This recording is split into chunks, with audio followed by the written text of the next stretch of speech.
things that you do to keep reminding me there's magic inside me and you. Dreams to reality. All of my worries and fears fade away with you. There is no limit to all of the things we can do. Let's go, take my hand and hold it tight. I won't ever stop dreaming. Eyes closed, jump right in, we'll take 'em tight. Let's go, 'cause I got that feeling. Away with you, away with you. There is no limit to all. Hello, everyone, and welcome to South Africa.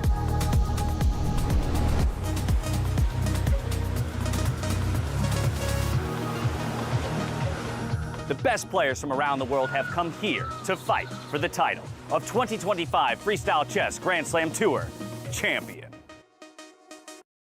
After an incredible journey, Weisenhouse, Paris, Las Vegas, it all comes down to this. With this as our backdrop, you can really feel the energy of this place. It's powerful, just like freestyle chess, full of emotions, creativity, and surprises. From here, we're heading south to one of the most beautiful places on Earth. A place where luxury meets nature and where the 2025 champion will be crowned. Welcome to Grootbos Private Nature Reserve, the home of the Freestyle Chess Grand Slam Season Finals 2025. It takes your breath away. The perfect place for the grand final. Where strategy meets beauty and champions are made. Set between mountains, forest, and ocean, Grootbos is not just a location, it's a world of its own. It's the perfect place to celebrate the beauty of nature and the brilliance of freestyle chess. Who will win the Freestyle Chess Grand Slam in South Africa? And who will be crowned the champion of the 2025 Freestyle Chess Grand Slam Tour? Get ready!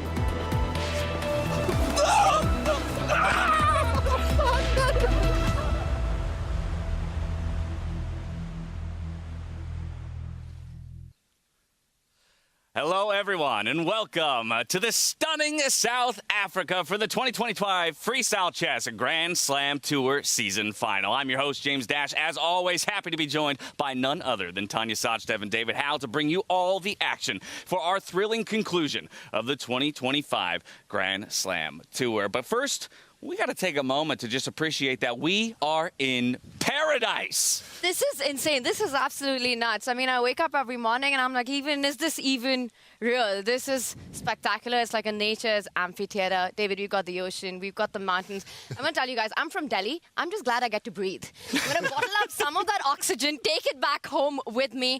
But in all seriousness, the players have got to be feeling inspired right now. Yeah, there's no excuse not to perform well. I grew up playing chess in dusty school classrooms. This is another world, and I'm hoping it helps the players to bring their best. Oh, I would venture to guess that they're in top form. It's been a spectacular few days here on the Grootbos Nature Reserve that will be the host over the next 4 days to our beautiful event. We've seen horseback riding, we've seen helicopter rides, we've been to the botanical gardens and beautiful dinners to boot. But we have 8 players here who are all looking to cement themselves as the final Grand Slam winner here in South Africa. This beautiful place is going to play host over the next 4 days for our final event of the year.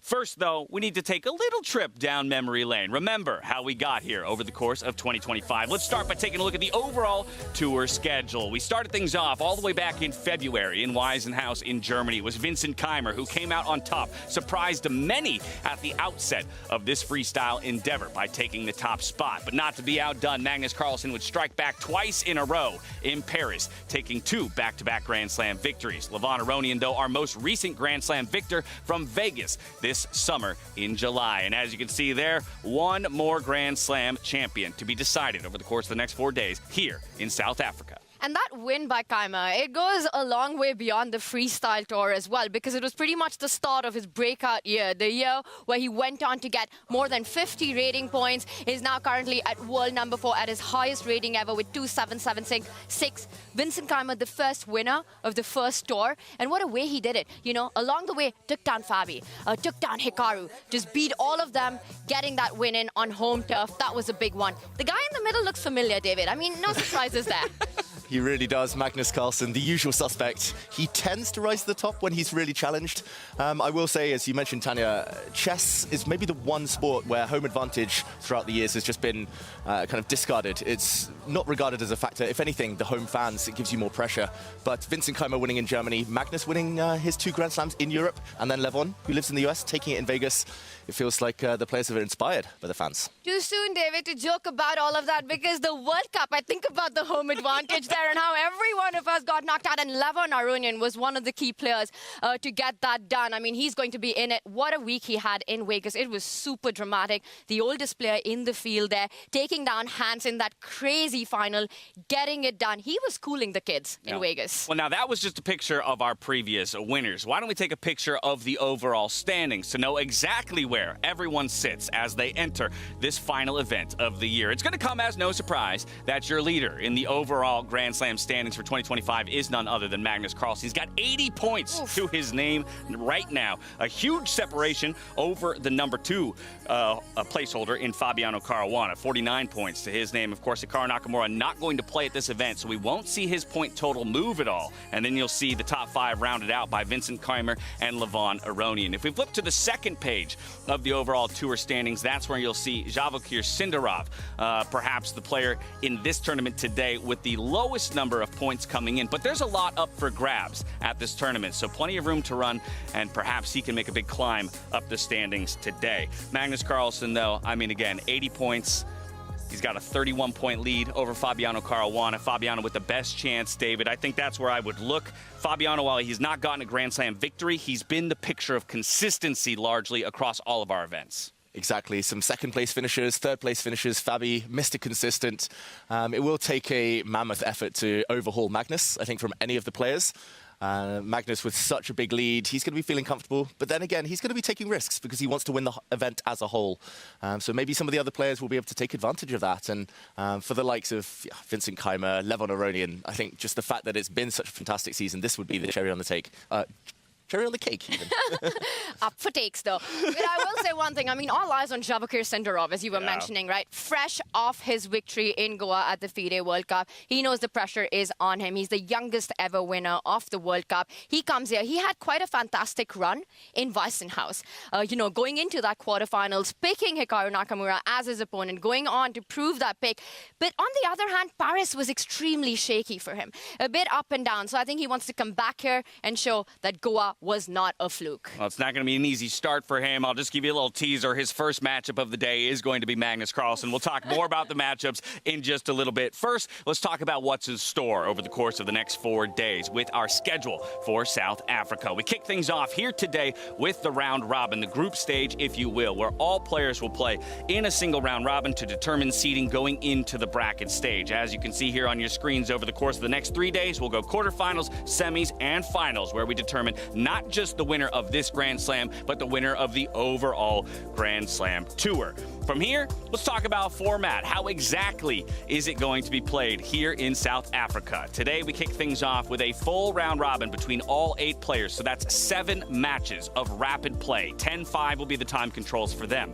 From there, based on the finish and the standings, the top 3 players or finishers from the round robin will have the opportunity to choose their opponents from the bottom 4 finishers as we move into those elimination brackets. Of course, it is a double elimination. I'll call it a pseudo double elimination because once you fall below or out of the upper bracket, you will not have the chance to vie for the top spot, but you can still fight for more placement and all important tour points and money.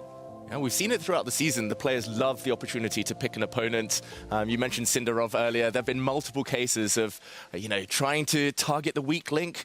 And I'm not sure if there are any weak links at this point with just 8 beasts here in the tournament. But today means a lot. It's not just tour points on the line for finishing the round robin as highly as possible, but also that luxury of choosing. You really want to finish in top 3, but is it really a luxury is the question in my mind. It's such a double-edged sword. You're speaking about Sindarov beating Hikaru. We've got Fabi, who picked Gokesh and went on to win that match. But let's not forget, the one player you don't want to pick is Vincent Keymer. That's right. There have been a few who've tried that before, hasn't gone down too well. So the pressure of choosing the opponent between the absolute elite of the world and then having to prove it, I would just let destiny decide. I don't think I would be too happy with that choice. Yeah, remembering one Jan Nepomniachtchi, who took on Vincent Keymer back there in Paris. Yeah, it didn't work out too well for some of those guys. So, again, I'm very excited for the conclusion of today and the eventual dinner picks as we see them. What's at stake, though? And that happens tonight. That happens tonight. Watch the space. We're moving quick here in South Africa. And talking about moving quick, let's take a look at the stakes. What's in store for these players if they do manage to come out on top here in South Africa? There's a lot of money in play. A reminder that we're not fighting just for the Grand Slam win itself here in South Africa, but the overall tour. Here's a picture of what you can earn in South Africa from just this event. It's $200,000 and 50 circuit points to the winner, 120 for the person finishing in second. Now, those plus X's, for those of you at home who are wondering what that's about, those are additional points gained based on the round robin finish. It basically will go from 8 down to 1 based on your finish, so a few extra points that can be gained there. From what's earned here to what's earned overall if you come out the overall point leader at the conclusion of our event. There's $100,000 up for grabs for the overall 2025 Grand Slam Tour winner. From there, it drops down to $50,000 for second place and $25,000 for third. Just adding to the overall purse and what's at stake here. I'm hoping the organizers have got suitcases full, just packed wads of cash, just presenting the players at the end. I mean, that's going to motivate the players. You're going to have to check an extra bag on your way home, that's for sure. I'll tell you what David's thinking. He's thinking Magnus gets the 200,000, he gets the 100K dinners on him. Yeah, the next 20 dinners are on him. Exactly. And a lot of drinks too. Yeah, and a lot of drinks too. All right. With all of this in mind, what's at stake, let's start talking about the group stage and what we have in store for us. We could maybe take a look at some of the matchups and go from there based on what we think is going to play out. I did give the teaser to the audience just a little bit earlier that Javakir Sindarov, he's going to have a tough start up against the likes of someone like Magnus Carlsen. This is the group stage picture that we'll be checking in with all throughout the event, though, to keep apprised of the standings. Of course, everybody starts at zeros. That's perfectly natural, and then we'll quickly fill that out as we can. All right, matchups for the first bout of the day. Let's take a look at the 4 different setups that we have coming for you. First up, it's going to be Javakir Sindarov up against Magnus Carlsen. Again, a young gun who's run into Magnus plenty of times on the freestyle circuit. Magnus Carlsen, though, the world #1, he's always a tough guy to beat. I think, if anything, it's just going to be about maybe some aggression for Javakir. That's where I have felt that Magnus has been the weakest in events past. Exactly. Hit him before he's warmed up.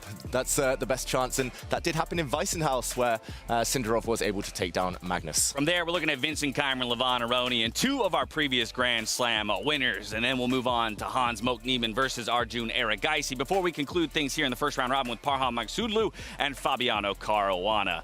I mean, what a picture this is. Again, a young guy like Javakir, hot off of the World Cup victory up against the world #1. You've got 2 previous winners going up against each other, trying to cement themselves here in the freestyle format. Hans, who kind of made things very exciting and messy on the Vegas stage, up against Arjun, who's been one of our most exciting players, I feel like, but at times one of our most inconsistent. And then, of course, Parham, maybe the guy who has had the least experience on the freestyle stage, only taking part in 1 previous Grand Slam. That would be Grinke, but he did finish second to Magnus Carlsen.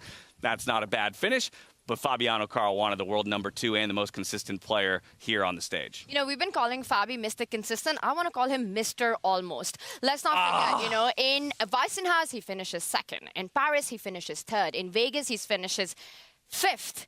He's been all over the podium except clinching that title. I mean, I'm going to say it, even in diving chess, he finished second, losing hands in the final.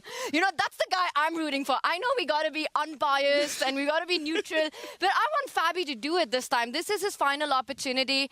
You know, go Fabi. It's not your birthday, but go Fabi. Always the bride. Always the bride. Always the bridesmaid, never the bride. You mentioned birthday, Tanya. We can't forget. Birthday boy, Javokir Sindarov today turns 20, no longer a teenager. All right, moving into his 20s, we'll see if he gets a nice birthday present with a sweet victory to kick off the day. I know, right? And he gets his reward as starting his campaign against the world #1. I mean, that's really huge. For Sindarov, he wants to prove that he belongs. Magnus Carlsen wants to remind everyone that he runs this format. He runs this format, and if you want a little bit more information as to what's going on here on the freestyle circuit, take a look at this quick video to explain exactly what you can expect. 8 of the world's strongest players come together for a compact, high-intensity competition where only one of them will emerge as champion. Here's how the tournament unfolds. Day 1 features a complete round-robin stage in which every player faces all 7 opponents. Each game is played with a time control of 10 minutes plus a 5-second increment. The final ranking is important, as players can win decisive Grand Slam points. On day 2, the tournament moves into the quarterfinals. From now on, each matchup consists of 2 games, one with white, one with black, and time control increases to 30 minutes plus 15 seconds per move. Before the games begin, the top 3 finishers from the preliminary round receive another strategic advantage. They each get to choose their opponent for the quarterfinals from among the players ranked 5 through 8. First the leader, then second place, and finally third place. The 4th ranked player receives the remaining opponent. Day 3 brings the semifinals, where the winner of quarterfinal A meets the winner of quarterfinal D, while the winners of quarterfinals B and C face each other. The players who lost their quarterfinal matches are not finished yet. They enter the placement playoffs for the 5th to 7th place. Everything culminates on day 4, the decisive final day of the event. The 2 semifinal winners compete for the championship title in the grand final, while the semifinal losers battle for the podium in the 3rd place match. Both played with 30 minutes plus a 15-second increment. At the same time, the lower half of the standings is resolved through the 5th place match and the 7th place match, which use the quicker 10 plus 5 time format. 8 players, 4 days of freestyle chess, 1 champion. Who will take the crown?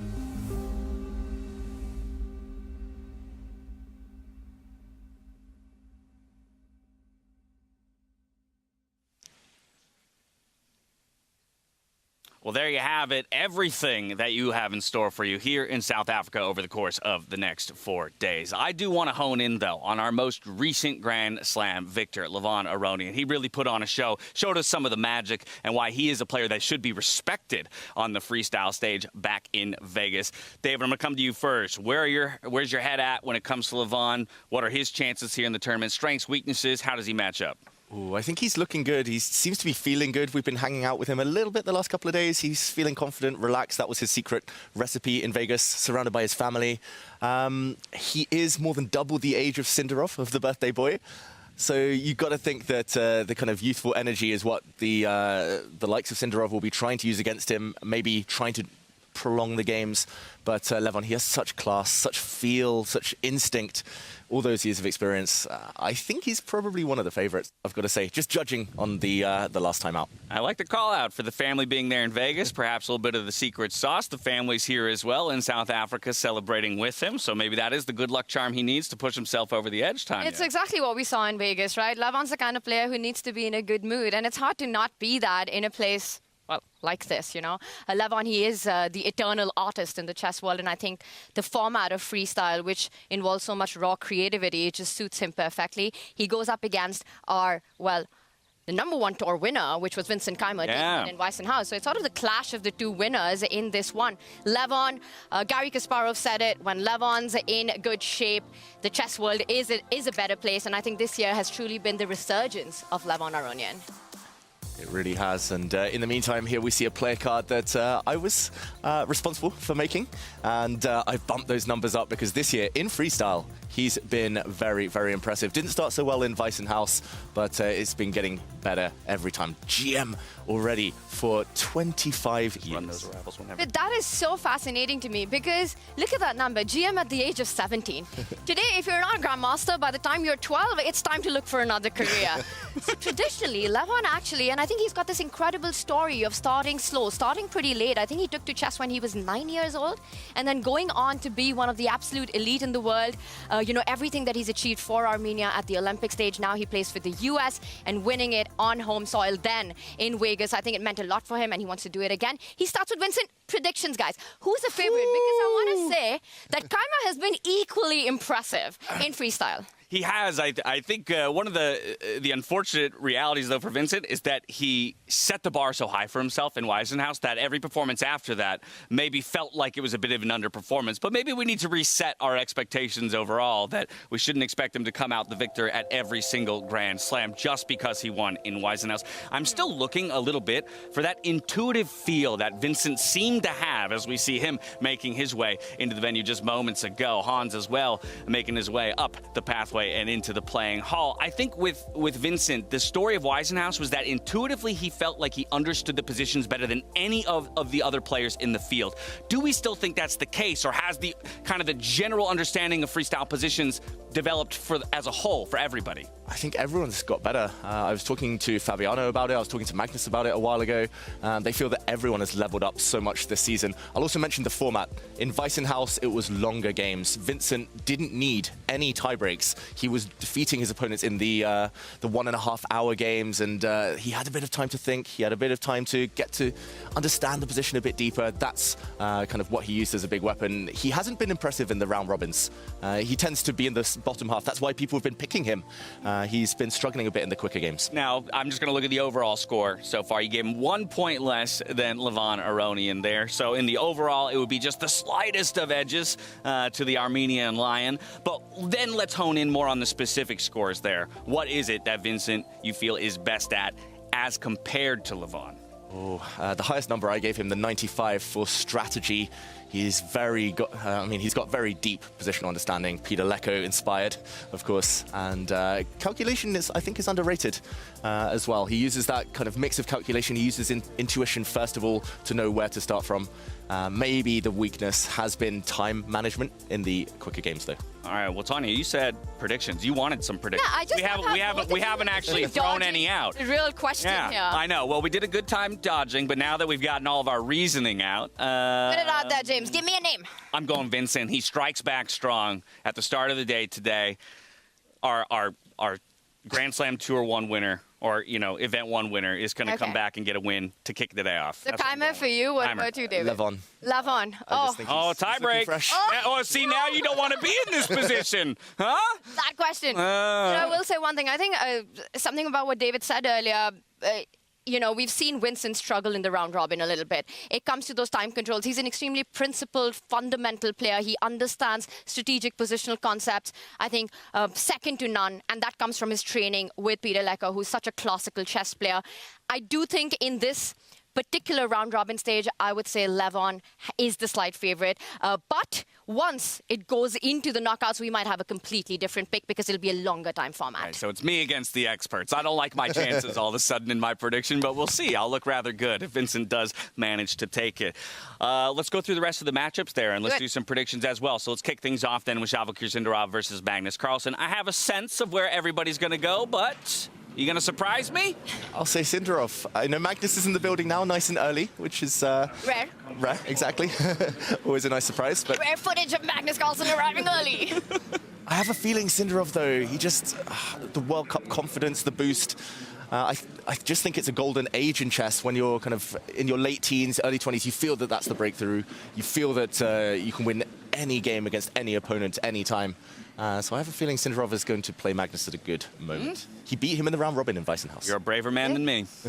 And I will tell you guys one thing. I was on the helicopter ride with Sindarov and Bivisara, and we were talking about this matchup. And I think I can say this is something that people who have been following Magnus and chess for a few years would be aware of this, that Sindarov feels it as well. If you have to play Magnus Carlsen, the best time to play him is early on in the event, before Magnus becomes Magnus. Once it goes into a longer time format, I mean, we saw Magnus do that in Paris as well, in Paris and then in Grenke as well, where he was just unstoppable in the longer time formats, needed absolutely no tiebreakers at all. So for Sindarov, he feels as well that his best chance against Magnus is early in the day, get that round in. And you know what? When you want to make a mark in the chess world, this is the game you want to create noise in. And that's exactly Sindarov's feeling. He was pretty confident of starting the day against the number one. No bigger statement can be made than a win against Magnus Carlsen, adorning his patented white jacket here on the freestyle circuit. And I think it's a good point, akin to the point we made about Vincent Keymer, that, the shorter time controls and earlier in the tournament might be the place where he's the most vulnerable. We saw that in Vegas itself. It was Levon Aronian and took him down in those tie-break scenarios coming out of the round robin and into the bracket stage that really set him up for success. A couple more matchups that we have to talk about. I'm going to jump over to Parham versus Fabiano Caruana. I think this is an interesting one. Again, for me, perhaps the player I know the least about is Parham. I have a hard time betting against somebody like Fabiano because of that point of consistency that we just keep coming back to. I can never count him out of a bracket stage, and I can almost never count him out of a podium finish. So that's where I would lean. Could one of you make the case here for Parham over Fabiano? Ooh, I think tactically Parham is one of the players who can hang with Fabiano. If he gets on the front foot, I think Fabiano will feel a bit uncomfortable. Parham's had an incredible journey throughout his chess career. He broke onto the scene as a teenager. He was kind of in the shadow of Alireza Firouzja. Not many people had known of him, but he was a rock-solid defensive player. He would lure the opponent forward, and then he would counterattack. In recent years, he's become the total opposite. He's going straight for your throat every single game. Very streaky, momentum-based player. I'm going to say draw. Just because I can't decide. I am a big fan of Parham. I'm going to cop out. Okay. Yeah, I think Parham Maghsoodloo, he's a walking tactics generator. We see him do it time and time again, and that sort of makes this a clash of styles with Fabi. But Fabi, it just feels like he has this incredible feel and understanding of freestyle chess. We've seen him in those pre-analysis before the game starts. Just he's one of those players who's able to get good positions out of the opening. He knows where the pieces belong, and it seems to come very naturally to him. So again, a very principled player. It's a clash of styles. I think if Parham wins, it would be a big upset. He's the underdog, but do not underestimate him. All right, now I want just the quickest of hits on our final matchup. It's going to be Arjun Erigaisi versus Hans Niemann. David, who do you think takes it? Simple as that. Who's going to take it? I'm going to go draw again. They're born like 2 months apart. I can't separate them. Oh, my goodness. All right, then you give me somebody. I think this one's going to be an absolute street fight. It's speed versus swagger, and I'm going with my countrymate, Arjun Erigaisi takes it. All right, I'm hungry for some chess. I know everyone else is hungry for some chess. That's enough out of us. Let's get inside and to the stage with Fiona Steil-Antony to give us our opening ceremony to the 2025 Freestyle Chess Grand Slam Tour Season Final.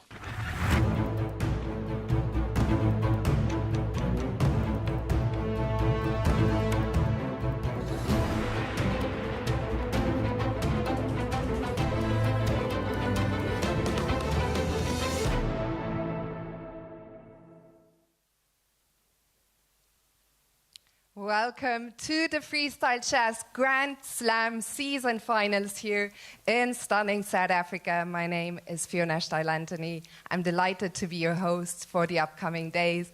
And before we welcome the players, I would like to hand the microphone to our founder and CEO, Jan-Henrik Büttner. Thank you very much, Fiona. I'll be very brief today. I would like to say that we are very proud, Holly and I are very proud about what we have accomplished with everybody on the team in this year. We have invented and brought to market a completely new, revolutionary, high-end professional sports league in the game of chess, together with the GOAT, Magnus Carlsen. And we have conducted tournaments on 4 continents. We are basically conducting on the 4th continent, in Europe, in Asia, in the US, and also here now in Africa. And so now we have the best grandmasters, and I have no more to say than I wish every single one of them good luck, and may the best win. Thank you so much, Jan-Henrik. And indeed, as Jan mentioned, on 4 continents we had 4 spectacular events, and what better place to finish the season than here at the magnificent Grootbos resort, where we will crown our first ever Grand Slam champion. So now, without further ado, it is time to welcome the players.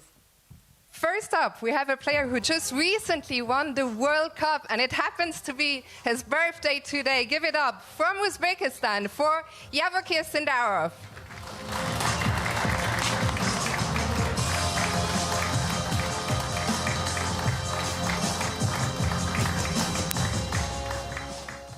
Next is a player who qualified to this event by coming second only to Magnus Carlsen in the Mega Granka Open from Iran. It's Maghsoodloo.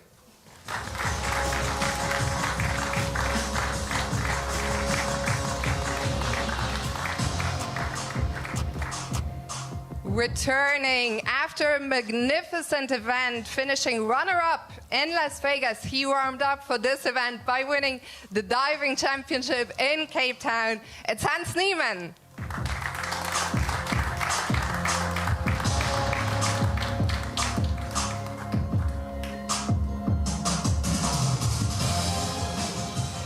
Next to the stage is the player who was last to arrive here in South Africa. He was busy winning the Jerusalem Masters from India. It's Arjun Erigaisi.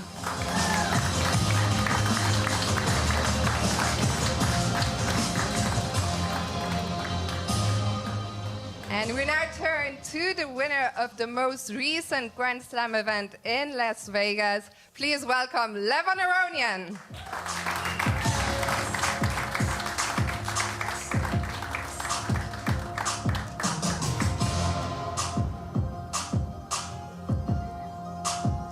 And next up, we have the winner of the first event of the season. He won Weissenhaus by beating none other than Magnus Carlsen in the finals.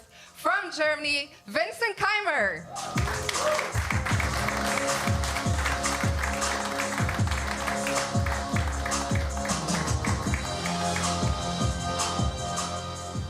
And we now welcome a player who won this year's Grand Chess Tour in style.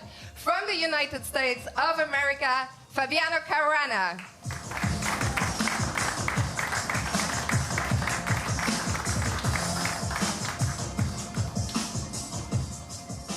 And finally, the man who took home the Paris Trophy and won the Granka Open with a historic 9 out of 9 perfect score, the greatest to ever do it. Please welcome Magnus Carlsen.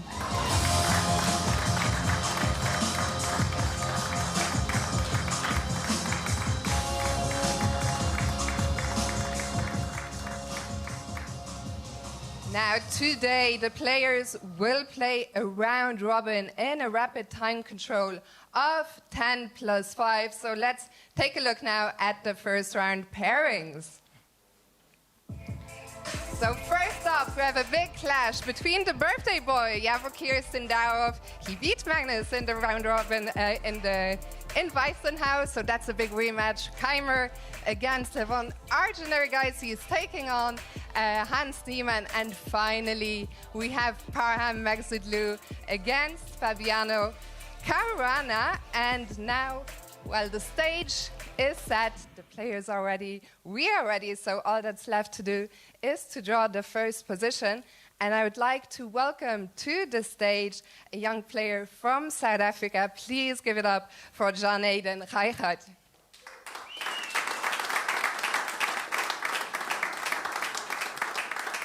Aiden, you've been playing chess for a long time. You started taking it more seriously 5 years ago. You were named Chess Player of the Year for the Under-16 session in Limpopo, and you were honored as the junior sportsperson of your school. How does it feel to you to see the best players in the world in your home country of South Africa? It feels like a fever dream, really. It's amazing to see all of them here. And I just want to see great chess today from them. Well, now it's for the players to deliver. We are going to draw the first position. Are you ready?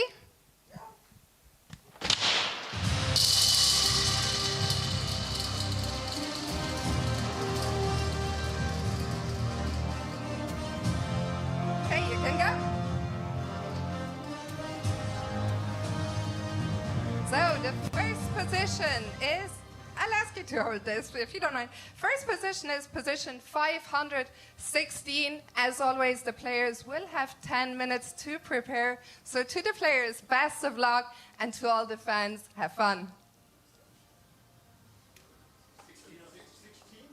16, 516.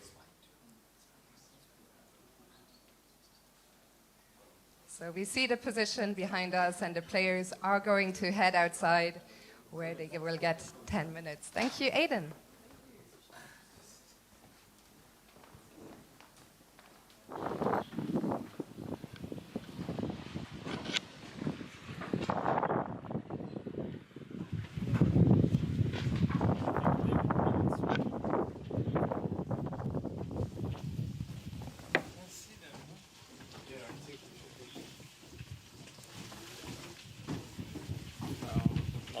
King on E1. This one I know. Rook, bishop, sure. King? No, yeah, king on E1. Yeah. Queen. They change actually. Yeah. They change actually position. The first was 560. What's going on? Old guy.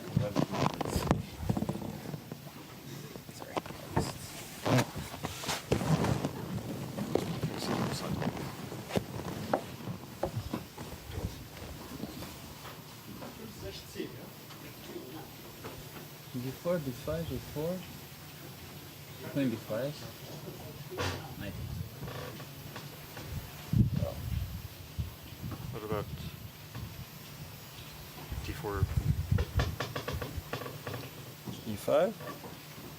Take knight, or take you want to play knight C6?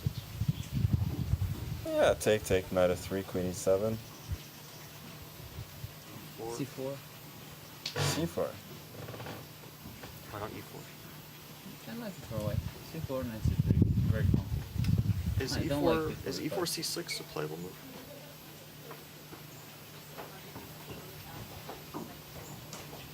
Wait, I'm playing D4, no? Sorry, D4 C6. D4 C6. On move 1? Yeah. I feel like d4, d5, e4 cannot be super dangerous. We win a pawn like this, right? Yeah, I mean the bishop is out of play, no? But how do you protect the pawn? Queen C6 Queen or what? C6. D5. It's too much. D5, queen d7. Queen D7. Queen D7. Mm-hmm. Knight G3. Yeah. Yeah, it's okay. Check. And if they go slow, then Knight F6, yeah? Then Yeah. we're kind of This fine, looks. Okay, but, I mean, I feel like... D4 is not forced, right? No. E4 also. Yeah, e4, e5. What's your... Is E4 C5 bad? I was thinking C5. E4 C5 and B6. Just check something. It's probably, yeah, reasonable. And we can always play C5 later, too. Yeah, we can always play E5 later after C5. So you mean D4, D5, E4? Okay, let's, this? Knight C6. Ah, yes. Very nice.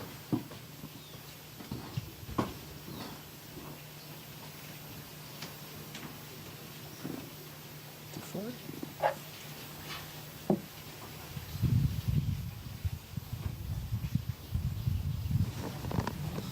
Here.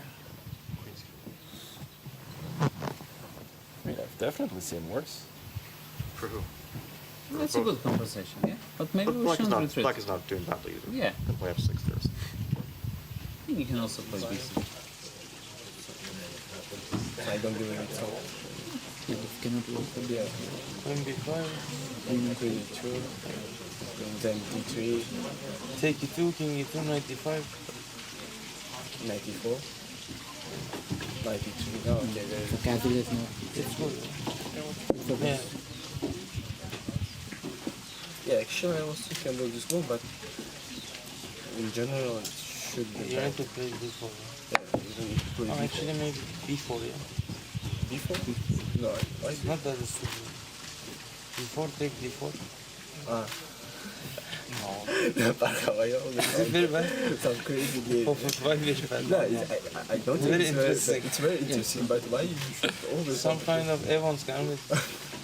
I mean, why not improve Evans gambit. Okay, I want to take this. Okay. Yeah. Oh. Okay, so one more power. King G1. With the king on G1. I mean, H4, H5, rook H4. So, just one more power. Yeah, one right to the left. Right, should be like Yeah. Okay, very good compensation. But are we sure it's better to go C3 instead of castle? okay, next move. If I go castle, you, okay, you castle anyway, yeah, right? So you basically. I mean, the idea to play to C6 is D4, right?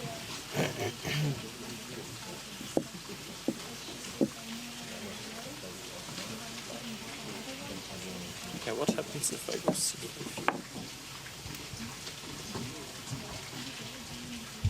So you want to play 93, 96, yeah? Yes. So, I play 93. You can still go D4 there. Yes, still good. But still, I go Queen E7, Knight F6, I have Bishop E5, quick game, I think I know. Yeah, maybe, but... Oh, it's nice and easy. Then you want to play some A4, yeah, A4. But okay, then maybe here I can But maybe you can, against C5, you can just play... Okay. Maybe you could just play Knight F3, huh? And Knight F3, then if you want Knight C6, just maybe some D3. Yeah, I mean, in general, also some Spain position is like always better. Bishop A4, Bishop G5. Yeah. Bishop G5, Knight E3. I mean, Bishop on B8. Yeah, so okay, bad. it should be. So bad. This is what I think. It's just weird, yeah, that like C6 is not the move we want to play, but we need it for D4. A confession already. Knight F6. So that's logical. Yeah, okay. Knight F3.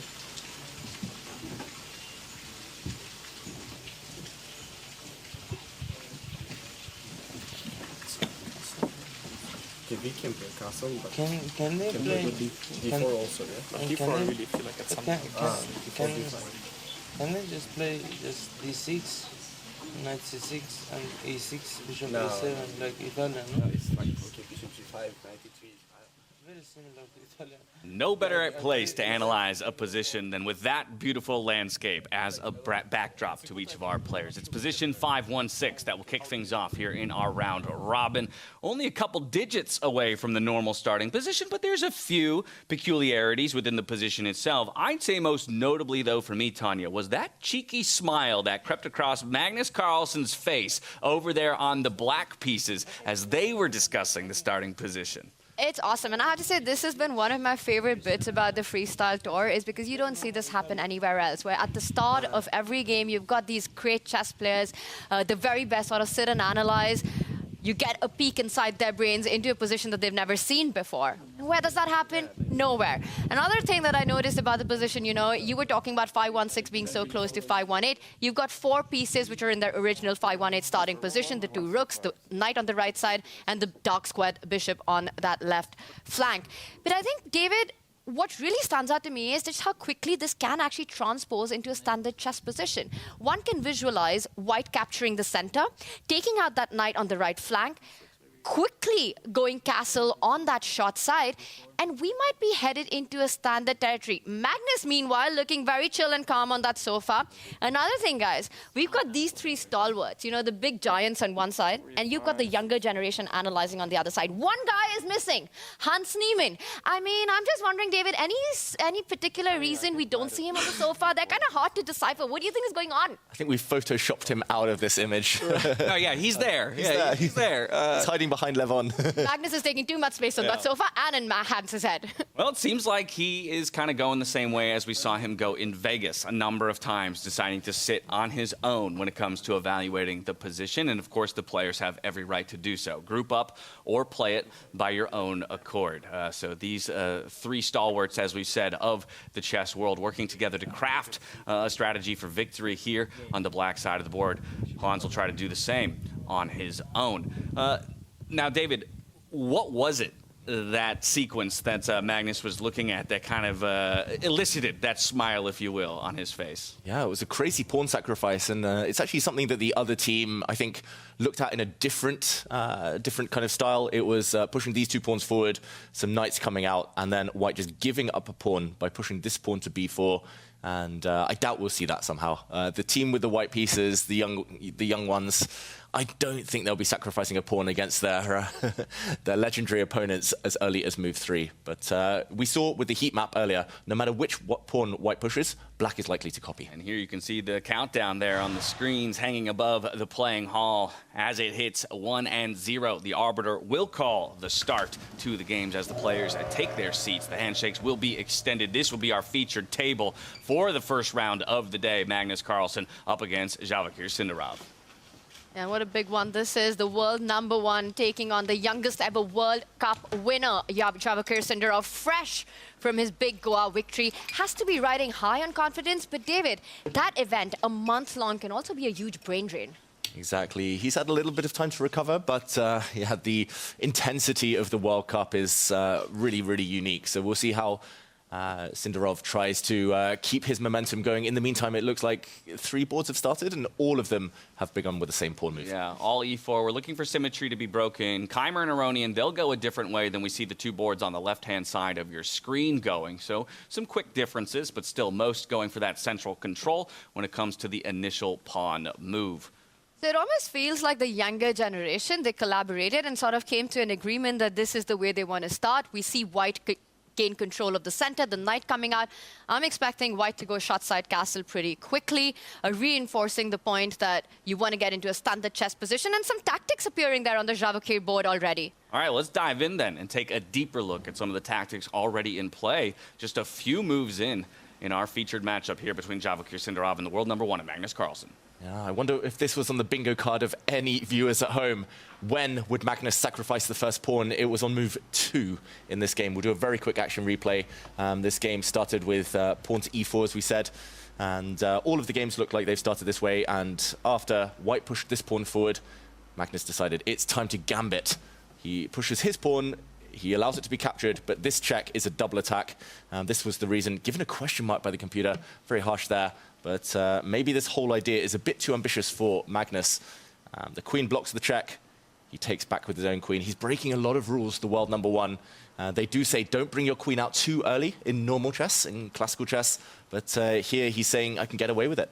Yeah, but we're seeing a bit of why. They usually tell you not to bring your queen out so early. The knight will develop while also hitting the queen at the same time, so she's going to be forced to move.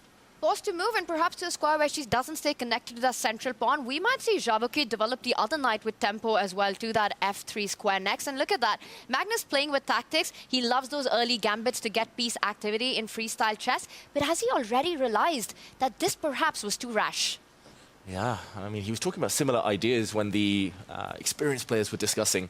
But I don't think they went into too much detail on this exact position. And Magnus, I think he learned in Weissenhaus that bringing the queen out often is actually a decent idea in freestyle specifically, but this might be one of the exceptions. I think the queen is just too vulnerable and black's pieces are not ready for this action. Not just the queen being vulnerable, what did we say? The most vulnerable you'll ever find in Magnus Carlsen is early in a tournament, perhaps at the outset, and this is an aggressive Javakir Sindarov already who's looking to attack. And we were talking about that the entire of our pre-show, right? If you want to strike at Magnus, you want to get a game early on in the day with him before Magnus becomes Magnus.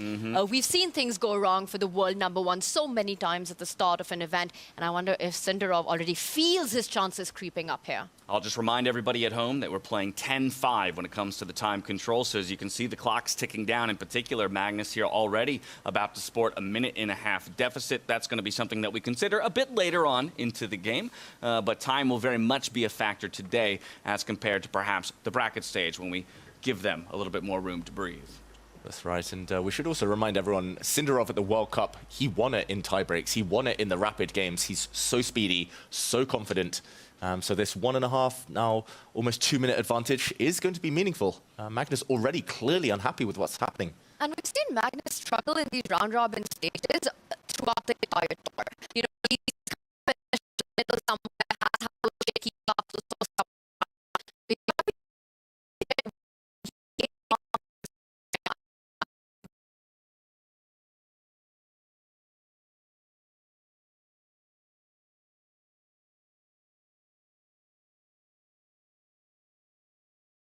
as well, David, whenever it's a good moment to jump on. I would say right about now. Yeah, this would be a good moment for us to hop on over to Vincent Keymer versus Levon Aronian, because I did just see the bar kind of swing just a little bit. It was a minor advantage for Vincent just moments ago. And as we flip over to their board, you'll see that bar is slipped just below the central mark. Dear. And gives Levon an ever so slight advantage. Yeah, something just went very wrong for one of the players. I'm not sure exactly what was missed. It feels like the Black King was very, very uncomfortable where it started the game on a diagonal that the White Queen was staring down at. But now that he's castled, Levon is going to be breathing a sigh of relief. He's a very speedy player. He's 2.5 minutes up. I do fear that Vincent might be overthinking this type of position. He still has 4 pieces at home here, all of his pieces on the left flank yet to enter the action. And if Levon can break out, blow open the center, then the 2.5, nearly 3-minute advantage will really start to count. You're talking about the d5 break. I'm eyeing the f5 break as well to open up that sniper on b7. So Vincent, he grabs the opportunity to take more space. d4, activating those bishops. I'm wondering if this is the time that Levon strikes. You're talking about Lev being one of the fast players on the circuit. Vincent has been struggling on the clock throughout the tour. Yeah, especially in the rapid games. That's why he always gets picked when it comes to the knockouts, because he's always in the bottom half come the round robin.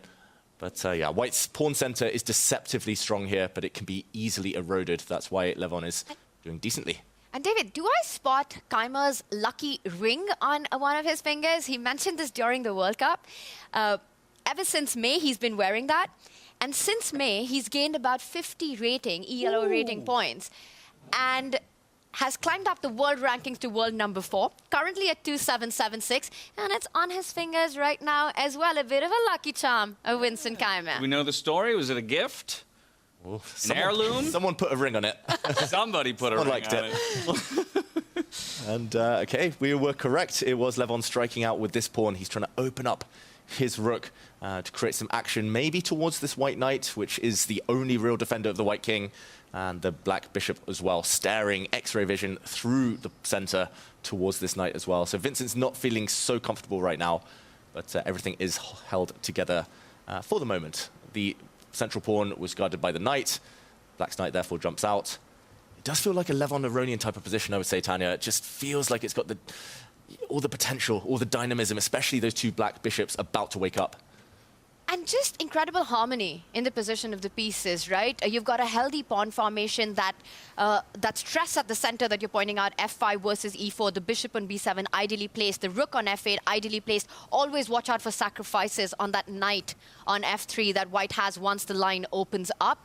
I think Levon's feeling good, you know. He sits back on his chair, and he's got reasons to be relaxed on the clock as the board. And he's been the one who's set the pace here in this game, right? Just as Keymer will dip below 6 minutes on his clock, 8:22 for his opponent. So a very solid time advantage. It feels like we're playing exactly Levon's style and pace of game. What do you think is going on with Lev, you know? Because he had a couple of years where he was struggling with tournament performance, and then 2025 has been just absolutely fantastic.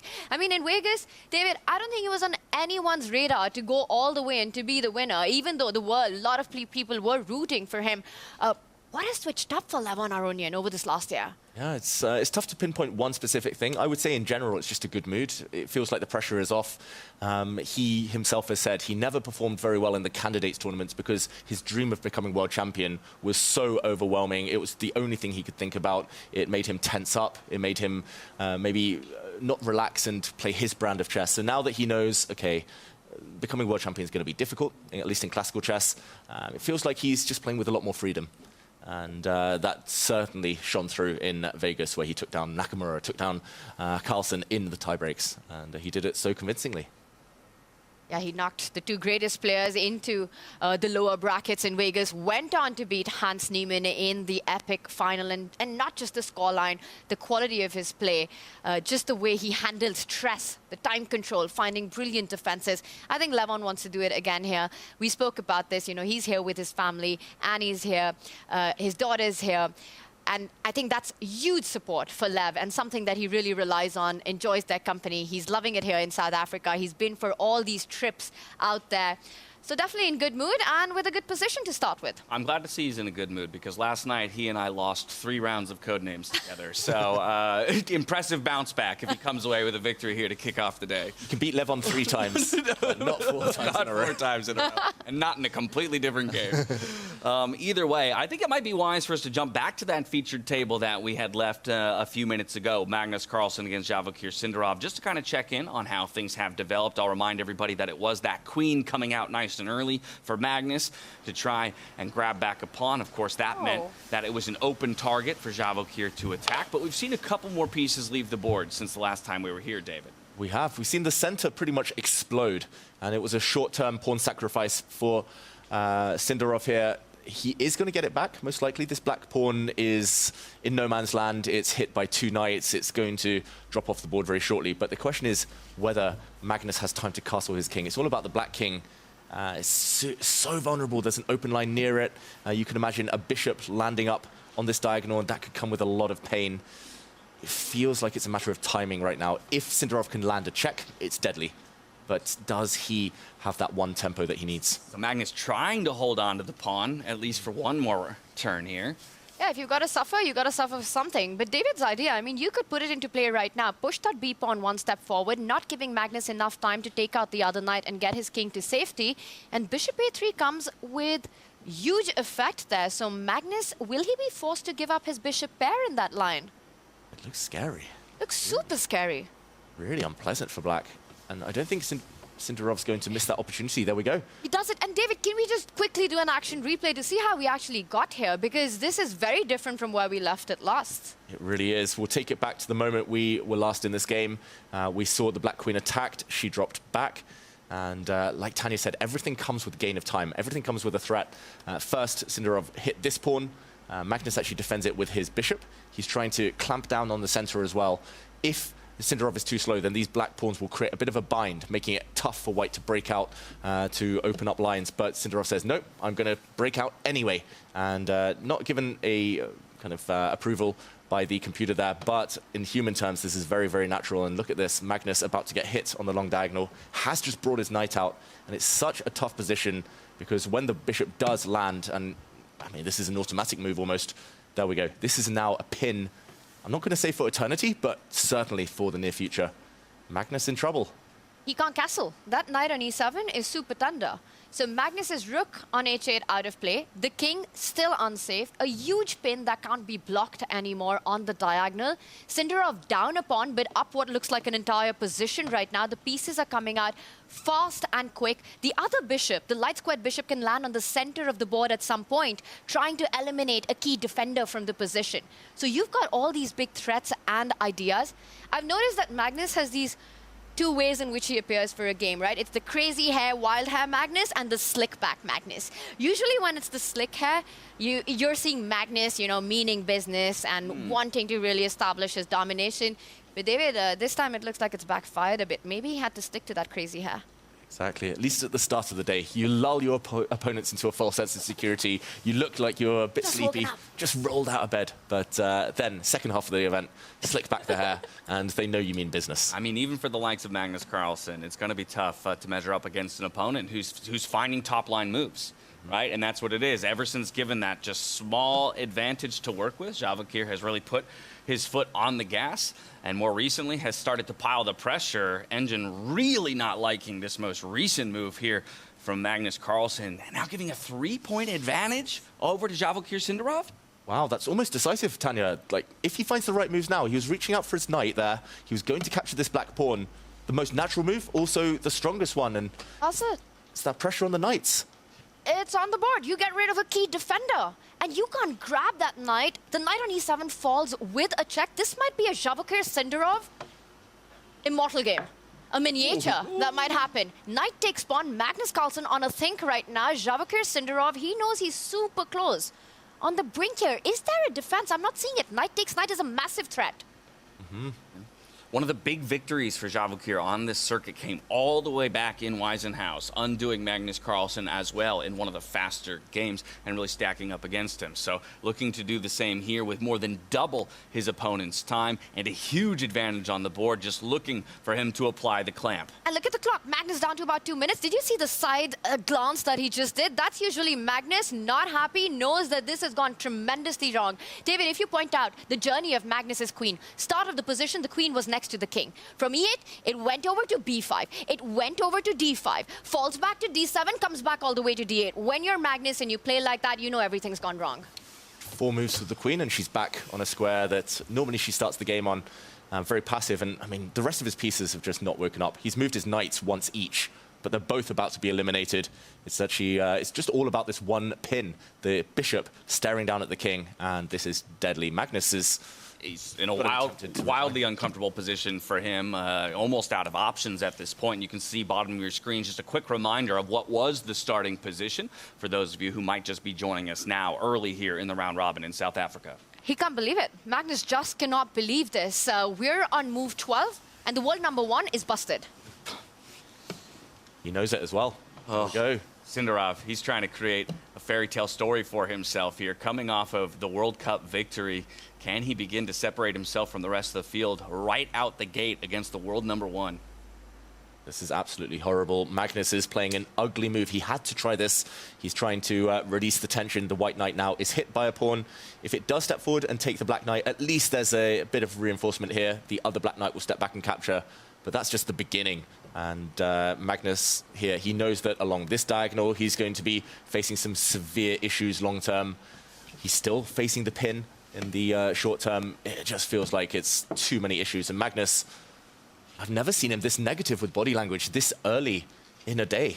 It just feels like something's gone wrong. Sindarov's energy, too much for him. Yeah, he's locked in. He's leaned in. And Magnus's position is just absolutely horrendous. And it's gone wrong so quickly. That knight on E7 taken now. The pin remains. But the big question is, how do you put the finishing touches? How do you put the ball on the other side here? Get it over the line.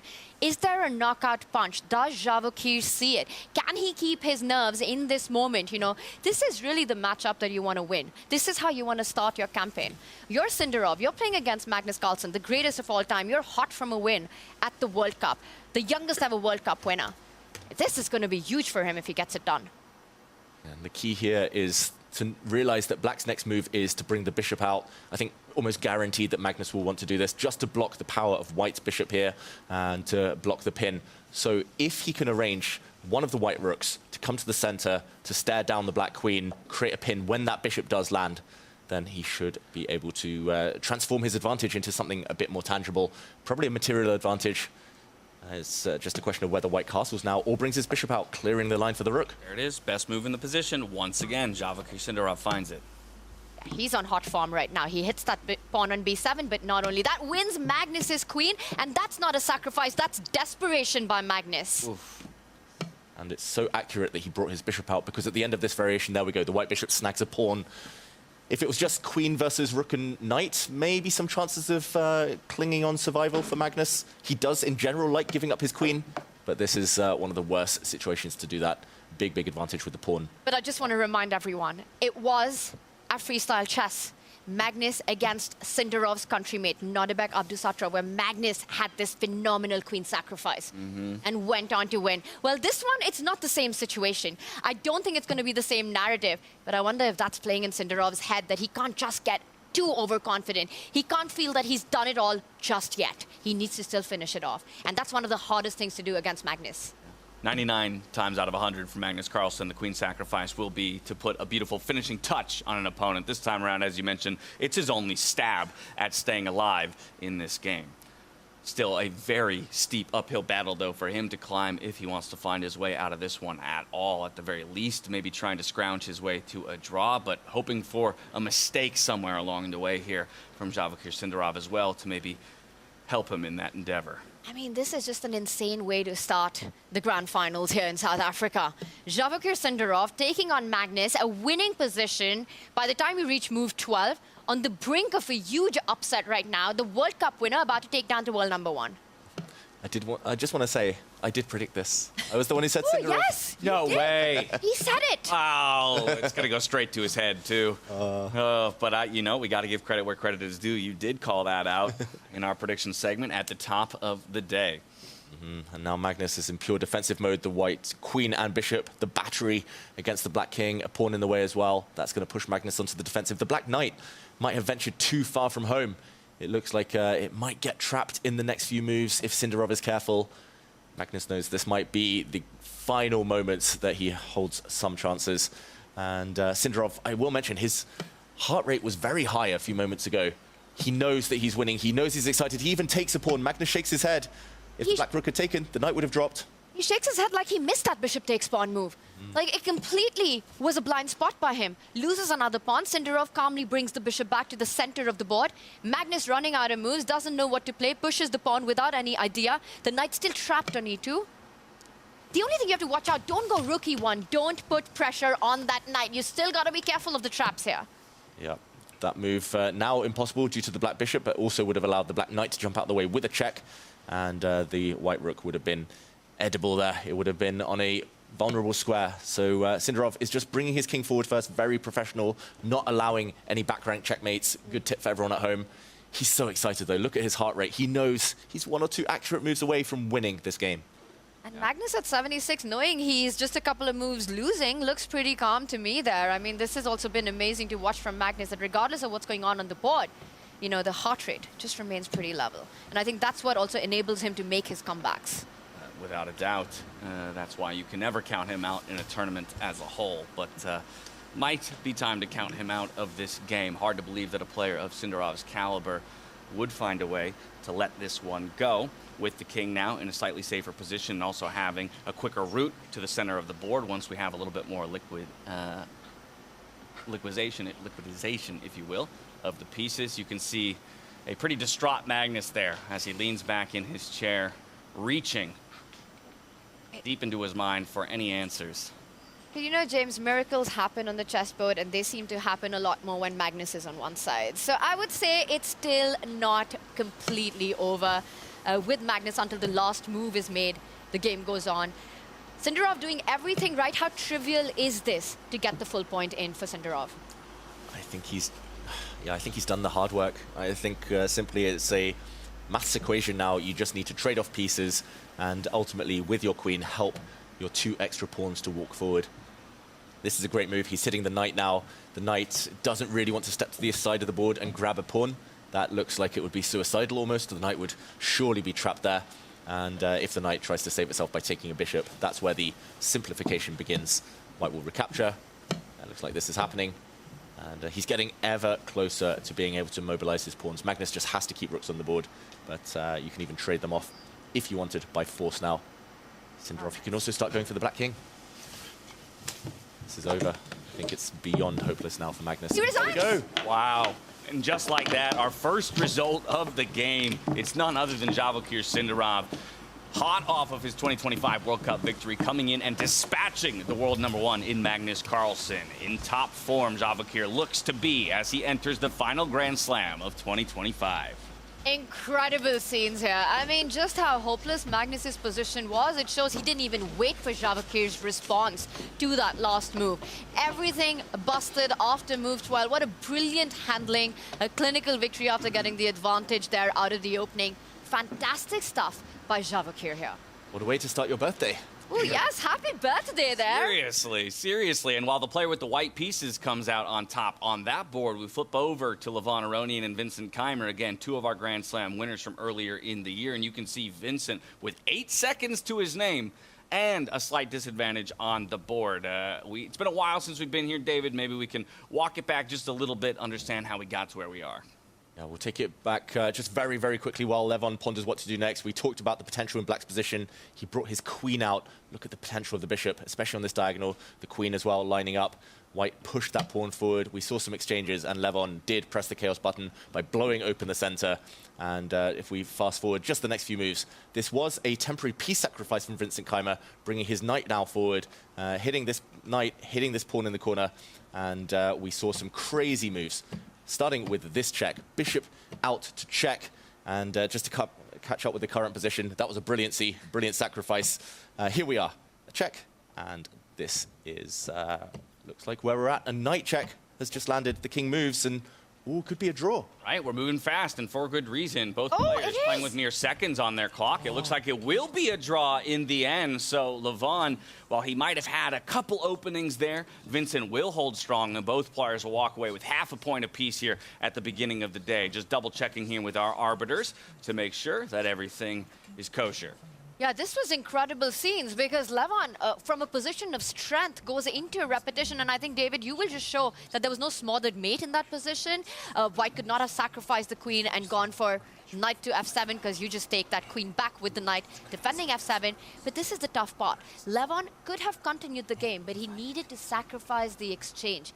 And I think to evaluate that as a winning position or a very big advantage for black is extremely hard here. You're just going for white's king. Mm-hmm. He actually would have 2 knights for a rook, so Levon wouldn't be down material.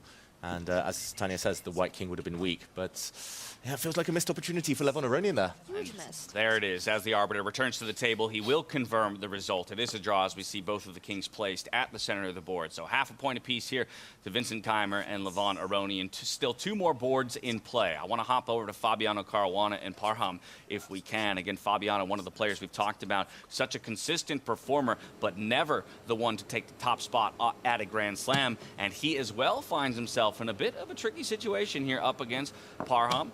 But both of them as well working with mere seconds, single digits to their name. This could go in any direction. I think it's just the white pawns that should give Parham an advantage, but black's rook is super active right now. And there we go. He closes out the black bishop, which does grab a pawn, but this will allow the white pawns to start marching forward. Oh, this is a clear runner. This one's going to run through.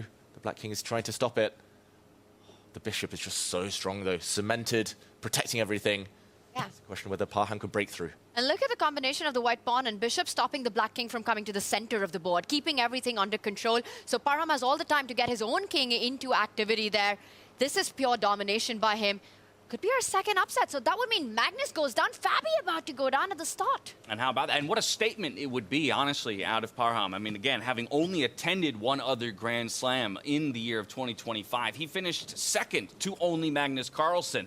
But here he's showing up to say, I know some of you weren't at that event that I finished second to Magnus, but I'm going to prove my point nice and early that I'm capable of the same and perhaps better here in South Africa. He's had such a nearly year. Maghsoodloo nearly qualified for the candidates, nearly won that tournament in Grenka. Now he's nearly about to beat Fabiano Caruana.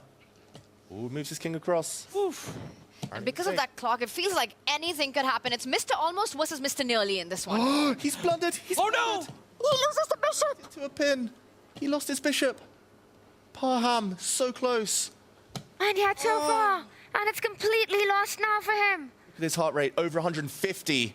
The panic. Both players right now, hearts beating out of their chests due to the intensity of this matchup right now. And the importance, again, of starting on the right foot, what could have been a whole point on the side of Parham Maghsoodloo now is looking like it's going to be a point in favor of Fabiano Caruana. What a swing. Wow, that is heartbreaking. Tragedy to start this event. All he needed to do was move his king up the board, and he would have been a big favorite to win this game. But instead, he pushed his pawns a bit too early, walked into a pin. Rooks are so devious in the endgames. And this is hopeless now. The black rook will stop the pawns. Oh, and you can see it. He's giving up. You know, in his mind, he's already getting to that point. When am I hitting the resign button? In this case, shaking hands right now. The black king and rook perfectly placed now to stop the pawns. And there it is. Fabi gets the win. Wow. What a swindle. Wow, Fabi getting away with a little bit of something there, and you never know how that will come into play at the conclusion of the day, but it's a full point. That goes the way of Fabiano Caruana. Parham Maghsoodloo, unfortunately, will sport a 0 following that late blunder. Well, with that result, I can report as well, while we didn't see it play out on our screens, it was a draw over on our 4th and final board between Hans Niemann and Arjun Erigaisi. Yeah, but this has got to be a complete heartbreak for Parham, being so close, doing everything right, and just a one-move decision turns it all around. Well, we're going to relive this first round here in South Africa. You saw the players with the backdrop of the beautiful landscape discussing the position, and quickly away we would go. It was Sindarov who found himself with the biggest advantage earliest on against the world #1. He would take that advantage and drive it home. Across two of our other boards, though, we would fizzle out to draws. That's Vincent Keymer up against Levon Aronian and Arjun Erigaisi up against Hans Niemann. It was this game, though, that perhaps becomes the biggest surprise just because of the late blunder on the side of Parham to give Fabiano an out. Yeah, it was only a matter of time before we saw one of those big blunders. That tends to happen when the players are surviving on seconds, surviving on their nerves. And it's just unlucky for Parham, who's a very streaky player. So I do worry that that's going to impact him. I think out of everyone here, he was the one who needed the fast start. And, you know, if you love an underdog story, then he's the guy you're rooting for here as well. And it almost felt like he was on the brink of this one. I mean, my big takeaway, James, from this first round is Magnus being busted after move 12, going on to lose his game against Sindarov. Fabi almost lost, but Parham with this last-minute blunder and everything turns around. The crazy stuff that happened on Levon's board, right? A position from a position of strength. Instead of continuing, you go into a repetition. Chess is hard. Freestyle chess is harder. Yeah, I'm glad I'm not the one out there having to play and just here to enjoy the games alongside the two of you. By the way, welcome into the studio for the first time here in South Africa, from the outdoors to the indoors. We've got quite the setup here at the beautiful Grupos Nature Reserve. We're very happy that it's playing host to our final event of the season. But let's remind ourselves that this is just round 1 of 7 rounds of a round robin, right? So while there already have been some surprises, maybe some shakeups to what our pre-tournament predictions would have been, there are still 6 rounds to go. And that's where I would look at players like a Magnus Carlsen, a wounded Magnus Carlsen. We always say, once you make him angry, that's when he should be feared. So perhaps the rest of the players in the field right now cursing Sindarov for taking that early win. Yeah, you poke the dragon, you know, the dragon. And now we have to deal with it. The rest of the field, they're not happy. But you're absolutely right. I think a wounded Magnus is a very dangerous Magnus, and he's always looking to bounce right back. He's going to come back with the vengeance. We've seen him be a little shaky in the first couple of rounds, but I think game 2, we're going to see Magnus being Magnus. And then I think the question comes about how quickly Parham can reset. Again, you need to remind yourself that for 98% of that game, I was playing it well, in fact, better than my opponent. And so how easily can I let go of that singular blunder and refocus towards my second game of the day? Yeah, it's the most difficult thing, I think, in chess, in any sport, just that bounce-back ability, just the fact that you have to shake things off and immediately jump back in. Luckily for him, there's not so much of a break. Luckily, he'll be forced to play well, Parham, and also he's playing Hans Niemann, who's going to go for him. So maybe just the fact that he has the black pieces next, he can react. Hopefully that will help him shake things off. That big blunder against Fabiano. It's super important to stop the bleeding as quickly as you can, because in this kind of a format, when there's barely any turnaround time, you don't really have the ability to calm yourself down. And I completely agree. I think exactly what David said, that the fact that there's barely any time between games, you're absolutely left with no other option but to just get right back into it. As a chess player, the hardest thing is after a game like that, when you've let it all go in just one move, after playing about 40 brilliant moves, if you've got a lot of time in your hand, that's when your mind starts going crazy. Right, so instead, just get quick to the next draw. You're hoping to quickly discuss a new position, wipe that one from your brains. You mentioned it is Parham up against Hans Niemann, someone who I don't believe is going to give him a lot of time to think, a player who likes to play fast. Just to keep you apprised of the matchups to come here in round 2, it will be Fabiano Caruana going up against Magnus Carlsen. So what a story that is, just the fact that Fabiano got away with something and is entering that matchup with a point to his name, whereas Magnus Carlsen is going to be looking a little frustrated and angry and striking back. Arjun Erigaisi is going to go up against Levon Aronian, and it'll be Vincent Keymer up against Sindarov. I think that's going to be an exciting match, to say the least. Yeah, they're juicy all around. But Arjun Levon, they just had a big clash at the World Cup in Goa very recently. A huge matchup there, went down to the wire with Arjun eventually knocking out Levon Aronian. So Levon also looking for that bit of revenge there. I think he had a good start, though he didn't continue playing that position. Once again, never in trouble with the black pieces against Vincent. He's got to be feeling good. Magnus versus Fabi predictions. I'll start with you, David. What do you think happens when world #1 takes on world #3, a former world championship challenger? Just judging on freestyle alone, this whole season alone, I'm going to say Magnus. He's had Fabi's number. They've played a few times. It tends to be Magnus coming out on top, and he has the white pieces. I refuse to believe that David can be right twice in a row. So I'm going to go Fabiano. After getting away with a little bit of something, I think he's going to kind of drill down and play a very solid game here against a Magnus Carlsen that maybe is a little out of sorts. Yeah, I wonder if, being Mr. Consistent, you start feeling that the stars are finally aligning for you in South Africa after an escape, the Houdini escape he just had. In a dead lost position, your opponent just pretty much gifts you in one move the entire point. I'm going to predict a draw, guys, so we have everything covered here. There we go. Studio. Okay. Someone's going to be right. One of us will be a winner, I tell you that, at the end of the day. I mean, but let's be real. Let's talk about the year that Fabiano has had in 2025. I know that he personally, when I've talked to him, he'll reference maybe the first month or two of the year and say, I didn't have the best of starts. But from there, we've talked about podium finishes across the freestyle circuit. We talk about a big win in Brazil in the Grand Chess Tour. From there, USA-India matchup. He takes a victory there, a fun exhibition show match. But the way his year has ended seems only to be building in terms of momentum. Exactly. And he has pure focus now on the candidates tournament. Of course, once this is done, he's going to be trying to lock in and trying to finally become world champion with Magnus out the way. Feels like his time. He's going to be the favorite when that event starts. He'll go into training. He's been there. He's done it before. It just feels like this is Fabi's opportunity and he wants to seize it. He looks so focused and so determined. Yeah, and just so motivated. I think for players like Fabi and Hikaru, seeing Magnus walk away from the World Championship title has been renewed ambition to try to go for it.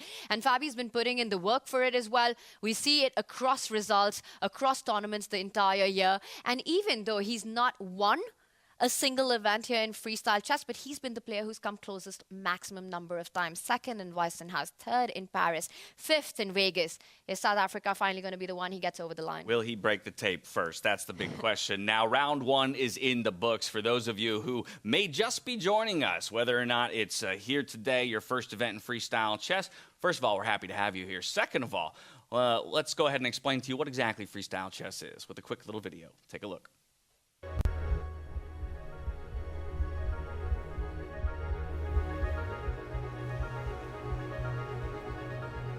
Welcome to the 2025 Freestyle Chess Grand Slam Tour.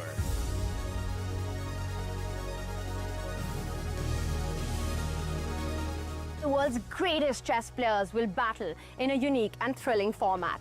No opening preparation, no memorized lines will help the grandmasters here. Only creativity, skill, and instincts. That's because all games are played in Fischer Random, also known as Chess 960, or as we like to call it, freestyle chess. Before every game, a new starting position is drawn, challenging the players to rely on their creativity and intuition. The stakes couldn't be higher. The Grandmasters will compete for first place and Grand Slam Tour points with the hopes of becoming the 2025 Freestyle Chess Grand Slam champion. This format ensures that only the most adaptable, resilient, and fearless chess player will triumph. No second chances, no shortcut, just pure chess brilliance. World, are you ready?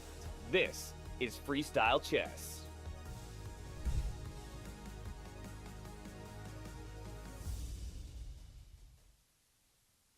Welcome back, everybody. What a journey it has been across 2025. It's nice to take a little trip down memory lane and see all these beautiful locations that we've had the privilege of getting to visit and enjoy alongside the chess. I mean, it's hard to vote against this right here. I mean, we said it at the top of the day. It just feels like paradise. I agree with you. I mean, and every time it feels like it's been a step up. You start from Weissenhaus, which blows your mind. And then you go to Paris with the backdrop of the Eiffel Tower, the kind of chess we saw, insane stuff. And then Vegas, under the Vegas lights, that is where the big show happens. And then here we are, just in the middle of raw, unfiltered beauty and nature. Never seen anything like this. David, I have to say this one's my favorite. Yeah, hard to argue. I loved Vegas as well. It was my first time there. Just the sensory, just everything just going on at once. That was a lot of fun, especially with the chess. Ever the party animal. And you know me, I was out every night. All night. Lost all my money in the casino. But such has been kind of the nature of freestyle chess, right? Doing things bigger and better every single time and looking to iterate from one event to the next, And we appreciate all the feedback from you at home on what we're doing right, on what you'd like to see us change, because because this is just year one of what promises to be an incredible endeavor at the freestyle chess circuit. I'm going to tell everyone watching, one of the other reasons that David and James think this one's the best is because they're roomies here. That's Can true. Can we just talk about that? Well, a lot of bromance. we're going to keep most of those details private and just between the two of us. But yeah, we have a good time over at our villa. I've always been confused because roommate sounds like we're sharing a room. We've got a little apartment to ourselves. Okay, David has to feel. You feel the need to make that distinction? Just saying. I'm Big Spoon. Okay, well, either way, we are moments away from the draw here for the second round of the day. So back over to Fiona Style Anthony on the stage for the position lottery for round number 2. Let's go. Thank you so much. The first round is in the books. We saw wins for Sindarov against Magnus Carlsen and for Fabiano Caruana against Maghsoodloo. And I'm delighted to be joined now for the next draw by Anna Kramling and her mother, Grandmaster Pia Kramling. Anna, you've been here for a few days now creating content. What has been your best experience in South Africa?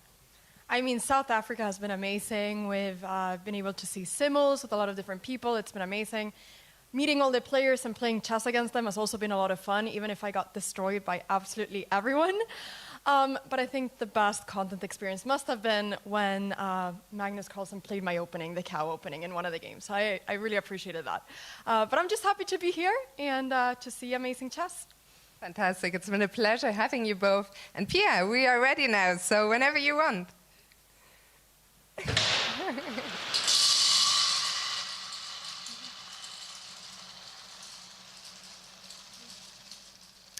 Anna?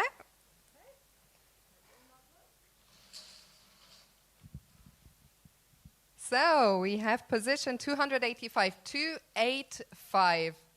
Position 285, as always, the players will get 10 minutes now to prepare. So to the players, good luck, and to all of you at home, have fun.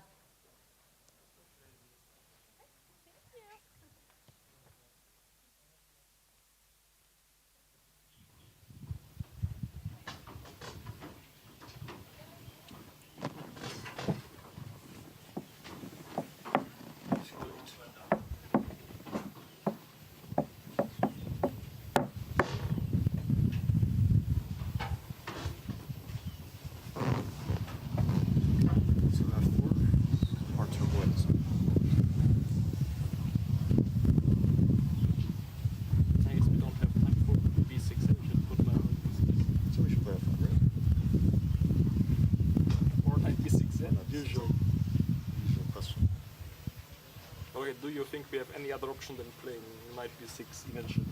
I don't think we're playing b6. Yes, so we can start with knight b6 and then... Yeah, so we're not b6.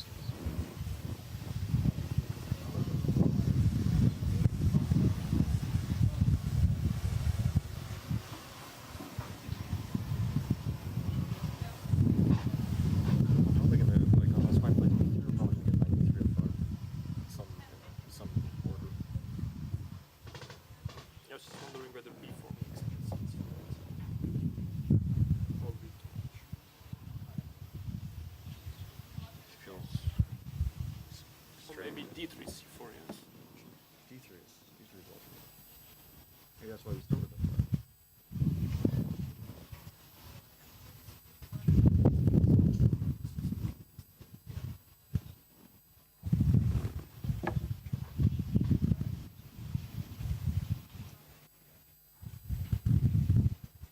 G3 or something like that.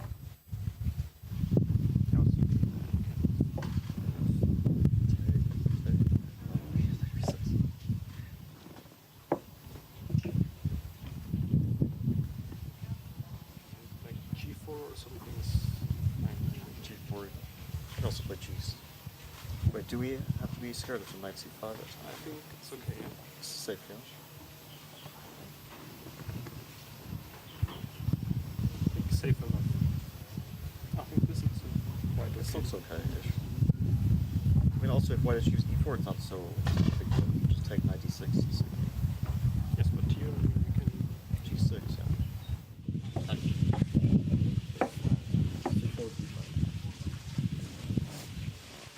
But isn't it this f4 stuff always good when you take and then This is too much, huh? Yes, I was thinking about this man. Bishop b2, b3. Ah, you want to c6? No. What is this chicken shit? Rook f6, and just mate you. Yeah. Right? At some point. I mean, c4 b5 is very dangerous. But this... No, I mean, why are we giving up so easily? Okay, take the pawn. Oh my god. You're really an adventurous mode, huh, Magnus? Okay, take d3. It's okay, it's okay. It's just 2 moves. 2 moves is coming back here. Yeah. I think so. Are you sure you're playing white? I might be an agent of confusion here. Okay. What about if you take, like, you cannot take this? Take. Unless we can get like a quick e4, I don't see what's... But how do we get the b4? We can't, no?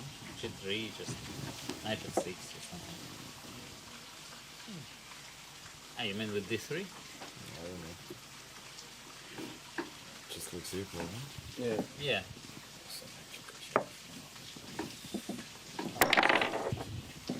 Other first moves? Yeah.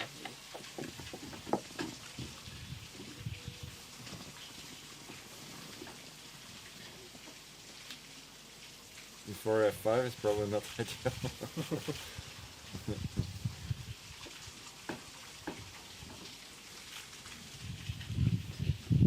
F3 also makes sense. Maybe f4, 5, b3, I don't know, to play c4, this idea, knight c2, I don't know. b3, b6,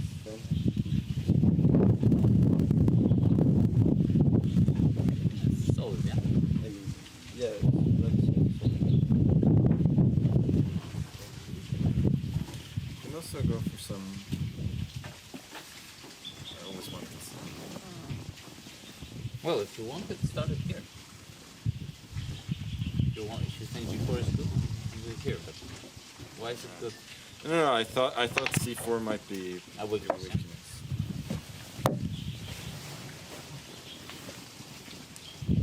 no, but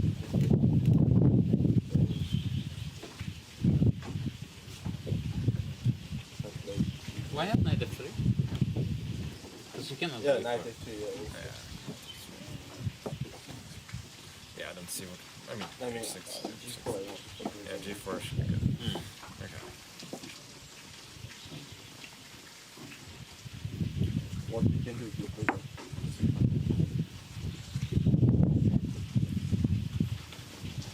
Yeah, this makes sense. Give some space, yeah? Yeah. But what if they go like g5? G4 you can play that.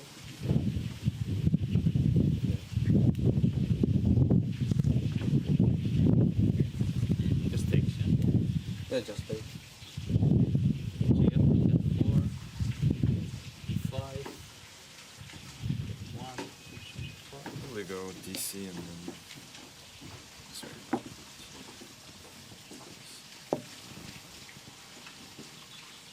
Maybe we should play some knight AC2 first to G5. Yeah. Okay, but anyway, like this looks better for white, no? Yeah, looks better. And if I just play like a common Joe, then it's not easy to bring the queen into the game, yeah? Yeah, you have problems with bishop. The common Joe methods are not working. Yeah, on bishop on d4 is good, yeah? Okay, okay, let me just... This? It went g4? Yeah, well, maybe g4. And g5 especially. Or g6.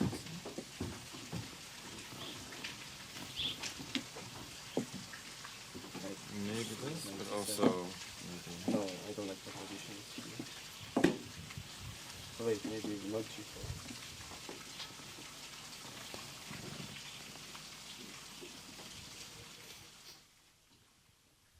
3 minutes to go until we kick things off here for round number 2 in our round robin of day 1, 2025 Freestyle Chess Grand Slam Tour here in South Africa. It's position 285 that the players will be approaching here in the second round of the day. And what a different look we have from this position to the last one, Tanya. Every single piece on the back rank finds itself on an unfamiliar square. Very unlike what we had in the previous game where we had 4 pieces on the standard 5-1-8. Here, none of them there. We've got one undefended pawn, the A2, A7, so always watch out for those long-range pieces on the other flank opening up. An idea that Magnus really wants to get on the board, you know, get the F and the G pawn moving up so that the queen and the bishop can come into the game as quickly as possible. A completely different position, but one scenario remains the same. It's still Hans solo. He's not sitting with the boys, and I will make a super bold prediction that the round in which Hans and Magnus are not playing with the same colors, I think Hans will be back with the crowd. He'll find his Chewbacca. We'll see how much of a soothsayer you are as the day rolls on. But the other thing that I'll note in this position, David, is something we've talked about as a bit of maybe a trend through freestyle chess starting positions, is when queens or bishops find themselves in cornered positions off the start. And this time we have them paired together, staring down 2 very strong diagonals here for both sides of the board.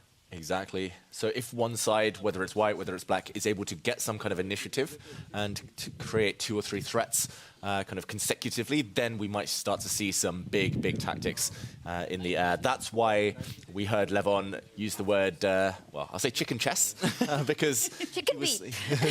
Chicken beep. Because, yeah, if you don't go for the attack, maybe the position just becomes a bit symmetrical. Queens in the corner don't tend to be happy unless they can contribute to something a bit bigger. So I think Levon wants to get the action going. They start with white, they want the attack. And the black team will be trying to limit those diagonals, limit the action. Those kinds of Levon quips, again, just only affirms what we were kind of wondering at the top of the day. In what type of spirits? How high are his spirits? And he seems to be at the highest of highs. And he also reflected on Magnus's spirits, right? He said, Magnus, you're feeling very adventurous today. Is the other thing he said, with Magnus again looking for a quick pawn gambit in this position as well. We saw him imply the move G5 after the F pawn moves 2 steps forward, F4, F5, sacrifice a pawn. And I wonder, you know, it was on move 2. We saw Magnus gambit in round 1. How quickly will we see it in round 2? And that's the crazy thing with the top players. Like, he gambited a pawn in round 1 after 2 moves, got crushed. He still wants to do it again. He just loves the action, Magnus. He's still very much a believer in his own principles, his own understanding. And there we see shake of hands between 2 legends of chess. Without a doubt, these guys are so familiar with each other. But like you say, Magnus may be almost looking to prove a point, you know, in looking for something a bit aggressive and maybe something that Fabiano won't necessarily expect out of his opponent. First, we'll take the bird's eye view of all 4 of our boards as play is underway. Play is underway, and it's exactly the same all across our arena. The F-pawn opening up the 2 bishops. And finally, we see Magnus. Is he about to gambit again on the second move? He takes a pause. Will we see G5? It was a move that he mentioned. Oh, Magnus, has he learned his lesson? Ooh, it's a chicken type of move, as Levon Aronian would say. He plays it very safe. The bishops, we talked about how they were looking at pawns. The white bishop's been blocked now by the black knight, but Magnus just wanted to block the opponent's bishop. And this game is going to become quieter now. I think Magnus has had enough of the fireworks. He just wants to grow into this game. And ultimately developing in the same way that a number of the other players with the white pieces have already begun to develop this position. Plenty of pawn moves to kind of open things up. Either way, 10 minutes apiece with 5 seconds of increment for all of our players here in round number 2. It's Magnus Carlsen looking to strike back with 0 points to his name up against Fabiano Caruana, who, thanks to a late blunder from his previous opponent in Parham, already has 1 full point to his name.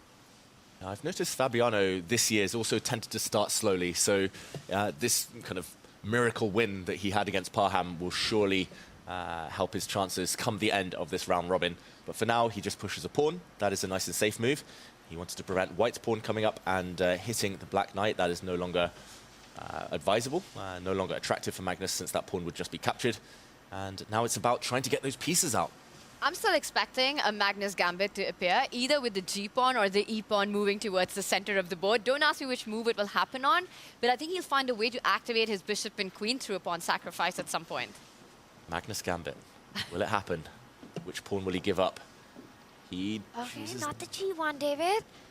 He likes the symmetry, though. He's building pawns. He's building a connect 3 on both sides of the board, kind of pointing towards the center.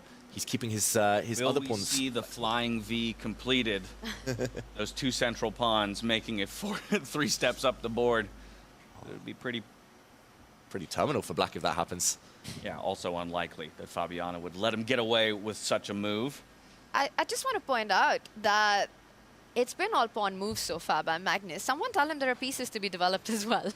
I like it. I think more so in freestyle chess, you know, than in any other variant. Pawn moves have tremendous value early on. They really do. You stake your claim for space. You try and conquer as much of the board as you can. It's like the infantry of an army going forward first, and it's only later the cavalry arrives. Yeah.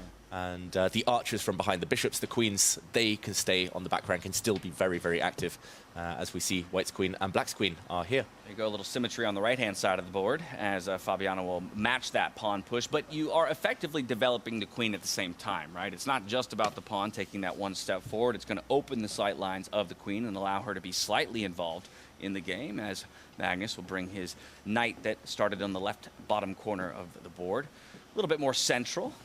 I'm just glad to see some traditional chess principles still at play here. Bring that knight out towards that center. Still expecting a pawn break with e4 at the right time. Maybe Magnus wants to establish a full control with the d pawn moving 2 steps forward as well. I'm kind of liking White's position here. You know, it just feels that you've got more space. You're going to be faster, and that knight on b6, quite misplaced so far. Doesn't really have a future with the a7 pawn, x-rayed behind it. How quickly can you get it into the game? Yeah, I remember Hikaru Nakamura, before freestyle chess started to become a bit more mainstream, he used to say it's always a mistake to bring your knight out to the 3rd or 6th rank if they can be controlled by a pawn. And this white pawn stepping 1 square forward means that the black knight can never really jump forward. And I think positionally, strategically, long-term, that knight is going to be an issue, is going to be a target. But for now, Fabiano doesn't have too many other weaknesses. Now, and while he gives a scratch to the head and a moment to think, he does find his move. It is going to be a strike in the center of the board with that pawn pushing, and now looking for a little bit of tension to be built. Onus on Magnus to respond, but I'd actually like to go take a look at a player who we've talked plenty about, but we haven't seen much of, and that's Hans Niemann. He, again, has been the one player to go his own way when it comes to analyzing the positions, and he's up against Parham in this 2nd round of the day. As we get to the board, you'll see the computer once again likes Parham's position, akin to the first game of the day for him. And interestingly to me, it's Parham who also has the time advantage. Typically, I'd think of Niemann, the faster player, in almost all of his matchups. Yeah, it's interesting because I agree. Every time I've watched Hans play, every time I've played against him, he's always so speedy. He uses the clock as a big weapon. But in round 1 of the day, he played Arjun. At some point, he had 2 minutes against 9.5. And he was worse on the board. Here, it's not so drastic. He's just down 1.5 minutes. But it feels like he's yet to fully warm up, yet to find his speed. And the reason here that Black has the advantage that Parham Maghsoodloo is doing well is because he has access to 1 very nice square. Probably don't want to rush to jump in, but this square for the knight later is going to be hard to challenge. The white pawns have stepped quite far forward, and White's queen in the meantime as well, trapped, just struggling for air. Yeah, he still needs to spend 1 move to get that queen into the game. I'll also point out that the structure and the formation that Hans has taken, it makes it very difficult for him to actually castle on either side. You know, Black can do it immediately. You put that rook on the 8, and that's castling alongside here. Your rook comes into the game. But with the c4 and the d4 pawns so far ahead, the e4 square that David pointed out, for White to get that rook from b1 into the game will come with its own danger. Notice how that queen on h8 already lined up on that diagonal. We can look at tactics and tricks if White was to go long castle. And while short castle, the long way off to the right flank, you can forget that with the bishop and the queen all stuck in the corner. So some big questions to be answered in the middle game for Hans. How does he coordinate his pieces? Yeah, it's not so easy. It's kind of similar to what Magnus is doing. It just feels like Hans has kind of put his pieces on slightly clumsier squares and slightly less flexible with his pawn structure. Maghsoodloo, in the meantime, probably he'll feel the ghosts of round 1. He knows he's doing well, but winning games against these elite players is so difficult. So what happened here? I mean, did he just overplay his hand a little bit from the beginning, right? Just stretched a little bit too far, got caught with his hand in the cookie jar? A little bit. I mean, we always tell people in normal chess, take space, take the center. He's tried to do that, but somehow I think he would love to pick up this pawn and just put it back behind its bishop, if anything, because suddenly his own bishop would gain a lot more access on this diagonal. His knights would get some squares to jump to. It just feels like he's overextended, got a bit overexcited. Did Hans also get a color change, a swag change on that jacket? If I remember correctly, in Vegas, didn't he have a white? Oh, he was hot. He's been hot pink. He's been hot pink Oh, most of the season? yeah, he's been hot pink. White is Magnus. He also won the underwater in the hot pink trunks as well that's to his kick off color. the event here in South Africa. That's his color. That's for sure. You're going to have to take down the likes of Magnus Carlsen a few times if you want to rip that white jacket away from him, I think. Yeah, the Dark Knight with his black shirt as well here. He's going to be one to watch at this tournament for sure. It means a lot to him. In the meantime, Parham with a very calm move. Less of a time advantage, but still very stable position for black. And I want to just talk about Parham. I know you mentioned this earlier as well, you know, his journey being sort of under the radar from where he comes from, playing for Iran, but having Alireza there as well before Alireza moved to France. He's not a household name yet, but has had some really great performances, especially over the last year. He crossed 2,700. After getting married, his chess has actually also gone through the stratosphere, so he's been enjoying playing as well. And he really is an ambitious young player, but he's spoken about the struggles of invitations. He's spoken about how difficult it is to play in these top events for himself. And I think this stage is one of those where he really wants to say that he belongs here with the elite, sort of mark his presence, because it would mean so much for his chess career. And off the board, he's just a really nice guy. Super funny. That's what I was about to say. It's my first opportunity to meet him personally throughout this event, and it has been such a joy to get to know him. Again, his only performance here so far on the Grand Slam Tour was all the way back in Grunke, where he finished second to Magnus Carlsen. Even had some strong positions in that matchup against Magnus Carlsen. Granted, he wasn't able to get it over the line, but a second-place finish being your only showing. I'll actually note that Hans Niemann, in his only showing on the Grand Slam, is also a second-place finisher. So we've got two second-placers looking to do one better this time around. I just feel that Hans is big news whether he's there or not. He was supposed to be there in the Paris Slam, a last-minute withdrawal there, and that's all anyone was talking about. Then he comes to Vegas and really lets chess speak for itself. Just his whole entire run, finishing runners-up, going through to the finals. Eventually lost to Levon, but took down some big names along the way, super convincingly. Some brilliant play by Hans there. And he's, you know, sort of the bad boy in chess. It's a repetition that he lives up to. He sort of almost takes it to fuel himself to greatness. And I think every time he gets these opportunities, you're absolutely right. He wants to establish himself. He wants to let chess speak for itself. And I'll let you into a little secret. A few months ago, Maghsoodloo did ask Magnus. He's like, I've been stuck. I'm so close. I feel like I'm about to break through. But what's the next step? Magnus just said, you know, just play to your strengths, be aggressive, try to crush your opponents, because he was being a bit too respectful, maybe taking some draws in certain games, and it feels like this year's been the big breakthrough. He's also been working harder to get fitter for these long tournaments. He's been working to just bring the potential, bring it all together. And this game is still bubbling. It feels like neither side is really kind of convinced of a certain plan. We haven't had so many moves, but I have the feeling we're going to see a lot of tension and then fireworks when the clocks tick down. Okay, well, I do want to maybe do a quick trip around the world, check in on the rest of the boards. We can come back to this one in just a bit's time, as it is quite an exciting matchup. So from here, let's take a look at the four board. Anything that jumps out to you two. I do see that Fabiano Caruana, again, has a slight edge against a Magnus Carlsen, who's yet to get a point. And it's a pretty crazy position as well to boot right now.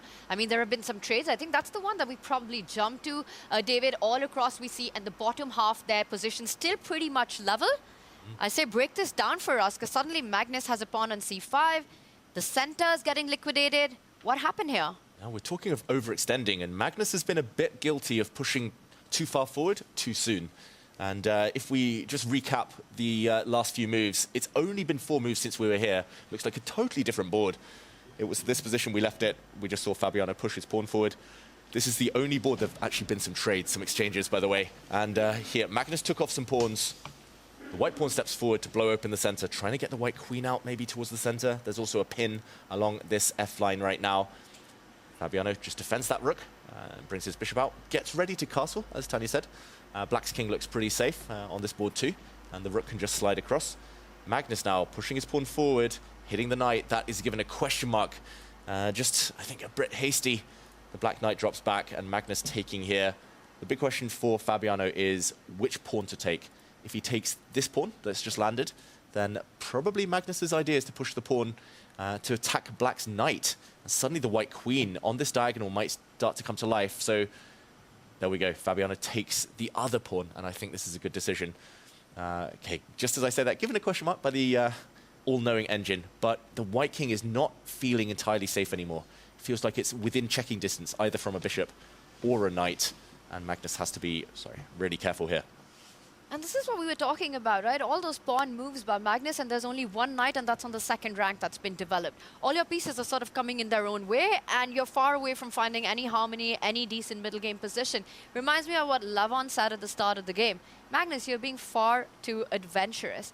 And I wonder that overexpansion by pawns, is it going to be a repeat of what we saw against Javokir Sindarov? Magnus playing very creatively, but is it backfiring again? Yeah, Magnus, we talk about how he's a bit of a slow starter. At the start of days, normally he lacks a bit of energy, so he plays a bit more passively, but it feels like he's trying to force himself to play very energetic chess. It just feels like it's not quite objective chess. It's not quite correct. He's taking big risks, which isn't normally his style.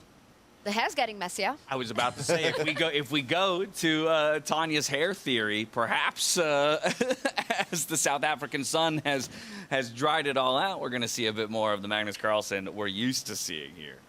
Still looking, though, for what his response is to this knight snapping up the pawn. Obviously, one move would be what we are about to see play out on the board. It is the bishop trading off for that knight, and then he'll quickly bring another one of his knights into play, also hitting that bishop there, either asking it to move or become defended.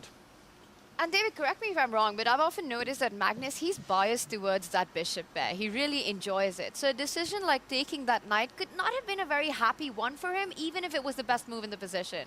Exactly. It was reluctance that we saw when Magnus spent a minute and a half deciding whether to trade off a bishop for knight. As you said, Tanya, it's very specific to this type of position. He gains a very important move here on the bishop, which probably has to step back. I'm expecting it maybe to drop back one square to the center to defend the pawn in the middle, just in case. But then Magnus is going to bring his bishop out. He's going to stare down the black king, and he's going to say, okay, I've got some ideas. Suddenly, my pieces come to life. It's not about what's left the board. It's not about the bishop pair anymore. It's about what's still on the board. And here we go. Oh, first he takes a pawn. Okay. Now his rook is defended. That was another plus point behind the white bishop in the middle, jumping out the way there. And now he's lining up this scary check. Which means that black can't recapture, actually. Pawn takes pawn, bishop g4, there's no good block. I mean, that looks like you're walking into some kind of checkmate. Is Fabi about to... Oh, not queen g1. That did not happen. Takes it. Whoa, bishop g4 check. Do you literally not care? Wow, I'm really surprised Fabiano's allowed this, because the black king is now destined to stay in the center for life. If that check, the black king will have to shift. Only move, yeah. That's scary. But also, David, it's not just the king in the center. That rook on b8 is out of the game for the next as many moves as I can foresee, at least. Rook on b8 will not come back to the center of the board. Magnus taking a pause. I was expecting him to absolutely bullet out the move bishop g4 check. Yeah. He undoubtedly finds it, though. Yeah, that was his whole plan, I think, from 5 moves ago already. He's just trying to think, what next? I give a check, my opponent's king has to move, and then how do I follow up? The black queen is hitting a pawn, so Magnus might have to take a timeout to defend that little guy in the corner. But, yeah, if he gets 2 or 3 more moves, Magnus, if he gets his own king castled, if he gets this rook into the game, then it's definitely him who will have the overwhelming number of pieces out in the battlefield. Here comes the check. A quick response from Fabi, as it is an only move in response to that bishop check. But like we say, not a comfortable position for that black king to be centralized on the back rank, and also trapping his own rook into that very, very sad b8 position. I'm still expecting Magnus to go long castle at some point and bring that B1, his own counterpart to the rook that you mentioned, into the game. Maybe he has to take a timeout first to defend that H2 pawn. He might step up with the queen, create his own attacks. I want to again point out that A7 weakness, at the start of the position. There was one pawn that was weak throughout, the only undefended one. Magnus chooses another square. He centralizes it, eyeballing the pawn on E5. This is difficult for both players, I would say. This is quite an irrational position. You don't see something like this normally in regular chess, with the kings unable to castle, or at least the black king unable to castle here, with most of the pieces still tied down on the back rank. This is a hard position to navigate. So I'm thinking with the clock's level now, it's blunder territory. It's approaching. Yeah, the players are exactly mirrored on the clock, as now Fabiano will dip just below, given that it's his turn to respond. Tough position for him to be in. It's fascinating. Nearly all of the other boards, there have been like minimal exchanges. I think Levon and Aronian against Arjun, that's one where some pieces have left the board, but this is by far the most simplified, but also by far the most difficult to navigate. It's actually a very exciting position. Even though we've had a lot of trades, this is anyone's game, but I would want to be white here, simply given the king's safety position. Given the option that I'm getting my rook into the game in one move, as long as I can get castling done. If you're Magnus Carlsen, that's the next move. You almost pre-move it at this point. And I wonder how much this is on Magnus's mind, right? He lost his last game. He lost the first round to Sindarov. Fabi was worse throughout his game. Yeah. He was under pressure, close to losing that game, but then got incredibly lucky. This one, a game for all three results. Given the position on the board, the mindset the two have, what result are we expecting here? Well, right now, you were the one who predicted the draw, and right now, maybe it will go your way. I mean, it's hard to hope for luck against somebody like Magnus Carlsen. I think that would be the big thing, and I always return to the question of whose moves are easier to make, right? And right now, I would lean just ever so slightly towards Magnus when it comes to easier moves to make, largely because of the king's safety and the opportunity, yes, to get his rook into the game just an ounce quicker than, let's say, Fabiano could do. Definitely. I think the clock situation as well, slightly in Magnus's favor. Fabiano has slowed down. It's interesting, it's first place versus last place right now. I know it's only been one round. Fabiano out in joint first. Magnus Might be the only time you get a chance to say that. Exactly. Magnus in joint last. Say it now, because you won't be able to say it in just an hour's time or so. I think a draw would be great for Fabi. He starts with double black. He had black against Parham. He's got black again now. So if he gets 1.5 points out of those 2 games, he'll be loving life. But for Magnus, it's more important to get the win.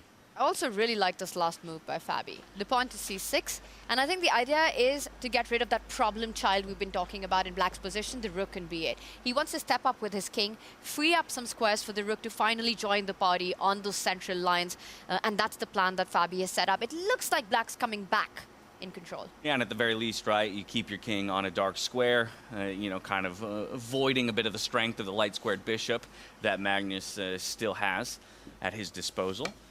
So a nice find by him, and now the castle will come through here for Magnus Carlsen as we see that rook hop over and over to the d1 square. The king will slide up. Quick response here from Fabiano Caruana.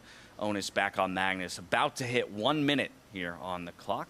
Just a small disadvantage when it comes to time up against his opponent.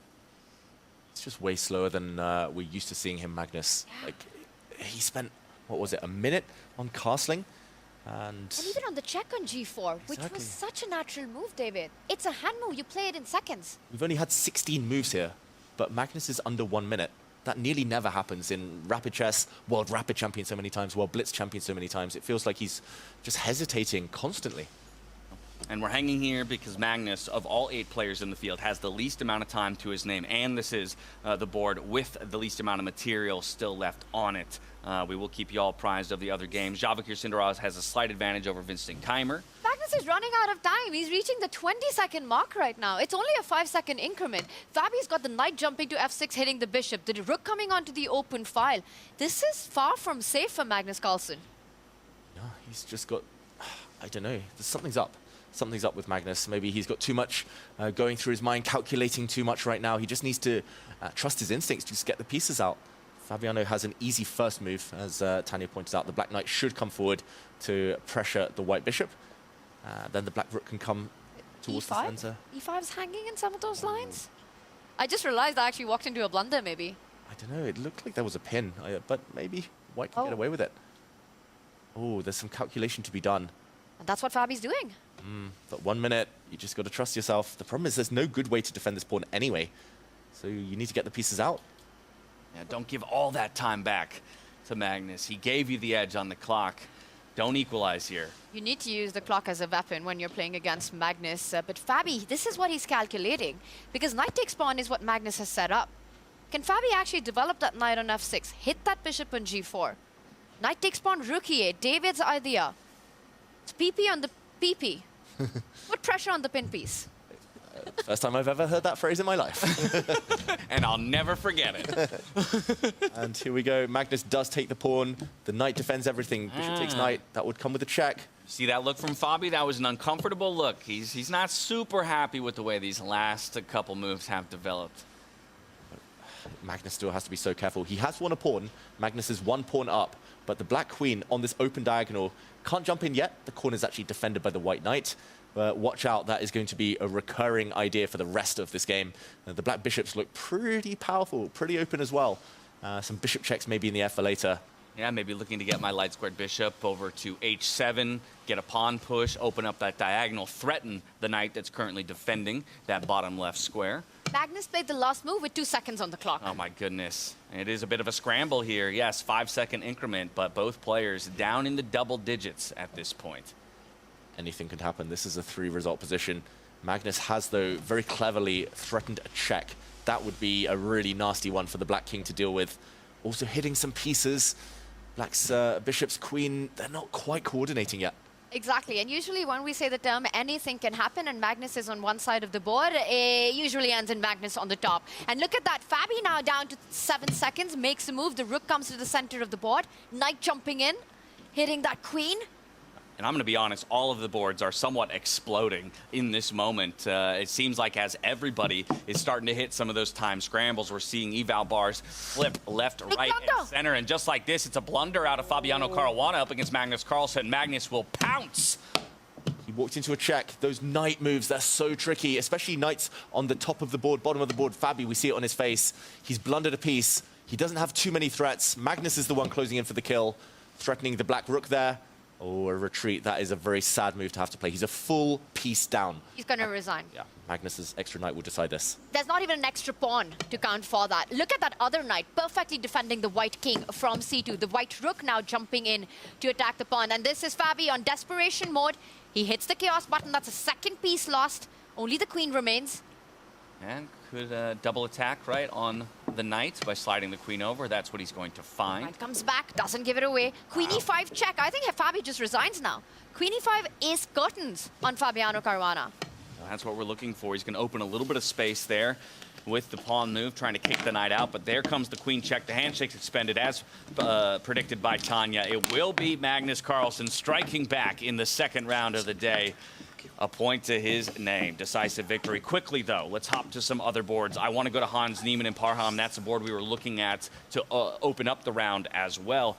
And look at this. As we arrive, it's going to be Hans Niemann with a tremendous advantage over Parham in this one. He seems to do it late in each of these rounds. Yeah, it's simply a 1 pawn advantage for Hans Niemann. It's not just any old pawn either. It's a pawn that's 2 squares away from promotion. This white pawn is tying down the black queen. Black's most powerful piece simply can never move. Hans Niemann has full domination here. His queen is the active one. And there we go. He's trying to force an exchange now. The black queen's kicked into the corner. Oh, it feels like this pawn is just going to decide the game. There's no counterplay. White's king is super safe. Magnus and Hans using the same strategy, using a knight to defend their own king, while the rest of the position plays itself. And this is beautiful, right? He gives a check, that a-pawn moves forward next, the queen slides over, gets rid of that defender. I'm expecting Parham to resign, and I wonder how much is this a reflection of what happened to Maghsoodloo in that round 1. Yeah, a little bit of a slow bleed here is this one. Parham struggling up against Hans Niemann, who, if he does come away with the full point here, will take sole possession of first place, moving up to 1.5 points to his name, given the fact that Fabiano couldn't add anything to his total overall. Get that queen in. Is that just over? It looks over. He's just wondering whether there's any counterplay. Hans still has 30 seconds up his sleeve. He's potentially just wondering whether he can capture the black pawn that has just moved. That's the last roll of the dice. There we go. He does take the pawn. That's pure bluff from Maghsoodloo. Gives a check. That knight can be removed. Split the pawns as well. If you do decide to go for the capture, of course, king in check, he decides to retreat to the corner here. Playing it so cool and calm. The black queen is completely dominated. You don't even have a square to come into. And look at that. I was going to say a threat, but it's not really. You still have the g2 square running away with your king. Knight f2 is not checkmate, boys and girls. Now an offer of queen trades here, as we see Hans looking for the promotion off of a trade. Parham not going to take it. But we're going to see a new queen land on the board. There we go. Hans had a queen prepared, and that signals the end of the game. Takes the win.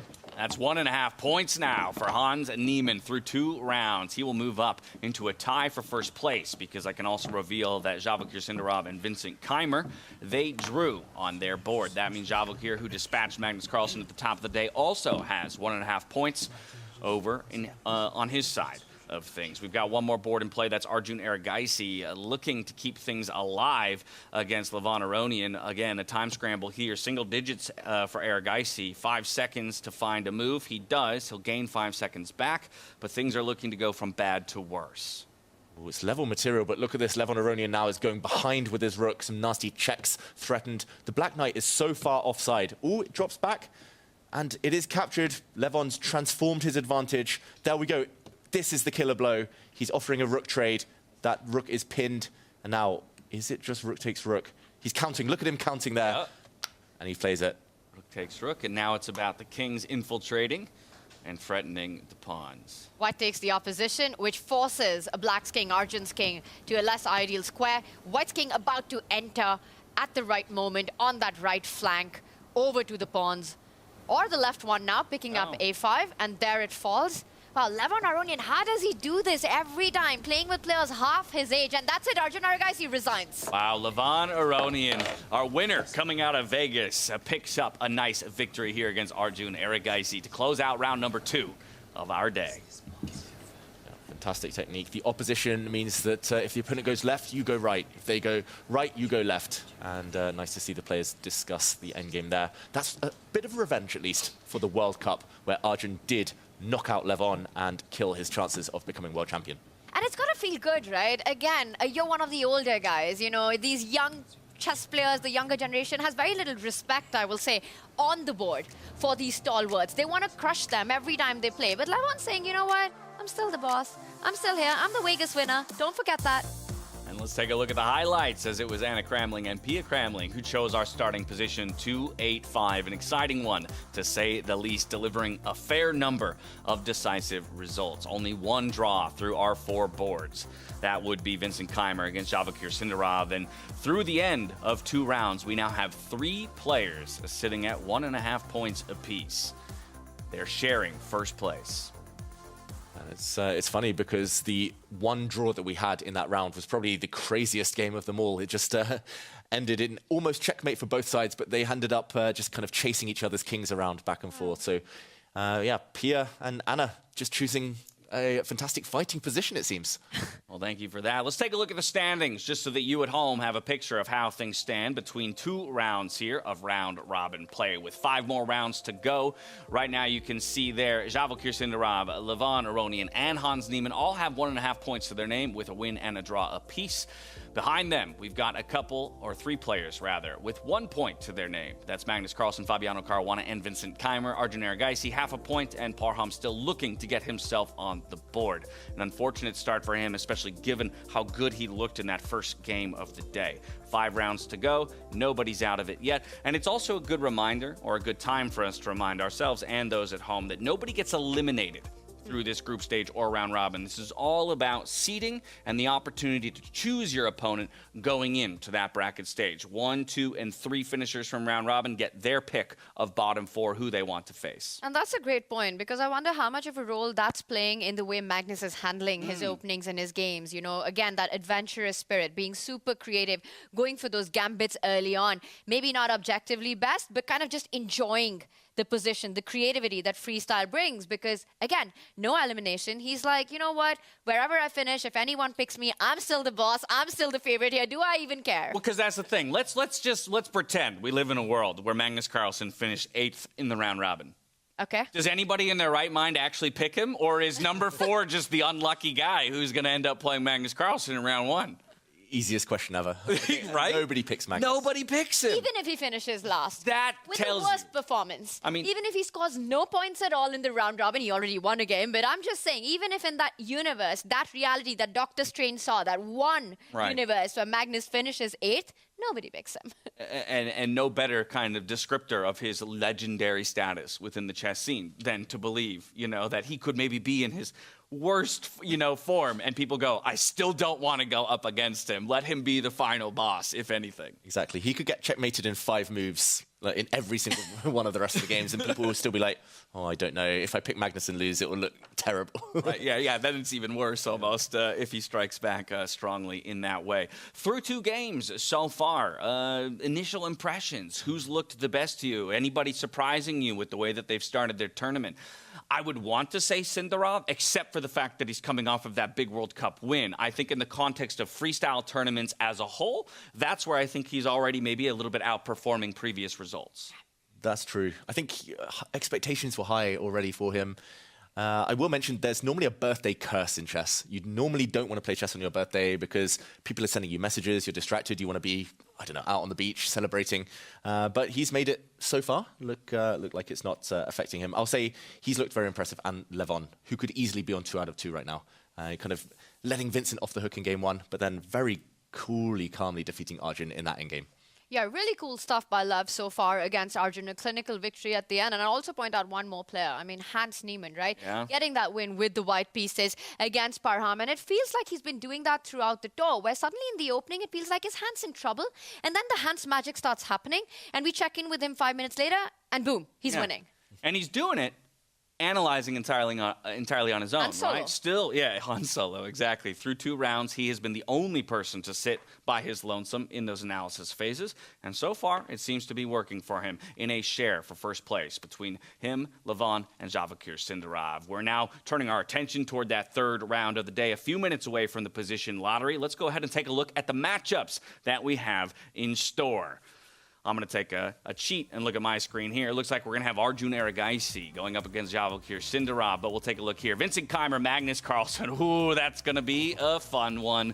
Then we're going to see Arjun Erigaisi up against Javakir Sindarov. Again, another first-place holder there being challenged by Arjun. Parham still looking to get a point on the board, and he's going to have to do it against a first-place holder in Levon Aronian. Fabiano Caruana and Hans as well here to close things out. That's a picture of our 3rd round overall. Let's dive back into the studio, and Fiona is going to help us with that draw.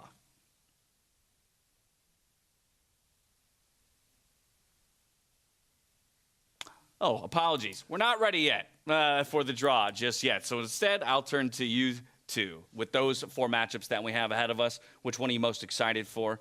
The All-American clash. It's got to be that one. Fabi taking on Hans Niemann. I mean, Fabi's kind of struggled so far.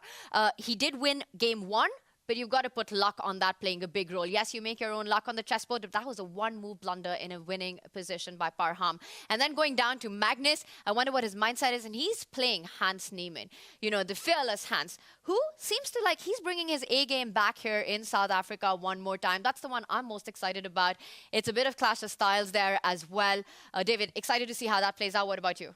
I think in terms of importance, I'll say Parham Maghsoodloo with white against Levon. I think for Parham, confidence has always been such a big factor in his chess in general. If he starts with 3 losses in a row, he's not going to feel like it's his week. I think for him, he needs to bounce back. He has white. Levon is a very aggressive player, often gives some chances along the way. So I think in terms of importance, this one. So looking for a draw or better for him. Exactly. Just get something on the board, start generating a little bit of momentum for yourself. Again, Levon, though, a player who seems to be near top form, especially when it comes to freestyle chess. Our most recent Grand Slam winner coming out of Vegas. He's played incredibly well during the rapid portions and continues to find that form with 1.5 points right here. Javakir Sindarov up against Arjun Erigaisi. I think that one's interesting just because Arjun is always one of our most aggressive players. He can find himself some very strong winning positions. It's usually just about whether or not he can get it over the line.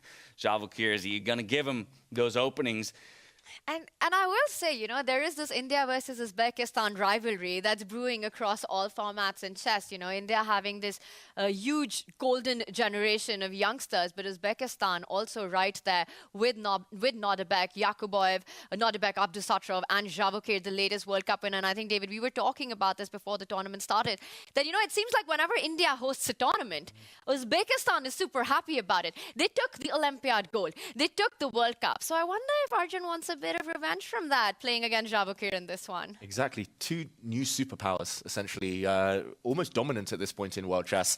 If you go back 10, 15 years, yes, there was Vishy Anand, but I think India have just risen up so much, and Uzbekistan trying to play catch-up, doing pretty decently. So that'll be a fun game to watch. Final matchup, Magnus Carlsen, Vincent Keymer. Vincent, so far, 2 draws through the day, but I would argue 2 draws from losing or disadvantaged positions. So far, maybe some things kind of working out for him just to scrape away with 1 point to his name.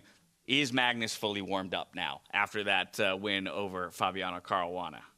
I wouldn't say fully warmed up, but I think warmed up enough to fancy his own chances. And Magnus, you could easily see him winning, as he did in Grenka, a bunch of games in a row now. And that's the thing, right? Once Magnus gets on that streak, it's a hot streak. It becomes really tough to stop him. And while the game wasn't convincing, the one against Fabi, he was on the back foot in the opening. But once he got a chance, he never sort of let Fabi off the hook in that time scramble. He was the more accurate player. He kept the pressure on. So Magnus is starting to get a bit scary now. All right, it's time for round 3 between our 8 players here in South Africa. In just a moment's time, we'll be stepping back out onto the stage with Fiona Style Anthony for the position lottery to see what the landscape of the battlefield will look like here at the Group Boss Nature Reserve.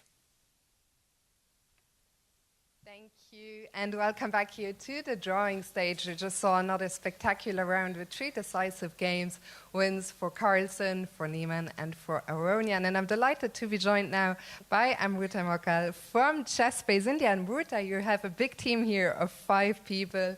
You've been covering the entire freestyle tour. How has your experience here in South Africa been so far? It has been the most incredible experience, the helicopter ride, the horse riding, but the chess beats everything for sure, and it's a dream tournament for Chess Base India. We all are loving every moment to cover this whole event. And it's always such a pleasure having all of you here and all the fantastic content you're creating. I'm going to move behind the table as we are ready now to draw the next position.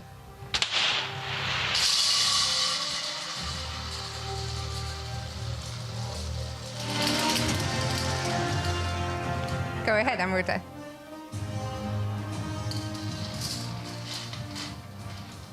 So the next position is number 767. 767. 767. Thank you so much, Amruta. The players, as always, have 10 minutes. Best of luck.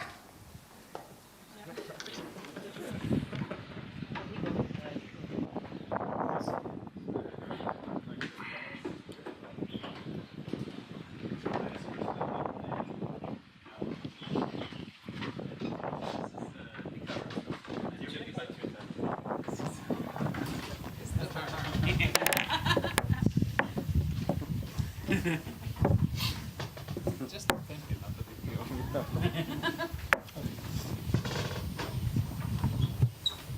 Yeah, great. Similar. I was worse after like 5-6 moves. Worse? Yeah. Really? Yeah. No, I mean I'm not sure objectively, but it felt that way. We have to try the usual. 4 is better 4. Yeah. This looks so similar to stuff we've had before. Okay. It's Actually, I played the same position against Vincent. Like 1 day ago, I played like this and he crushed me in 10 moves. Yeah, it's 5 and pleasant. 5. It's very bad. okay, but we probably play a 5, no? Yeah, probably a 5 is no, okay, it's a better. I mean, it's better, but no. Okay. What Maybe to do, it's what to do? Oh, this is a move, huh? Ah! G5, of course. Not F4. 4, take it. Queen F4. I don't know. But this normally is normal for black. This type of stuff. Maybe I think so. One of the next one. Then they fight. Maybe. Okay, here you go. Yeah, maybe. Or F6. But in general, maybe we have some F5, F4 also, yeah? Why not? So E4. Ah, you mean on Yeah. the first move, Yeah, F5. F5, E4, F4. F4, okay. Well, it depends if you can hold this F4 thing without falling apart. I think we can. 3, 5, 4.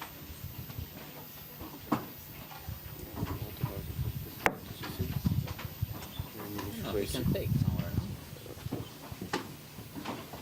Okay, you can take, but It's okay. okay. Yeah, your bishop is also kind of passive. Now let's have this bishop before ideas and then after again.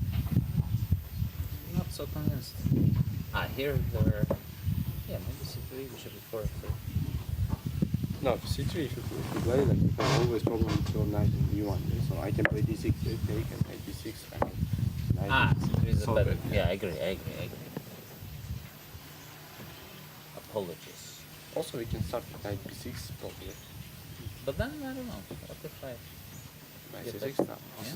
No, knight C6 Ah. is not needed there. We can just play. Yeah. Even here we can play D6. So you guys think this is safe? It looks interesting, but maybe it's not safe. This, yeah? Well, it's principled, of course. Most principled way. I mean, G5 is a problem, knight E3 also, yeah. F5, we do what? Yeah.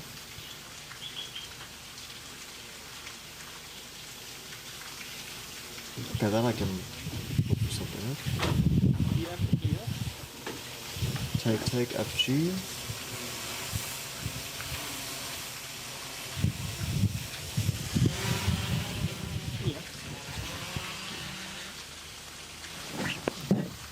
So, do we start with A4? Or let's not even put A4, F5. We can always do it later, right? But at the end, could you take on G3, take H7, take H3, queen G6? Huh? D3? You always see queen F8, no? G3, take. But also your piece is hanging same. Like queen G6 also knight D3. Take?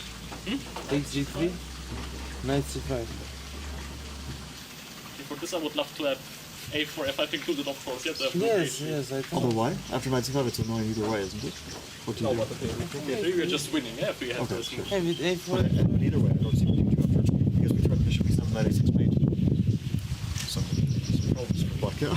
Yes. Knight B6, yeah? Yes. But then queen f8. Made on black knight. Ah, you have queen g8 still. Oh, but bishop e7 anyway, I have queen f8. Bishop e7, queen f8.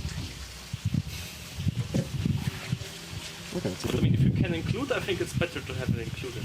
you think in general from the start? Yes. Are we sure that black has to play? No, that's the question.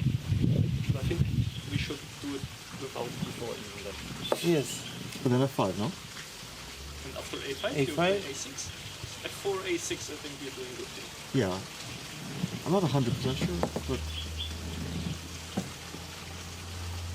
No, but this is I'm not knight 100% C8 sure about this. Like, I don't know, g5? I mean, it's weird, but knight on b6, knight on b7, I mean, it is very double-edged. The bishops are disaster. Yeah. It's absolutely Let's start with E4, E5, Knight A4. b6, knight c4.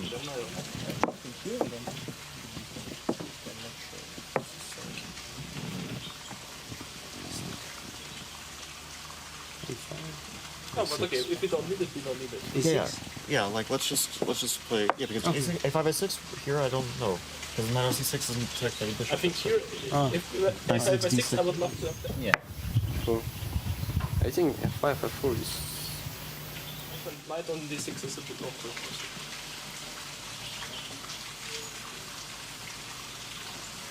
But what does black play? I mean, before we get clever, we can just. see if this is promising. F5.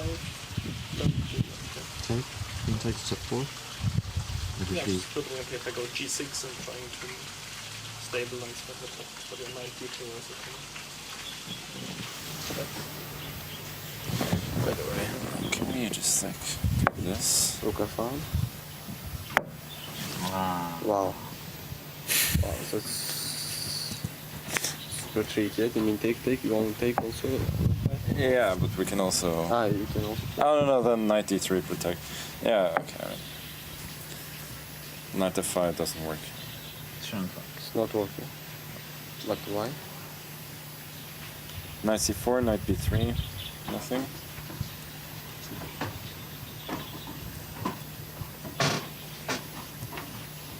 Why knight F5 doesn't work? No, it's not working. Rook F5, Rook E1, Rook F3. We cannot castle. No. Yeah, but this... yeah. There's too many. Too many pieces. No, actually, I don't know which one we can do. Just over 2 minutes to go before we dive into round number 3. Position 7-6-7 is what we're looking at. Players have been analyzing for about 8 minutes' time as of yet. And it's been quite interesting because while looking at some similar moves, we've also seen between the two sides of things that they're not completely aligned in their evaluations, David. Yeah, no real consensus. It feels like the type of position you could kind of make an argument for 3 or 4 different moves, and it's unclear what the exact differences are. Maybe move orders, they'll end up transposing to similar ideas. Only one piece on their usual starting square. That's the white rook on A1 in the corner, likewise the black rook, and only one undefended pawn each on the D file. This is too far. Oh, go ahead. Yeah, I was just going to point out that it's very interesting that how all the long ranges pieces are tucked onto one corner. And very often one of the patterns that we see in freestyle chess is that when you've got a king and a rook also on one of the corners, you don't need to be thinking about castling. That rook can often come into development, into play by pushing that A pawn, in this case, forward. So I think A4, that's one move that we all should be watching out for at some stage during the game to get that rook to A3. Do you even rook lift? I think in this game, the answer will be a yes. I saw Magnus. His first moves were all revolving around, again, getting those long ranges pieces into the game.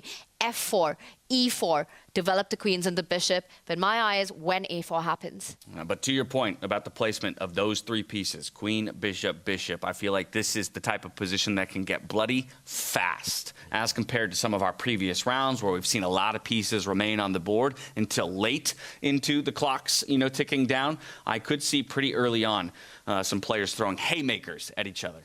Definitely. It feels like, especially the side with the black pieces, if they're not accurate in the first 5 moves, they could just get knocked out. They could just find themselves never really getting into the game. So, yeah, it feels like the opening here just more important than many of the positions we've seen so far. Would you say it's Boeing 767, so you need a flying start, David? You need a clean takeoff. Get that V1, rotation speed.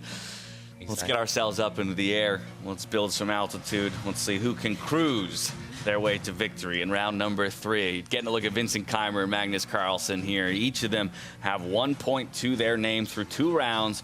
Can either of them create some separation, maybe chase down the 1.5 point holders who currently sit in that first place position? Yeah, who can stick the landing? It feels like Vincent here. There we go. He's not going to be super aggressive. I don't think it's his style to go route 1, very direct. There we go. It's the move that most of the players with the white pieces I think we're discussing, pawn to E4. I would say that the plus side, you develop 3 pieces. Your rook now has some access, can step up the board. The white queen has an open diagonal, and more likely now that you want to develop your knight behind the pawn. Knights often feel more comfortable behind pawns here. The downside is that the white bishop in the corner on the light squares might find itself blocked in, and here we go. Magnus already fighting for the center. Not a pawn sacrifice this time, defended by the queen, but showing his intentions. I think it'd be interesting just to pull out to the foreboard really quickly, because the 3 boards that were all a part of player discussions have started with the same 2 moves. You'll notice it's that E4 pawn push, then it's the black pawn that sits in front of the queen that will come out and immediately create some tension. But look in the bottom right of your screen, Hans Niemann against Fabiano Caruana. They have gone a different way, and it's been Hans so far throughout the day that has sat and evaluated entirely on his own.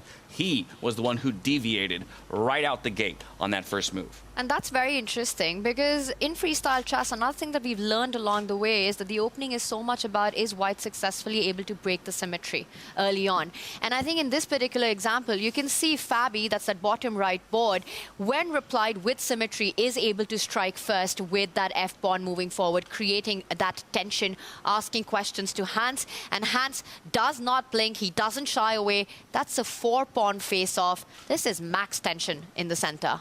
Yeah, maximum tension and symmetry. It's almost a dirty word in freestyle chess. It's like, it's just a code of honor. You don't just copy your opponent for too long. But Hans is trying to do that. And I mean, this box of pawns, someone's taking someone. And I don't know which pawn's going to take first, who's going to blink first. Fabi could just leave it and say, okay, since you're just trying to copy me, I'm going to bring out a knight, for example. But yeah, this is very, very tense. It's going to explode the center very quickly. Some solid thinking time, though, already here for Hans, as you can see. He's just over 8 minutes to his name. Fabi was playing with increments so far, dipping below 10 minutes now for the first time. I know we're early on. There's plenty of room to run, but this has been a pattern across 3 games now here for Hans, that he will actually start with less time on the clock, more thinking early, and then he kind of cobbles something together in the last few minutes. And we've seen that even in Vegas so many times, that he's behind on the clock in the first few moves and then starts blitzing out his moves. He's putting the pressure on and things turn around in those final few moments. But this one, it's going to be a really fun fight, I think. Meanwhile, on the other boards, you know, I see the queen come out really early. There have been trades early on as Hans Niemann. He continues, well, it's Fabi actually right now in the think. Who blinks first? Should we head over, check in with some of our other boards? You said that there was a bit of copycat chess there. Also, I wonder, guys, if you're Hans Niemann here, it's pretty brave and gutsy to decide in every game that you're going to sit by yourself. You know, you're surrounded by the greatest chess players of the world. You can riff with them on the ideas in the opening in a position you've never seen before, and yet you decide game after game to do it by yourself. And it would be an easy thing to, you know, to be called out as arrogant or cocky if it wasn't working. And that's the thing, though. Right now, he's proving it, right? And usually that's what you would ask. Fine. If you're going to choose not to, you know, match your mind or, you know, analyze with 3 other of the best chess minds in the world for 10 minutes, then you have to prove the value of sitting off on your own. And I'd say so far through 2 rounds, he's done it. We'll see if he can do it again against his countryman in Fabiano Caruana. Exactly. It worked in Vegas as well, where he was often doing this. I would say for the majority of games, he was off on his own. And yeah, he would get great positions. The few times he did come to join the group, he would say, okay, obviously it's this, and the players would tend to agree. So Hans with a great feel. We should mention 3 of the 4 boards feature black queens that have jumped out early and are likely to get hit. So it does feel like early questions for the side with the black pieces. That's a good question. I've got one more for you. What in South Africa is going on the Levon board? Look at that pawn formation. That's a bottom left board. Lev's pawns have moved up to f4, and Parham has got this central, beautiful e5, d4 pawn structure. A lot of moves. Finally, the knight coming out, and I see a question mark there. Meanwhile, big update. Vincent Keymer with a blunder, apparently. He did have a blunder. We'll go check that one in just a moment. We got plenty of time. So first, let's evaluate how did we get here, David? Because this was a game that started very much the same way, with an e4 met by the early pawn push in front of the queen. Everybody else opted to quickly trade those pawns off and bring the queen out. That is not the decision that was made here. Yeah, it was not the decision. Maybe it should have been the decision for Parham Maghsoodloo. He went his own way this time. He tried to step forward. Very logical. He's trying to lock this black dark squared bishop in, essentially. He's going to try and push as many pawns forward as possible. The problem is he doesn't really get time. And now it's Levon who actually lengthens the line for his queen to come out. Now the black queen coming out will be much safer, since the pawn in front of it will act as a bit of a shield. And we see, okay, the pawns challenge each other. A bit of defense there. That only really helps black, whose bishop now is staring at the center. The black knight comes out, and apparently a bit of a mistake in this position. The knight coming out. And I'm trying to understand why this is a mistake. Maybe it's to do with something that Tanya mentioned earlier. At some point in the near future, the black pawn will try and kick this knight away. But for now, missed opportunity from Levon Aronian. This pawn move was apparently the best, but instead he prevents the knight from jumping even further forward. And here we go. Will we see the black knight jump preemptively forward? Will we see a block of the pawns? It's still a very tense position, so I don't think it's the worst kind of opening in the world for Maghsoodloo. Cost him a lot of time, though. They cost him some time. He will go for the a4 pawn push, maybe open up a line for that rook to eventually get into the game with the potential rook lift, and maybe kick out the knight at the same time. But perhaps now is where we can return to that board that you called out, Tanya, Magnus Carlsen versus Vincent Keymer, because it was a blunder that we saw creep up, at least by the engine's evaluation, just a few moves ago. Not loving the choices made here by the young Vincent Keymer. Magnus is just up a pawn. What happened here? Can we just see? Did he just lose the f4 pawn, David? We're only 4 moves in as well. It's bizarre. Let's just backtrack to this moment. We saw the black queen come out, and we left it here. Vincent pushed his pawn forward. Magnus said, okay, I'm going to challenge you and open up my bishop at the same time. And Vincent here, I guess he didn't want to take this pawn, since in this position, after queen takes, maybe this pawn is hanging, but this was definitely been the lesser evil. Let's catch up because there were some quicker moves. Instead, he just brought his knight forward, attacking the black queen, but saying, please have my pawn. And this is bizarre. Where's the compensation?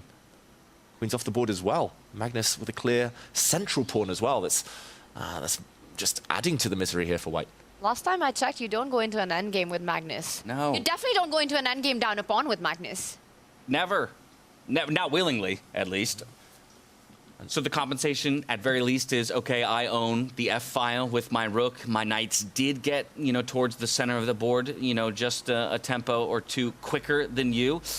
But I'm not sure that's worth the full pawn. They normally say a pawn is worth around 3 tempi. So one will be getting your pieces out. One might be creating a threat or an attack. The other one will just make sure that you're ahead compared to your opponent. But here, black gets one more move, brings the other knight out. Black's king gets castled. There's 0 weaknesses for Magnus Carlsen. Pawn is a pawn. And this is not good news for Vincent Keymer, who's also down 3 minutes. Yeah, the big initiative, the only initiative that white has right now is that extra move of development. There's nothing else. Magnus has a perfectly healthy pawn structure, no weaknesses, just one move behind in development. Is that going to be enough? I would be very surprised if that's the case. I will point out back in Weissenhaus, Vincent Keymer took down Magnus Carlsen to win the title. Not just Magnus, he also beat Fabi there. He beat Alireza there. What a run that was. But this, it just feels like it's gone really, really wrong. And like you said, voluntarily. He just gave that pawn away on move number 4. Yeah, peculiar move. Something that, he might be thinking a bit more about later tonight if he doesn't ultimately achieve the results he wants here in our round robin. Also, only working with about 4.5 minutes to his name, so we're going to quickly be moving towards time trouble against a confident Magnus Carlsen. We've been talking about round robin and how you want to finish in top 3 so that you're able to pick your opponent going into the knockout stages of the tournament. I would argue that for all the 8 players, well, the 7 players apart from Magnus playing here, it's not about where they finish. They just don't want to end up playing Magnus in the quarterfinals. That's the only thing. And the only Nothing way, else matters. The only way you can guarantee that, finish top 4. Yes, or top 3 at least. Yeah, well, no, top 4 you can't be chosen. You will be. You're right. Actually, you could be left with Magnus if Magnus is 5 through 8. I'm in a world where Magnus still manages to get up into the top 4 at the end of the day, but that is a good reminder that that is still an option. So, largely though, for most players, it's aim for that top 4. That's arguably going to give you your best possible matchups in the quarterfinals and set you up for success in the bracket stages. Right now, though, Vincent Keymer's just worrying about how he's going to survive this game. It's been 2 draws for him so far through the day, whereas for Magnus, it's been more up and down. Taking the loss early, then getting the decisive victory. I think right now Vincent's saying, how can I just get another half a point? How can I keep things even? Yeah, it's been 2 draws for Vincent, but both of them he was almost lost at some stage. So he's been living life on the edge, and I'm just surprised. That was one of the most bizarre blunders I've seen at this level, just because it was so clear and so obvious. But yeah, this is the position he now has to defend, pawn down. Well, while Vincent's on the back foot here, I think we should hop back over to another player who finds himself on the back foot. It's Parham up against Levon Aronian. We were there a little bit ago. We had questions about the choices that Parham made in not looking for those early pawn trades. And so far, he's not proving the move. That's kind of the thing, is I want you to prove it to me. If you do ultimately go for it, Engine calls his most recent move a miss. I think we ignore that for now. We walk it back just a couple moves once again to understand how we got to where we are. But Levon looks to continue to pile on the pressure here. Ooh, this is bad news for one of the players, and it's especially to do with one piece. Very quick action replay. We left it with Parham trying to push forward. Levon said, nope, I'm going to block you. Very logical. The knights both developed, and I think the reason the question marks, the X's appear, is all because of what happens in a moment. Parham should have been trying to prevent this pawn stepping forward. For example, he could even trade off bishop for knight.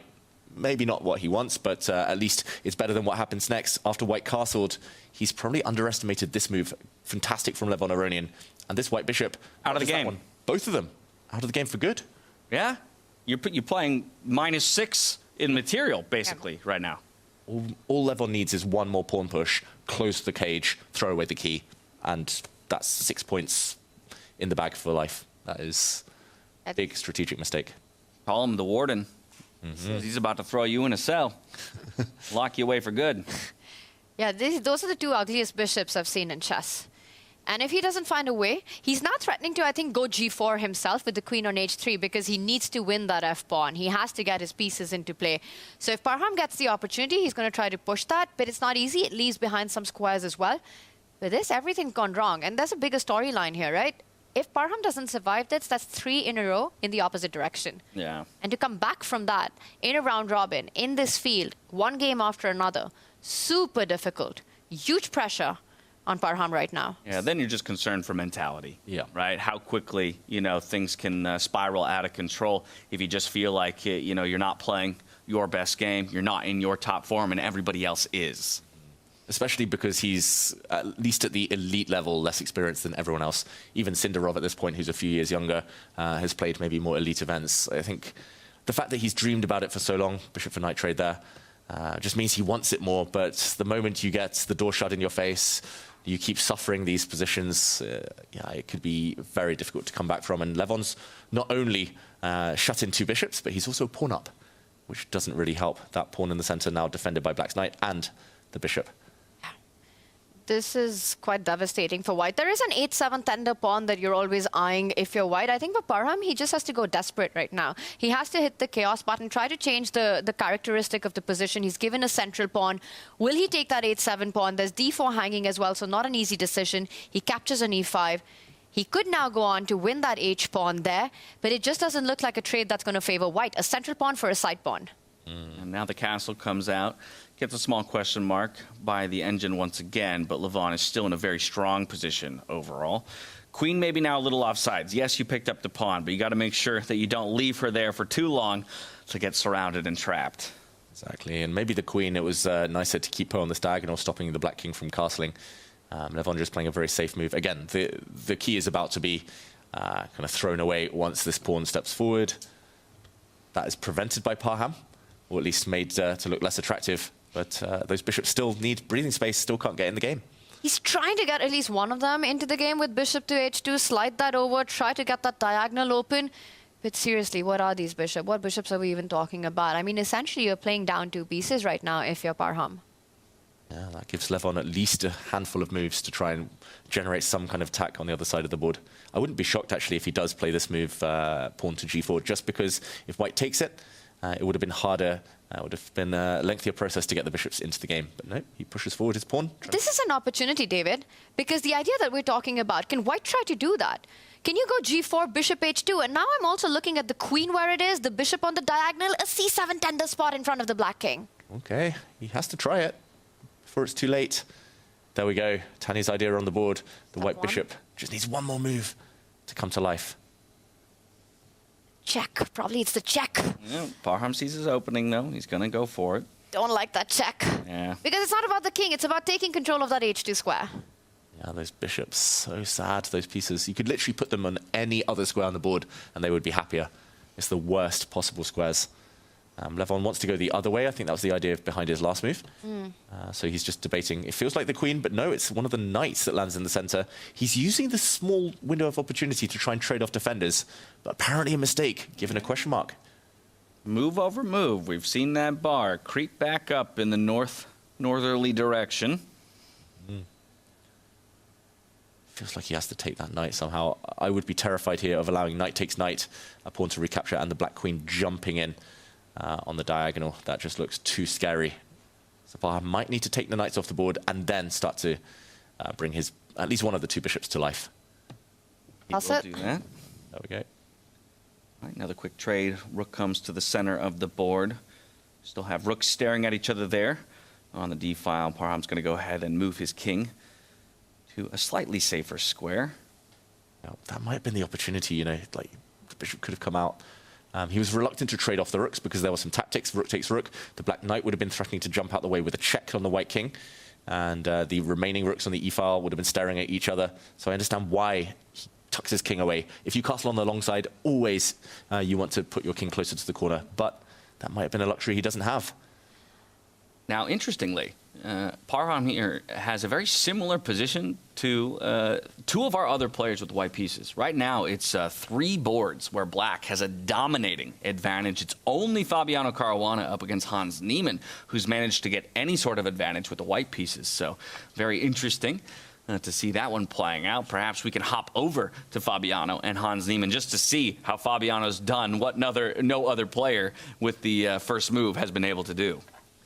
Let's do it. Let's check out Fabiano, as he normally has quite a good score, I would say, against Hans Niemann. He's been beating him a lot in classical chess. Let's jump over. There we go. This is the other position. But it just looks like a nice, safe, stable advantage. Nothing special. It's just the bishop pair. Yeah, you've got a really healthy pawn formation, a bishop pair, your rooks are coming to the central file, a slight lead in development, I want to say, for white, even in this endgame, with the other rook sliding over to e1. Some ideas of creating a weakness on that e6 square. A very pleasant advantage, as you've also blunted Hans's bishop on g7 with the structure that you've taken, the d pawn moving forward. It's a kind of position that I think at the top level, these guys would really enjoy. I want to point out one subtlety here, that for Hans, it's very difficult to get the other rook into the game. For that, you have to go long castle. The moment you do that, the king loses connection to the a7 pawn, and that bishop from g1 can actually slide over. There might be some checkmating ideas, David. Maybe we can show that. Because usually, that's a poison pawn. That's a mouse trap. You get that bishop there, and it can be trapped. Let's do it. I love showing checkmates. Any type of checkmate, you count me in. And this would be the most natural move, just to pin the black knight. Let's say black castles, just to try and get the rook into the game. And here, as Tanya's mentioning, bishop takes pawn is possible. Other options, of course, but the whole idea is that the bishop will not get trapped. If black tries to catch it behind enemy lines, then whoops, that is a beautiful checkmate. Those two bishops are drastically in contrast with Parham's bishop on g1 and h1 that we just checked in with. Yeah. So instead, then, what are we thinking? It has to be the b pawn push in front of the king to create a space, elevate him. After 2 moves, now we can finally centralize our rook. It looks that way, although Fabiano might use those 2 moves to push his pawn forward and to try and catch this knight in the pin. This looks really difficult for Hans Niemann. The bar is higher than I thought it would be for this type of position. And that always amazes me, you know. You see this position, you see it's a level material, so many pieces have been traded off, it's an endgame, how bad can it get? But then you do a deeper eval of it, you take a deeper look. It's actually really difficult for Hans to get that final rook into the game. His pieces are just misplaced. The bishop on g7 blunted, the knight on e6 pinned, the rook on e7 inactive, the rook on a8 not even in the game. So I think then you realize it's really not about the quantity on the board, but the quality of each of your pieces, and here Hans is really suffering with that. And we had a move. We saw Hans. He did go for long castle. Oh, he brought his rook back. Has he gone for long castle? Yes, actually, if he has. I think we're just a little bit behind here on the moves on the screen. David's going to play those out for you as we've seen them play back here. So there you go, threatening the rook first. The rook will drop back to the back rank, and now the pawn has been snapped up there on the A file. Don't trap that bishop. The mate on a6. Yep. From here, Hans has made a move. He's going to push that d pawn all the way up to d4. Now looking to maybe kick one of those bishops away. A bit of desperation here, looking for some answer to dislodge these bishops from their very strong positions. And Hans is down to 13 seconds on the clock as well.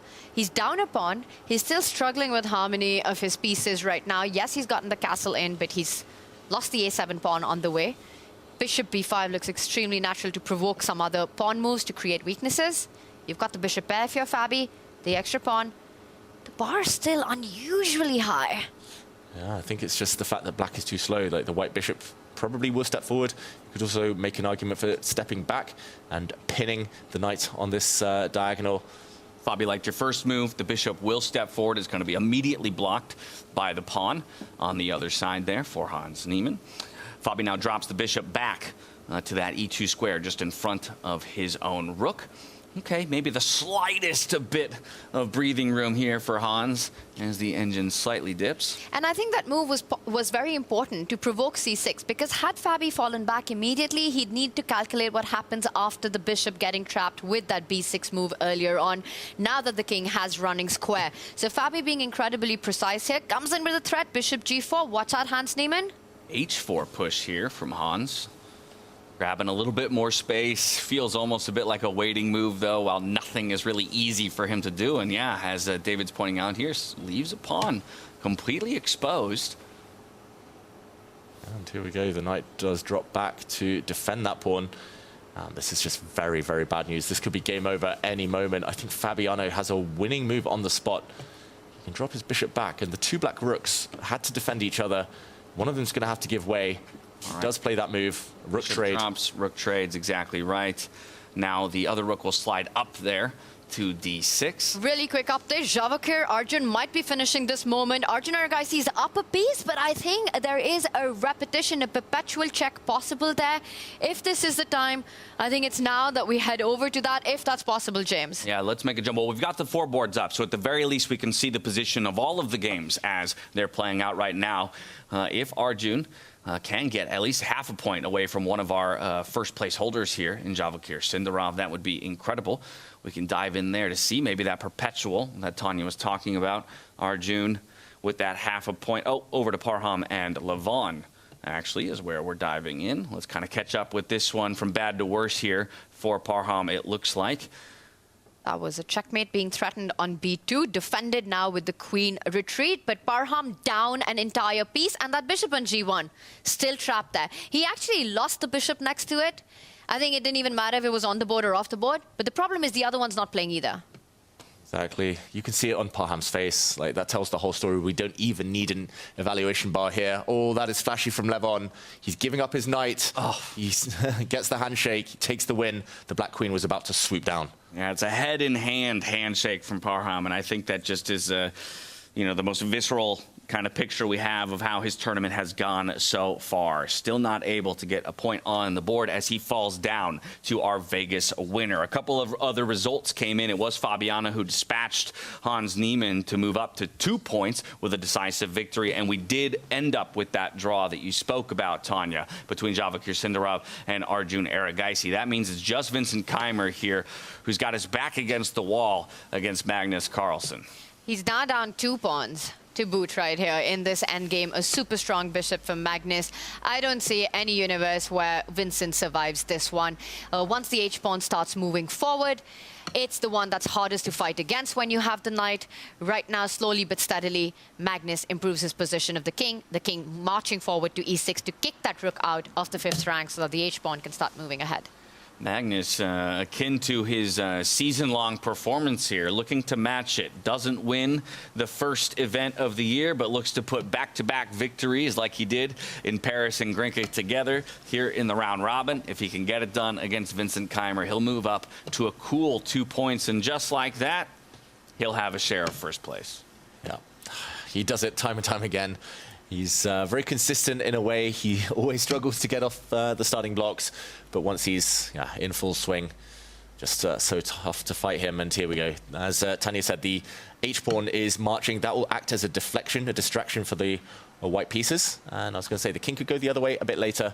First it steps back. He's just covering all the bases. He's got everything protected. He's done the hard work. 2 pawns up, and he's going to slowly but surely nurse them to victory. Extra time as well. Still makes me think about that move 4 in this game. With Vincent just voluntarily giving up a whole pawn, going into this endgame where basically you're saying I'm suffering for the rest of the game, hoping and praying for a draw against Magnus. That's not a good position you want to be in, and it usually ends up like this. It's the nature of playing Magnus, too. You give him just the one opening, and he'll take it. It's all Javakir's fault. You know, coming down to the start of the day. Why did you have to make him angry? Here we go. They're just moving back and forward, but slowly Magnus is making progress. His pawn has started marching down the board. His king is more active than ever. He just needs to defend his pawn now. He hits the white knight in the process. There's no good checks. A knight for bishop exchange will just make things even more simple. And yeah, this just feels like a a lesson in incremental progress. It's a masterclass by Magnus on these endgames. Slow and steady, keep... Early blunder in this position. Not showing the same kind of intuition, perhaps, that we've seen from him in the past when it comes to these freestyle events. You know, we've had 3 decisive games in this round with Magnus, Levon and Fabi getting their wins in. As we see, we've got Magnus on our screen, the final player to get that dub. But I'll have to say, coming back to a question you asked earlier, I mean, Levon, just how impressive he's been. And on the other side of the coin, what a heartbreak it's been for Parham. You could see it on his face. A tough start to this round and ends badly for him. Yep, taking a trip down memory lane for this third and final round. Smiles for Levon because he's sitting pretty right now with 2.5 points to his name. Sole possession of first place, in fact, coming out of this one with a couple of players at 2 points nipping at his heels. Yeah, very impressive from Magnus to bounce back. Very impressive from Sindarov in general, looking very composed. And it feels like the players we expected maybe before the day, they're starting to rise to the top. I've got to say, I'm cheering now for Maghsoodloo, at least to get something in the next game. Yeah, just to start generating some steam, right? Again, the benefit here of the round robin is that you're not knocked out, but like we've been talking about the whole day long, you don't want to be coming out of the round robin having taken primarily losses, you know, and just not having any confidence going into your quarterfinal matchup. And especially not against this field, you know, because that is such a big factor, is your mindset, is your level of confidence going into those longer games with these guys. And I will say 0 out of 3 for Parham. Again, like you say, David, rooting for him to get up on that leaderboard. And I think it would have been a completely different story if that game 1 against Fabi had gone the other way. Had Parham converted that winning advantage, we would be looking at a completely different leaderboard. But that's chess. And yeah, and that's sports, right? Sometimes they hinge on a single moment, and he might be reflecting on that first game of the day. Let's quickly take a look at the standings and the picture as we're about to crest the halfway point here of our round robin stage on the first day of play here in South Africa. As I mentioned a moment ago, it's Levon Aronian, our Las Vegas Grand Slam champion, who sits in sole possession of first place with 2.5 points to his name. He's got 3 players, though, just behind him with 2 points to their name. Magnus, Javakir, and Fabiano Caruana all in that tie for second place. Hans Niemann, he'll be the separator before we get to the bottom of the pack with Vincent Keymer and Arjun Erigaisi, each a point to their name. And as we've mentioned, Parham still hunting for that first point that he can put on the table. We've got 4 more rounds to go, though, throughout the day. Plenty more matchups for each of these players to make their move. So, again, we could see these entire standings flip on their head by the end of the day. They really could. We have some real treats in store for everyone at home. I'm looking forward to the next round. It's going to be quite a juicy one. That's all I'll say. All right, well, with a promise for some juice in the games to come, we are going to step away for a quick break as we reframe towards our 4th round of the day here in the round robin stage of the 2025 Freestyle Chess Grand Slam Tour. We'll see you back here in just a bit.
wanna know you, I wanna show you, and I wanna give you everything you wanted, and I wanna see you, don't wanna leave you. I just wanna give you everything you dream, but hold on to me, 'cause I know I can make you believe in something that only we can see. Also, baby, hold on to me, hold on to me, hold on to me, 'cause I know I can make you believe in something that only we can see. Also, baby, hold on to me, hold on to me.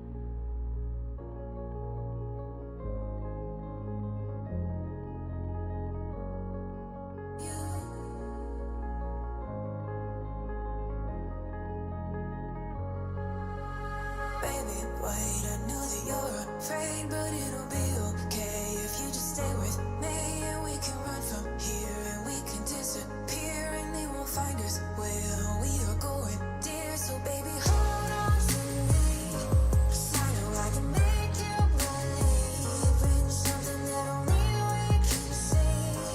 Also, baby, hold on to me, hold on to me, hold on to me, 'cause I know I can make you believe in something that only we can see. Also, baby, hold on to me, hold on to me.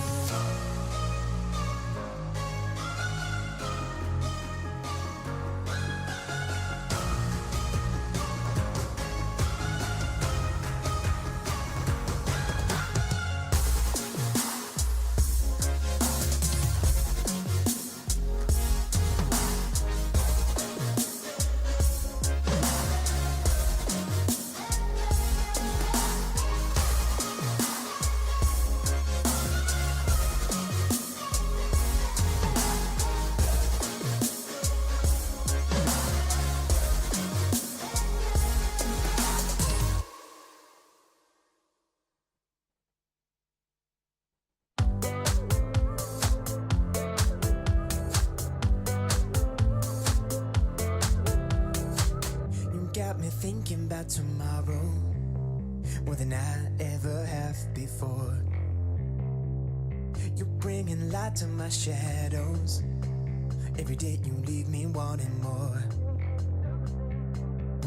Every time you come up in my mind, a smile comes across my face. Even though I have no idea what we'll find, when I'm with you it falls in place. You're one of a kind. You're one of a kind. You're one of a kind. You're one of a kind.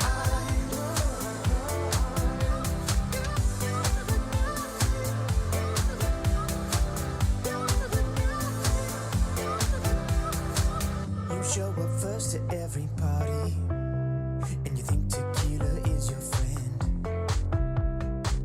You never say that you're sorry, and no matter what you can't pretend. Every time you kiss me goodbye, as I'm about to board a plane, you can't hold back the tears in your eyes, even though I'm only gone for days. You're one of a kind.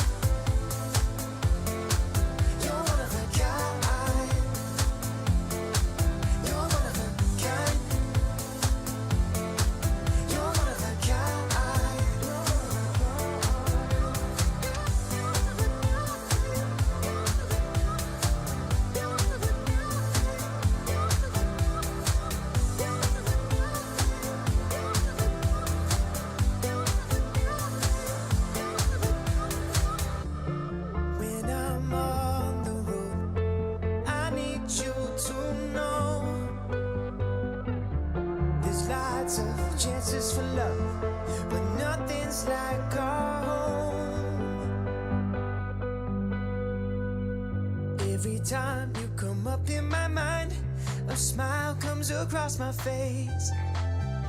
Even though I have no idea what we'll find, when I'm with you it falls in place. You're one of a kind.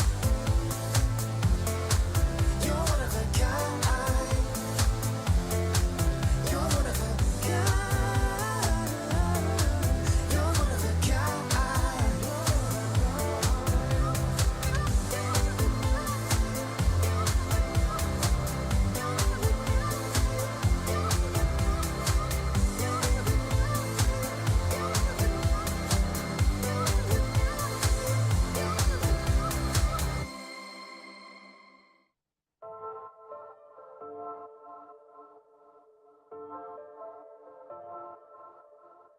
Trust me, I don't wanna beg you to love me, won't you feel me? I don't wanna force you to hold me. What if I keep you on your toes? What if I give you the right dosage? Is there somewhere we can go to fix these broken roses? If I told you that we could have a better life, would you bring the old you? Or is that person still alive?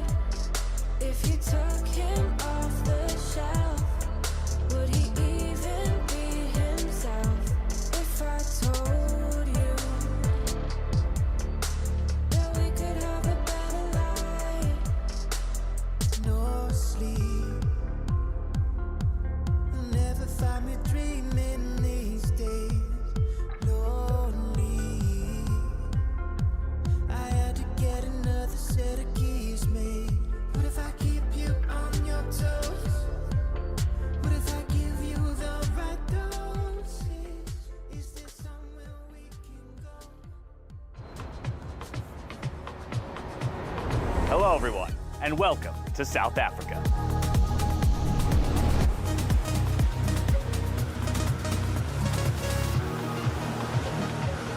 The best players from around the world have come here to fight for the title of 2025 Freestyle Chess Grand Slam Tour champion. After an incredible journey, Weisenhouse, Paris, Las Vegas, it all comes down to this. With this as our backdrop, you can really feel the energy of this place. It's powerful, just like freestyle chess, full of emotions, creativity, and surprises. From here, we're heading south to one of the most beautiful places on Earth.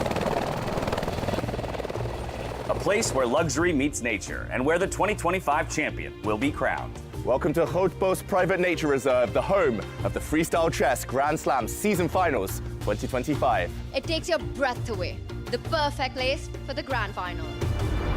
Where strategy meets beauty and champions are made. Set between mountains, forest, and ocean, Grootbos is not just a location, it's a world of its own. It's the perfect place to celebrate the beauty of nature and the brilliance of freestyle chess. Who will win the Freestyle Chess Grand Slam in South Africa? And who will be crowned the champion of the 2025 Freestyle Chess Grand Slam Tour? Get ready!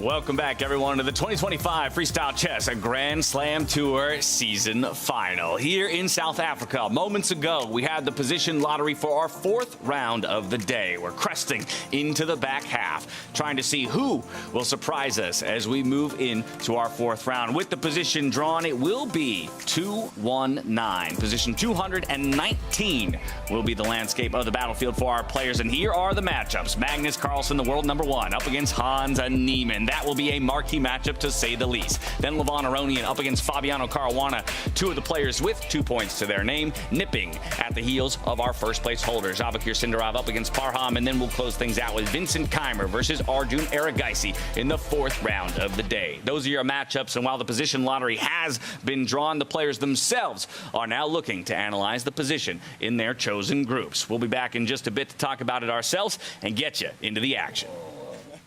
Yeah. It's very good. You have some talent for this game. Thank you. I usually... Yeah, it's a very cool idea. E4, bishop d4. Oh my god, no. Total paqueta, my friend. I don't like this. No, okay, let's think after d5 a little bit. But okay, BC, just look c5. Yeah. BC. D3 you want to play? No. Take what one? d5. You want to take on d5. Yeah? You are losing a lot of tempo. No, it should be. It should be very good for white now? Yeah, it should be very good. Yeah. Aha! And d6, are you sure about d5? No, yeah, I like it. that's the one thing I'm not so sure. I Not like at it. all. But I kind of like it now. But it has some, I mean, okay. I kind of grown into it. I don't know, I want to put my knight to a5. You shoot it to Yes, yes. c7. Yeah, it's crazy. To c7. I mean, it's kind of a stable position, you know? We just go like d3. I mean, the only fear if a6, some stuff like this can work. No, but the a6. Like, what stuff? The stuffs. A4 stuffs? Knight d6? Or a5, sure. I mean, I'm asking what stuff? The stuffs are not here, yeah? I don't know. I'm worried about stuffs. No. But if you're saying they're not here, the stuffs are good, yeah? Also, we can play d3. Yeah. No. After d6. CD, yeah? Okay. No knight, we don't get kicked. I know. I'm just trying to... If we get g3, it's also tempo, no? No, but then bishop c3. Structure. Yeah, develop. I like it. For Nice. Very good. Excellent news. Doing very good. Overstatement? Quite an overstatement. So. I mean, it's playable.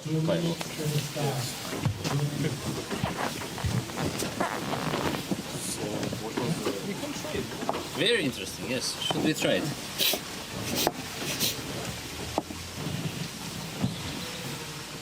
Because maybe they will not expect. Yeah. With this king Welcome here. back, everybody. As the players have discussed, position 2-1-9. Couldn't say it any more eloquently than Levon Aronian. Are we not worried about stuff? Stuffs. And Magnus Carlsen as well, challenging him. But the two of them perhaps being the most vocal. Vincent Keymer, though, also a pretty vocal proponent in that group of four right there. You know, in the studio, we've got a bromance going on between you and David. And I have to say, I mean, out there, it looks like today is Magnus and Lev. A lot of banter there between these two players. They're analyzing together, coming up with these great opening ideas. The one they were looking at in this one is around the pawns on the left flank, moving forward, opening up the files and the diagonals for the rook and the queen. Ideas of c4, c5 being met by b4, some combative chess there. But we've got to take a moment here. And you know what, guys? We've got a Magnus versus Hans coming up. How hype is that? Ever since 2022, the Sinkfield Cup, whenever these two meet, it's so much more than what just goes on the board. And I think for both of them, my first question is, will there be handshakes or not? I like to believe there will be handshakes and still some sportsmanship between the two of them, but there are always guaranteed fireworks when it comes to a matchup between those two players. Magnus Carlsen has elevated himself into a tie for second place with 2 points to his name, while Hans sits just half a point behind him. So again, a big statement, game for him if he can get a win over Magnus and leapfrog him in the standings. Yeah, and they both played in Vegas, but they managed to dodge each other somehow. There was never a face-off between the two. So this is the first time on the tour this season that we're seeing Magnus Carlsen against Hans Niemann. I don't know, man. I'm not seeing a handshake coming in. Magnus yet to take his seat at the board. Maybe he just comes in when the games have already started. Just to avoid any awkwardness there. Okay. We'll see. Clocks have been started. And Magnus is in the building. I mean, we saw him walk in. You know, he's often late to arrive, but this is the first time this is happening in this one. Okay, big moment. The jacket versus Hans Niemann. The jacket is there, but Magnus is not, and there he is in handshakes. Let's go. This is going to be absolute cinema. Okay. Where does Magnus go? He's the one with the white pieces. He gets to decide how things will start in this matchup between himself and Hans Niemann. Hans, again, his only performance so far on the Grand Slam circuit, was a second-place finish to only Levon Aronian in that Vegas Grand Slam. Done a great service to himself, both in the prize money, but as well as the circuit points that he's managed to pick up. Makes him a competitor in this matchup for the overall title. Okay, and symmetry, and this is the moment of truth, where Magnus, Levon, and friends were all talking about this move. Wants a b4, trying to challenge immediately, trying to bring the white queen out early. Magnus has done that in 2 of his 3 games so far, brought the queen out as early as move 3. And he's trying to do it again. And this time, the one difference that Vincent Keymer pointed out was that once the queen does land there, if there was a trade, there's no knight that can actually jump forward to hit that queen. So trade denied, Hans Niemann keeping it solid, moves the pawn ahead, but Magnus gaining some space on the left flank. Yeah, and this is the moment Levon said, "Are you sure?" And a few moments later, Levon suddenly started agreeing with Magnus. He was like, actually, the more I looked at it, the more I think this might be a good idea. The black bishop now cannot come out to its dream location. That means the white bishop will be unchallenged on the long diagonal. And as Tanya says, just generally taking space on the flank is regarded as quite pleasant. Hans just trying to survive the opening, though. Oh, and guess what's on the board, David Howell? My favorite Connect 4 forced win. For the first time today, Connect 4 does arrive, and it's in Magnus versus Hans. Also, let's just talk about their journey so far in the round robin, right? James, Magnus goes down in round 1 to Javokir Sindarov. Gets these 2 back-to-back wins right after that. Absolutely convincing, especially in round 3. In round 2, he takes down Fabiano Caruana. Meanwhile, for Hans, who had a pretty decent start, but the last game that he lost to Fabi, I have to say, Hans got no chances at all. Fabi pretty much destroyed him. And what does he get next? Up to play against Magnus. Yeah, your opponents only get tougher. But it has been win, loss, draw here for Hans Niemann through the beginning portions of the day. And again, a lot of the story here, at least through the first 3 rounds, has been a slower start on the clock, usually a slightly worse position, and then maybe getting something back in the later stages of the game. And I'd say against, many players, that's a possibility. It doesn't feel as much like a winning strategy against the likes of Magnus Carlsen. That's true. It's the type of thing you can get away with maybe once in every 2, once in every 3 games. But in general, Magnus, especially when it's this space advantage now, I think he'd love that type of scenario where Hans is lower on the clock, especially the type of position we see in front of us where nothing's gone too bad for black, but you can see why it's uncomfortable long term. The black queen literally cannot move. The white bishop cuts the board in half, essentially, across this diagonal. The other black piece is struggling a bit for air. Magnus, in the meantime, can castle, maybe even on either flank. He's got pawns he can push forward. It looks very, very nice. This is the first time they've met since a very famous game at the World Blitz last year, where Magnus triumphed in the quarterfinals and then banged his king in the center of the board. I know we're early, but this feels like a phenomenal position for Magnus. Again, offering the dark squared bishop trade here, saying that's your strongest of the 2 bishops. If I can get rid of that, bring my rook up into the game a little bit. And just like that, we'll see Hans maybe unhappy to have to go that way, but even still the trade is offered. Now we're creating opportunities for the rest of the pieces to get into the game and launch an attack here on the left side of the board. It was important, though, for Hans to trade the bishop as he did, just simply keeping the opportunity to go castle on the right side still possible, making sure the rook on g8 does not move, so it's still on the cards. He's looking at perhaps the idea of the f-pawn moving forward to put that bishop on f7. Oh, as I say it, not happening anymore in the game. Yeah, similar idea, though. He'll move his bishop out the way, and then he's going to try and castle. And despite the lack of dark squared bishop on that side of the board, the king should feel relatively safe. Magnus has a clear dominance, though, on the other flank. The front of the pawn chain, he can push through at any point he wants, maybe even connect 5.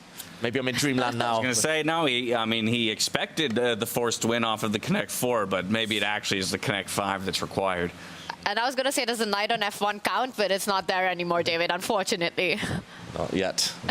Maybe the white king will castle now. There'll be a rook on that diagonal instead. I think both kings are now going to the east. There we go, they castle. Black will likely do the same. He's reaching for the king, a long way across, gets that castle in. And I think, as you're pointing out, it's going to be so much about the queen side now, as it is in standard chess as well. The a5 pawn moving forward at the right time, creating that open line for the rooks to infiltrate on. Magnus will get this knight remaining piece into the game towards the center. He's already hinting at a5 coming in. Yeah, that move is either to open up a line, a file, for White's pieces, or to establish that connect 5 and just clamp down in space forever. And Hans tries to stop it. He says, you can take me en passant. But that will ruin the integrity of White's pawn chain. The Black Knight will come out and maybe even dive into a nice outpost later. So he's found a way to block up one side of the board, but I still fear for Hans's queen suffocating there. And maybe Magnus now will look to open the center. There we go. Still looking very, very tense, this position. Hans sped up, though. Yes, and I think that's very important in this position, because a lot of big decisions lie later on, and Hans, we've seen him traditionally in the first 3 rounds take a lot of time in the opening. Even though he's on the back foot here, he's managed to maneuver. He's now, don't take that knight, don't trade on d4. That lands up in a fork after the pawn recaptures. He's playing fast, and that's incredibly important against Magnus. In fact, he's the one with an extra minute on the clock. Knight d4, e2, a huge threat. Knight takes pawn, watch out. Defended now. Defended by the White Queen. It's all about taking on the opponent's terms, or not taking the opponent's terms here, but Magnus wants to bring his rook to the center, only then threaten to trade off knights. He's asking for this knight to be traded off. He'll take with the rook and open up the White Queen. I think the difference is just piece activity and scope. Like here, White has so much space to play with. White can play anything behind these 2 pawns. He's got all the space in the world behind those. But the Black Queen, like, give her 5 moves still. Where's she going? It's not clear. Yeah, she's got no pathway right now into the game, and those 2 pawns that have made it to the 5th rank, you know, infiltrating into enemy territory. Once another jump here of pawns, offering another en passant is Hans Niemann as he looks to continue to close and lock down the position. I think that's tempting. You go for this one? Maybe. Go on, Tanya. What are you saying? Does he take? Yeah, it's a tough one. He does, I believe, he does go for it, so saving me from answering that one. But I think this is a bit of a relief. Yes, I see the bar say that a slight advantage to Magnus after that trade. But generally, just getting some free spaces for your pieces, the rook on the F line opening up, a potential pawn forward movement opening up the bishop from D7. With a tough position out of the opening, I would say Hans has done well in the last few moves from a human perspective. At least he's got some air in the black camp. Looked like he was reaching towards that pawn you mentioned, Tanya. Normally that would be considered weakening for the light squares, but actually it's just about getting the bishop into the game. Very important. And then at some point you want to start rerouting the queen via c7, via the dark square, c7, d8, e7, and get it more towards that right flank. A little bit of a jigsaw, a seesaw there. Get the queen moving out of that b8 square. And Hans, he just has to be careful about the clock. I think that's incredibly important to not go down, to not give Magnus a huge advantage there. Yeah, so what are we looking for here? We're looking to drop that knight back, offer the trade of knights, and open up a pawn push as supported by this rook here on the e-file. Is that what Magnus is building towards? It's very, very possible. His last move was a bit mysterious, like the rook sliding across. It's over defending a pawn that was already protected. I quite like that idea. I think it's very possible we see that happen. I would say that one, or maybe a shuffle of this rook, just to put more pressure on Black's knight. And Hans, although he's put his queen, he's put his king on the same diagonal as White's queen, he is pretty much guaranteed to play this move next. He's going to put all of his pawns on dark squares. Bishop controls the light squares, and he's hoping that's enough.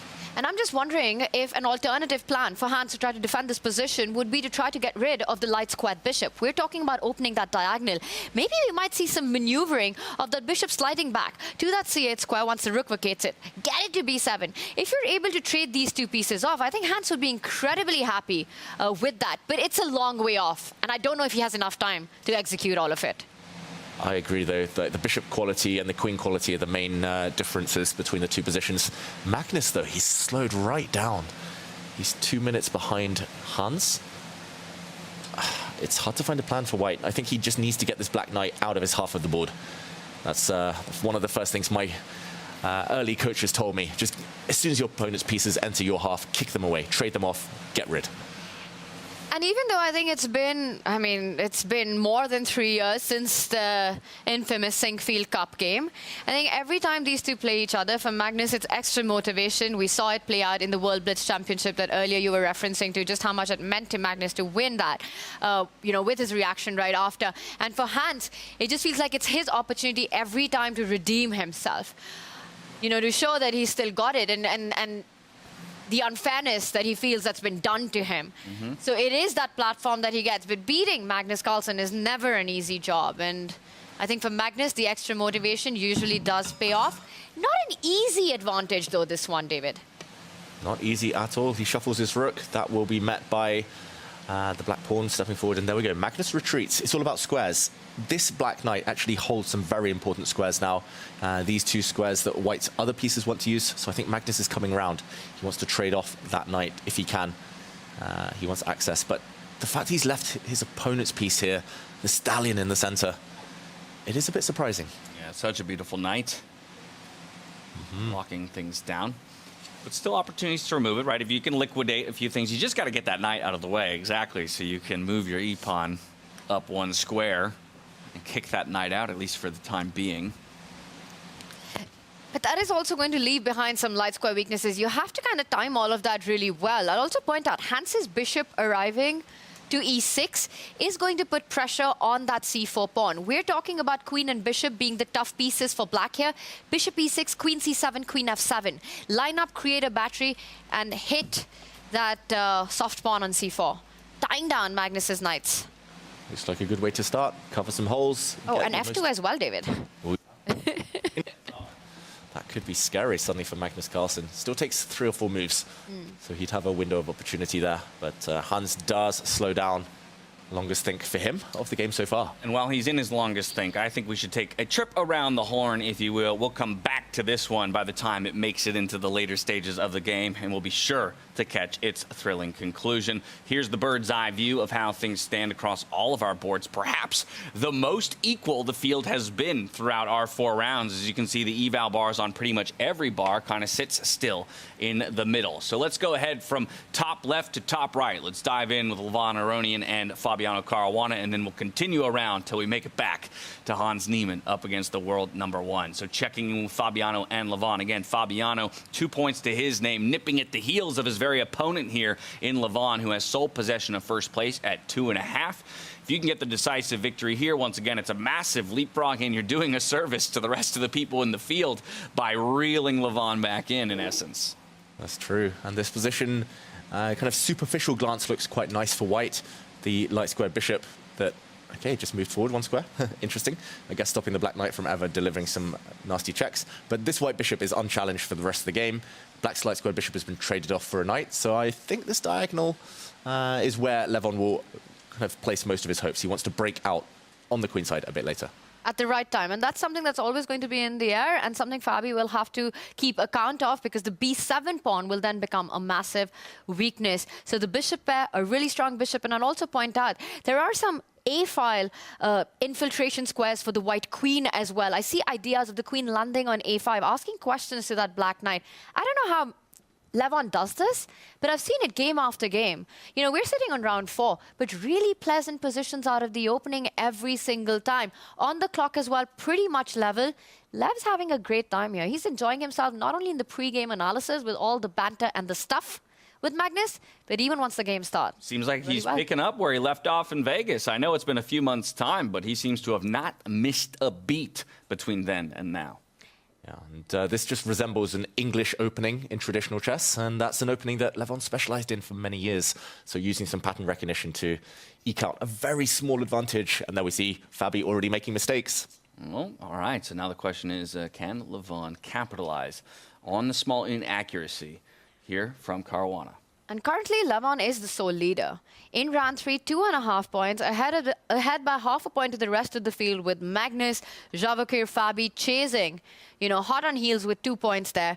But this one, very pleasant position, very pleasant advantage here for Levon. And if he wins this, I mean, he could be one of the top 4 that we're looking at. We're halfway through the round robin and doing it so convincingly. Yeah, both of these guys right now making great cases for top 4 finishes and possible choices of opponents moving into the bracket stage. From here, I want to hop to another board that has some striking similarities to this one. Not exactly the same, but Parham up against Javokir Sindarov. I'll note that A file, similar opportunities here for the queen to infiltrate. She's already found her way on to the A1 square, and so perhaps can dive in and start asking some questions as we see a couple pieces traded off here up at the top of the board. And now Javokir will look for more control of the central squares with a pawn push. But Parham as well, still looking for at least half a point to put up to his name and start the upwards climb in the standings. Yeah, this is very interesting. It's a very technical, strategic position here. Not too many fireworks. I think I would take white just because of more central control here. Essentially, white has a c-pawn influence on the center in return for black's a-pawn, which doesn't really do much. It's on the edge of the board, doesn't really contribute. White's queen also with great potential. If there's a trade in the center, likely white will take back away from the center this time just to open up lines for his rook. So Parham under some, I would say, small pressure for now, but it could grow.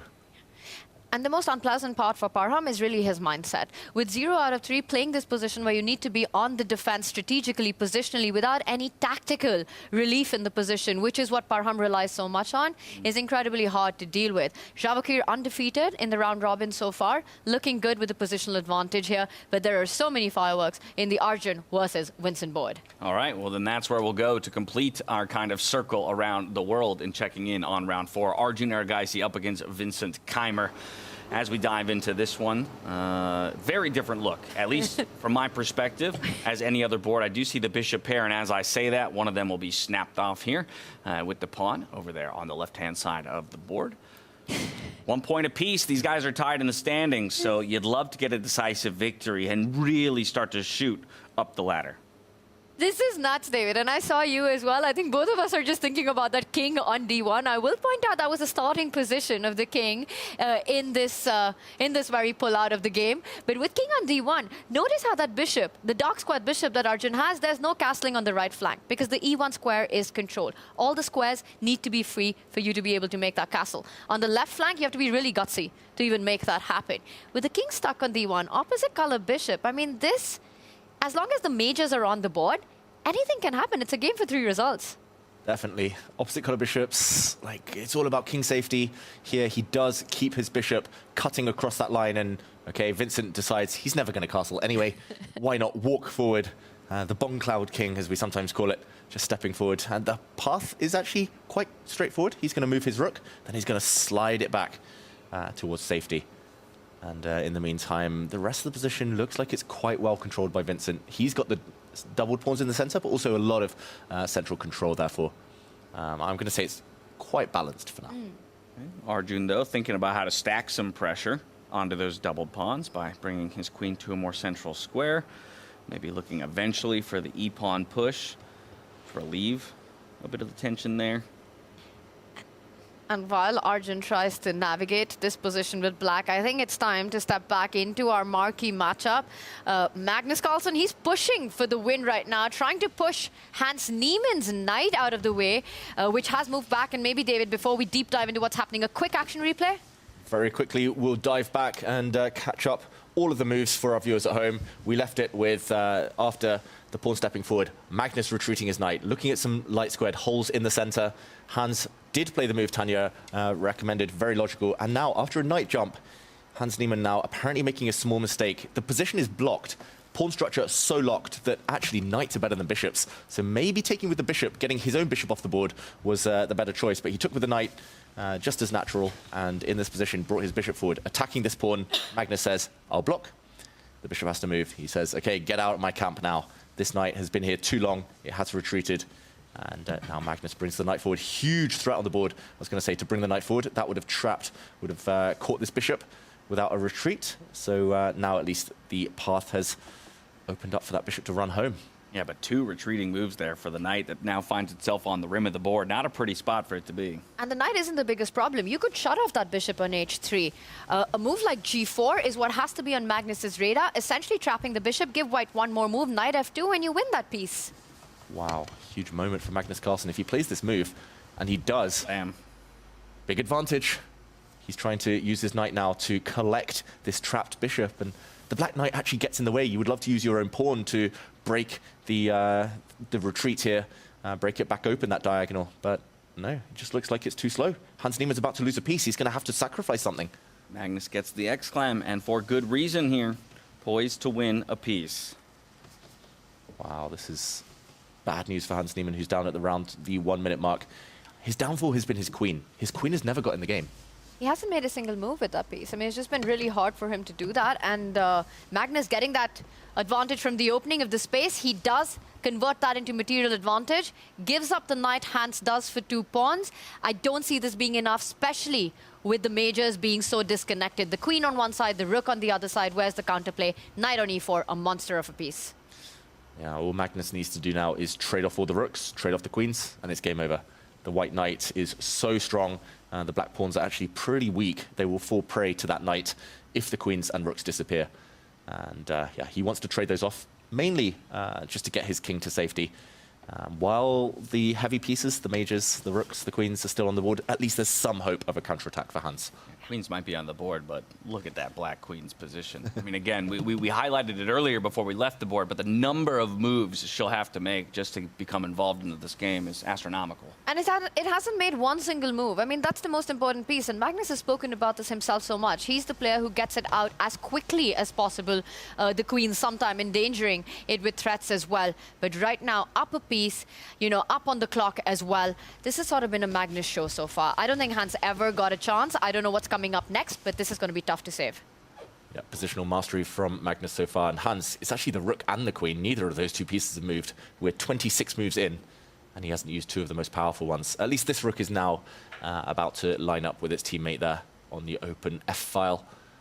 But yeah, Magnus has so many moves, he can start trading things off now.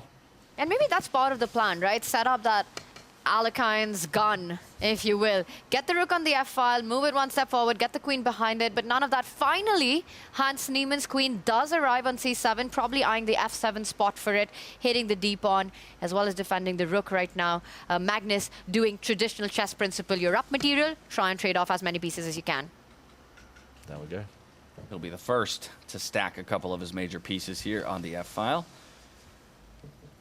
It's not so easy. I guess white doesn't really want to take the rook on black's terms because it will just be replaced by a pawn. And black will get a bit more central control. There we go. Ooh, Hans fumbling a piece there. Clocks are ticking. What are you talking about? He's already fumbled a piece on the board. True. Piece down. He's got 2 pawns for it. Probably not the best pawns to have.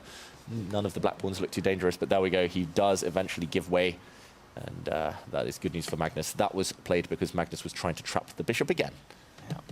But trading on Magnus's terms there. Now the queen comes into play. Bishop will drop back to try and close that file off and say, no, there will be no infiltration, at least for the time being. And I'm just wondering right now, if Hans was to give up that bishop for this knight, we've been talking about the monstrosity at the center of the board that Magnus has. And let's imagine the rooks and the queens come off the board. With the pawn structure that Hans has, all the pawns on the dark squares, let's highlight them. A5, B6, C5, D6, E5. If Magnus is left with only a light squared bishop, is it really going to be easy to break into black's camp? Oh, that's a very good point. Maybe that's what Hans is actually aiming for long term, like 10, 15 moves down the line. We said it earlier, that's why Hans, his first big mistake was not trading off his bishop for an enemy knight, because knights are better in these block positions. So has he made that mistake again? Has he allowed this knight to live? Maybe Tanya's point was correct. That knight should have just been eliminated as soon as it was possible. He's setting it up with this rook trade on f8. Will Magnus find this opportunity to get rid of that idea? Knight g5, eyeing that e6 square, maybe knight to some other square. But again, I'm just wondering, David, how easy will it be if we actually see the majors off the board and Magnus has an extra bishop? Not easy. Magnus now ticking down to 20 seconds. Starting to feel the nerves. That's always the moment, at least for mere mortals, where you start to get nervous when the clock ticks down. And Trade the knight.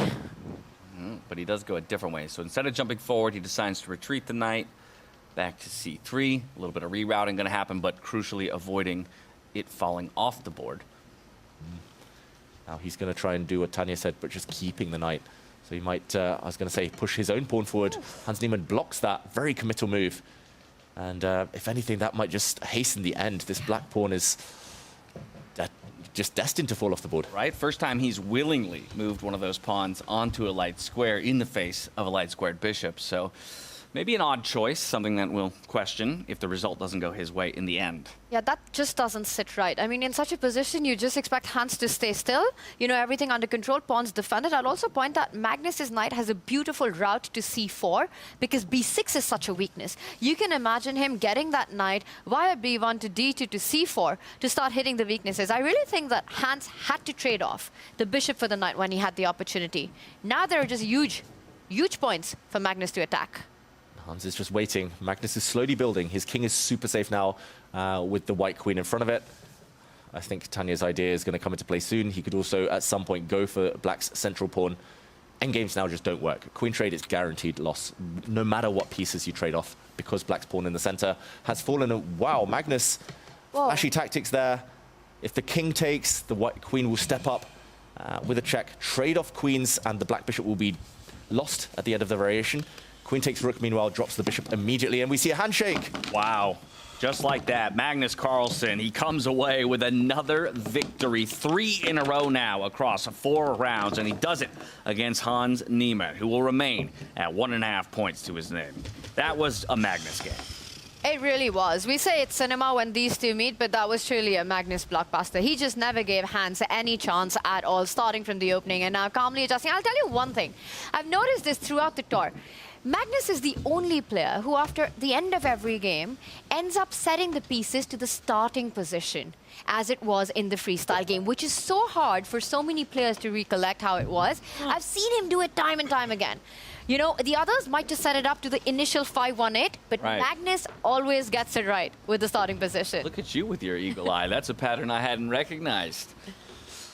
Well, he'll readorn his white jacket as he jumps up to 3 points, still very much in the hunt for the first place finish out of the round robin and first pick of his opponents going into the quarterfinals. We tune in to Parham and Sindarov here.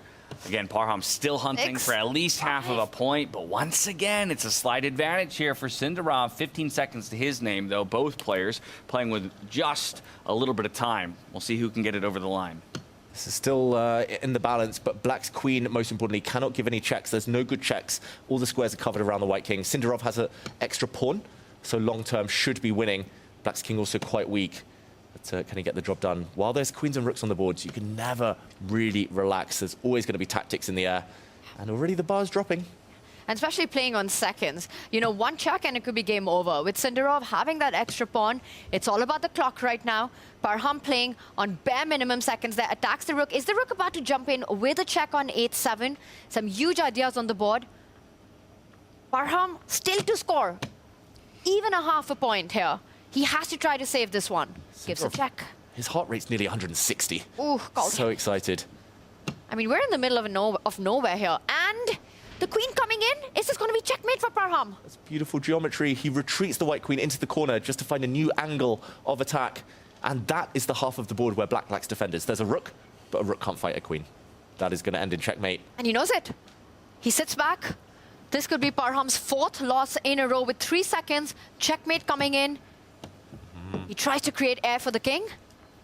It's just over. A queen check. Oof. The white rook will come behind next and win the black queen. It's a handshake.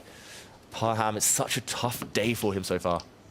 Yeah, it's not the journey he wanted at the outset of the round robin, but Sindarov, look at him picking up another victory. He's going to match the likes of a Magnus Carlsen with another point going his way, now up to 3 through 4 rounds. And this is the first round of the day where all 4 of the boards ended in decisive fashion. No draws would be found this time around. 3 players with the white pieces getting the victory, 1 player with the black pieces getting the victory. You'll have noticed that Vincent Keymer was playing an audience to that game as it concluded. He unfortunately fell down to Arjun pretty early on in this round. So Arjun snapping up a victory of his own. As again, that was our marquee matchup there. Hans Niemann up against Magnus Carlsen, but it was all Magnus Carlsen as he dispatched him rather easily. I'd say efficiently, maybe, more than easily.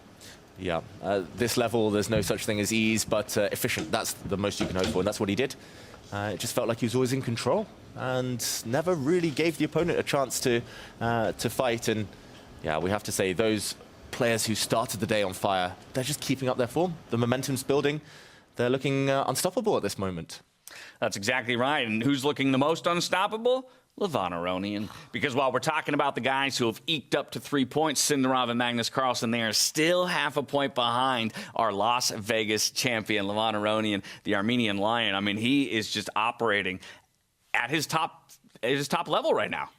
He's taken down Arjun, Erigaisi, Parham and Fabi back-to-back for that 3.5 pole position that he's currently in, halfway mark through in the round robin. Levon Aronian, you say, and I say keep your eyes out on Javokir Sindarov as well. I think he's bringing on the fire that he did back in Weissenhaus. The form he showed in the round robin there. Then going on to pick Hikaru Nakamura as his quarterfinal opponent, going on to prove that pick by defeating him. I mean, what a performance it's been. He remains undefeated, a huge win in this last game as well. I love that call out, because let's pull up the group stage standings as they are through 4 rounds. Again, it will be Levon Aronian who sits atop the table, followed just behind by Javokir Sindarov and Magnus Carlsen. Up next, though, 1 point behind them is Fabiano Caruana and Arjun Erigaisi, rounding out the top 5. Hans Niemann and Vincent at 1.5 and 1 point apiece. Parham still looking to get something, trying to work some magic here as we enter the second half of the day. Everyone vying for position. The top 3 finishers are going to get their choice of opponents moving into the quarterfinal round from the bottom 4 finishers here in the group stage. And the youngest World Cup winner. I mean, I just want to talk about Javokir here right now. We saw that half-point difference. You know, Magnus 3 back-to-back wins. But guess what? He lost 1 round today. 1 game all of day today. And it was against Javokir in the very beginning, at the very start. So just super impressed by this Becky youngster. Happy birthday to him. What a day it's been so far. All he wanted as a birthday present was these wins that he's getting. And there's a cliche in chess. If you feel good, you play good. And Levon just looks so relaxed, joking around.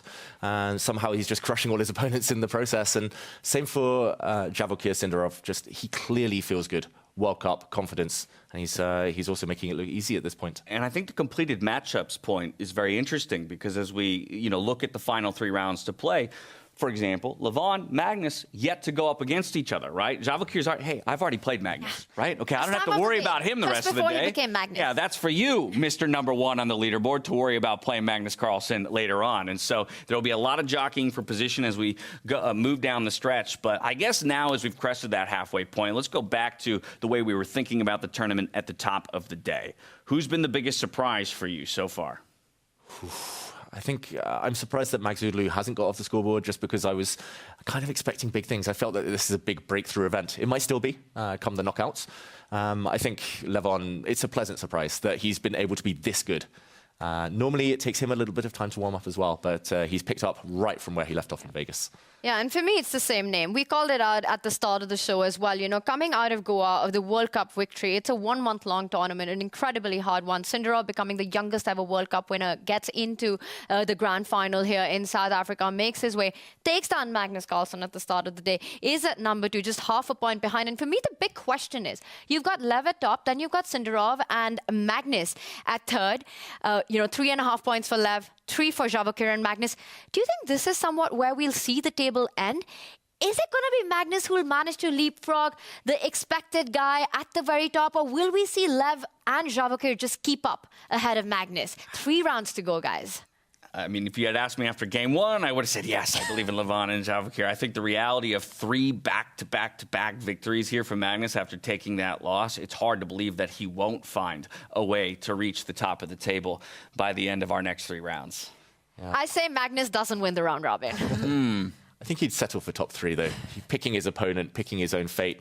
And there is a bit of a gap now opening up between the top 3 and the rest. There's 1 point from 3rd down to 4th. So it does feel like the players who have been struggling, the likes of Hans Niemann losing 2 in a row, it feels like they need to up their game now. Yeah, well, if you don't think that Magnus does it, then I think you're putting a massive magnifying glass on our 6th round of the day. Still round 5 to come, but round 6 would be where Magnus and Levon go against each other. Wow. Right? Because if that's where Magnus goes for a decisive victory, again, leapfrogging because of that half-point differential that they have so far as opponents.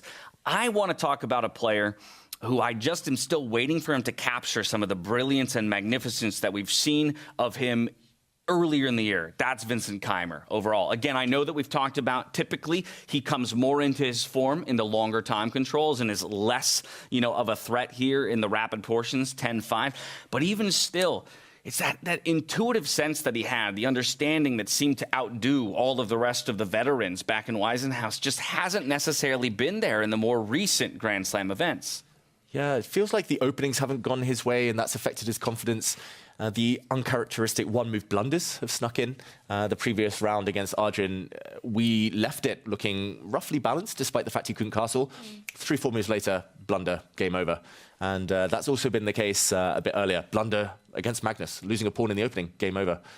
So it's been a bit, not the greatest of starts for Vincent Keymer. No, I would agree with that. I mean, if we look back at his Weisenhaus story, what an incredible performance it was, but it only started in the knockout stages, right? In the round robin, he was struggling. In fact, he was the player who Ali Reza picked to play in the quarterfinals, and Vincent just went on to crush the field right after that. In this event so far, in the round robin, 4 games down, he's yet to win a single round. Yeah. But you can't count him out because of that kind of bracket stage performance that you're talking about. But as we're wanting a little bit more from Vincent, and we're wanting a little bit more wanting a little bit more from Arjun, I'm going to say it as well. From Arjun, although he did just get that decisive victory, of course, he's about to run into Magnus Carlsen in our 5th round of the day. It is Vincent Keymer and Parham who are about to go up against each other in the 5th round of the day as well. So while they currently sit at the bottom of the table, I think it's a hugely important matchup between these two guys.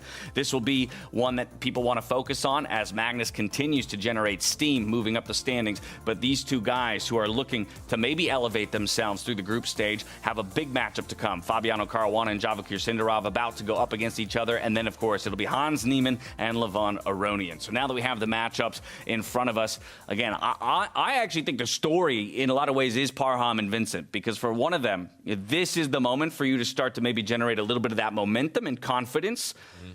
What we've been wanting out of Parham, who, again, if you go all the way back to that first game of the day, it was all set up so brilliantly for him, and then it slipped through his fingers. Yeah, one move again, and that was clearly nerves. Unfortunately, he is known as a very streaky player. He's quite emotional as a player, that kind of big strength, but it's also sometimes his biggest weakness. And I think he's got to start with a draw. Like, maybe a win is like the dream. Maybe he'll go all out, but that can also backfire. And at this point, you can't risk losing a 5th game in a row. He just will not bounce back mentally. Yeah, you have to stop the bleeding right now. It's really not about today. It's about the days that are going to follow. And for Parham, it's extremely important to get some points in. But, you know, we're talking about Arjun and Magnus as well as being a huge matchup if Magnus wants that 4th win in a row, which he definitely does. And what fuels that is how every time he gets more ambitious when he's playing the younger generation. You know, whenever there's this clash of the old guys versus the young ones. And Arjun's one player he loves to play against. It's quite a challenge for him. In Norway Chess in 25, it was Arjun who beat Magnus. Magnus always fueled by vengeance in that one.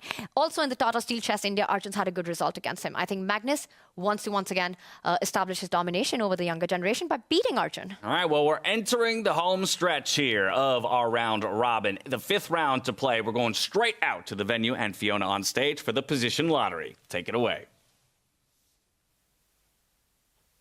Welcome back. We just crossed the halfway mark, and for the first time we had all decisive results. We have a leader at this point. It's Levon Aronian on 3.5 out of 5. We're ready to draw the next position. I'm delighted to be joined by international master Julien Song, France's biggest chess content creator. Julien, what does it mean to you to be here in South Africa, you know, creating content with the players? And yeah, of course, it means a lot for me, and I'm very happy, and I'm very happy to share this tournament with all the French-speaking world, so thank you. It's a pleasure having you. You're about to have the responsibility of drawing the next position, so let's go.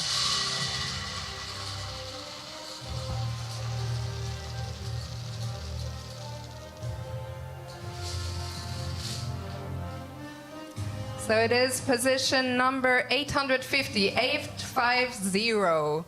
As always, the players get 10 minutes to discuss. Best of luck, gentlemen, and at home, have fun, enjoy.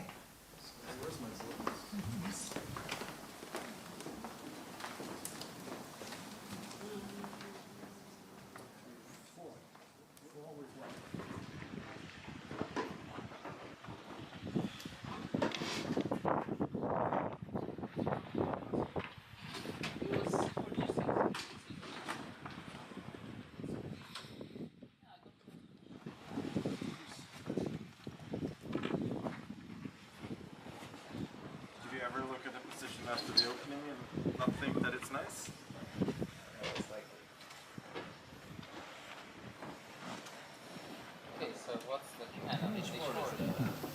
Standard, yeah.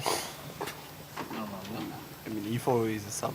No, but the queen and h1, they normally say h4 is like that. No, maybe yes, but e4 is like most logical move. G4 is also quite logical, right? G4? Ah, zombie. But d4, g5. Yeah. It feels like this is one of the rather dangerous positions for black. Yes, yes. It should be dangerous. b6, bishop g2, bishop g2, queen g2. This is already achievement for white, Yeah, but if you don't play b6, they can. Yeah, g6. Bishop g2, bishop g7. So, what about if they play b3? No, yeah, it's fine.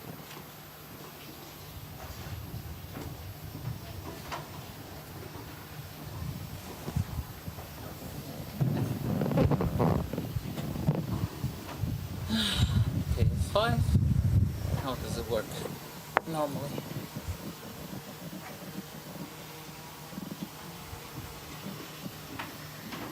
The boring.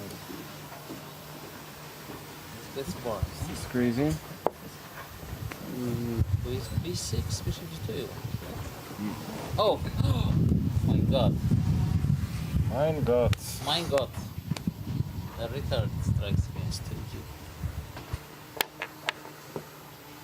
So you are like Maybe you can include b3, bishop g7. Oh, yeah. I think b3, e5. Well, is e5, very yeah, good. okay, why not before e5? Maybe?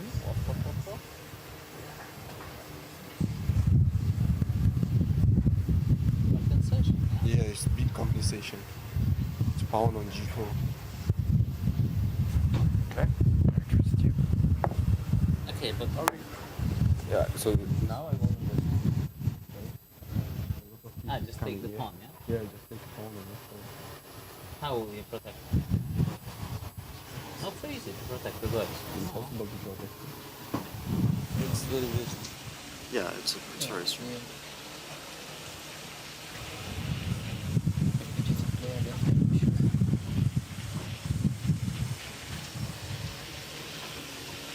To me, it looks interesting for white.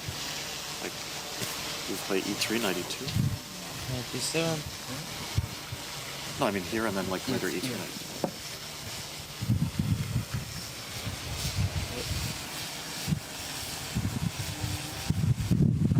So let's say, I don't know, maybe knight goes to e3.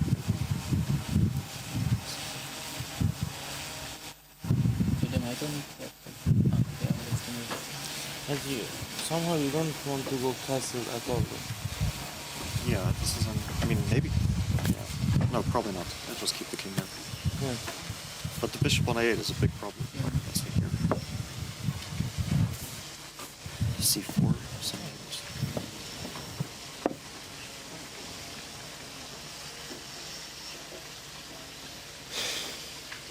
Okay, knight e3 is a mistake.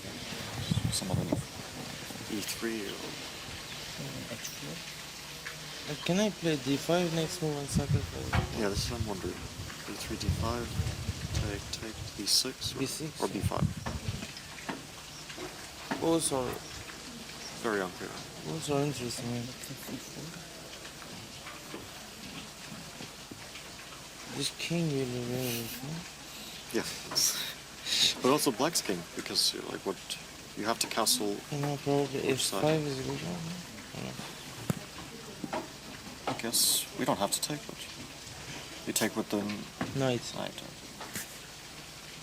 And some knight d4, knight h4. I think white is good here. White is Bishop good. is so strong. Yeah, this whole direction. e3 and then bishop on e4. Or maybe there's queen g8, but no, bishop d5. Yeah, e3. Knight e2. Very promising. Yeah, I think black is stuck. Maybe, yeah, maybe different. Yeah, so b5 is the question, of course.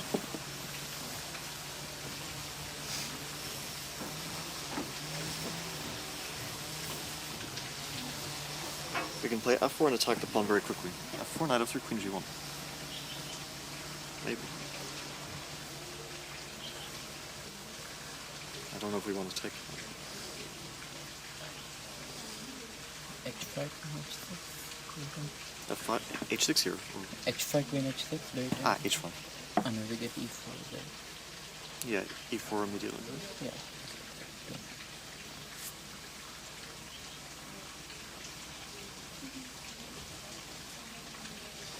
Okay, it's fun.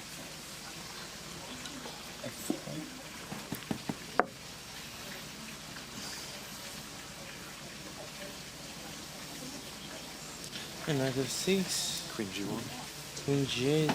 Queen A7. Take. Bishop B7. Yeah, and knight C3. Have fun. Knight E4, is it possible? Knight E4? Yes. Knight B5, rook A8. I don't know. Very messy, yeah? But I think black is risking a lot. Or also E3 maybe. Okay. And D5 is a tough. Rook A8, Queen D4. I don't know, knight C6. Knight E6 or knight C6.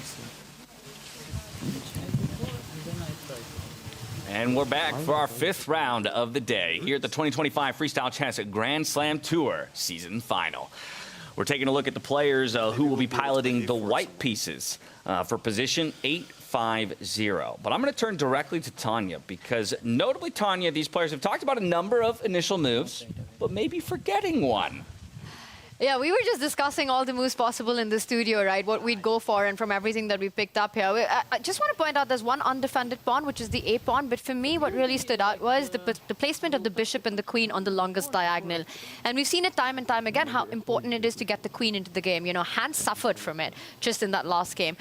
So the move that really came to my mind was push that G pawn ahead. And James, you pointed out that at a certain depth, the computer starts talking about that move. You know, you want to play G3, and the idea is that when black opens up with that B pawn, you want to use your bishop, fianchetto it, to block that attack and trade off and sort of develop in harmony. But I'm seeing none of the players like this idea, which is maybe a good news for them. The last person they want to follow is my idea of G3, but apparently it's not too bad. I don't know. You and Stockfish are walking hand in hand right now, so this might be the time for them to take a lesson from one Tanya Sanstev.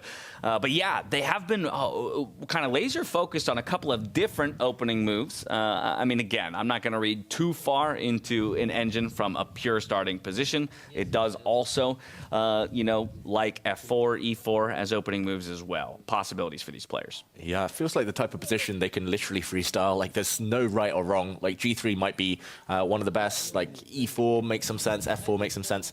The players were looking at quick B4s, as we see on the board here as well. Maybe after some symmetry in the center. No consensus, and that makes me think. Looking at the other diagonal. Yeah, exactly. Yeah, opening up the bishop.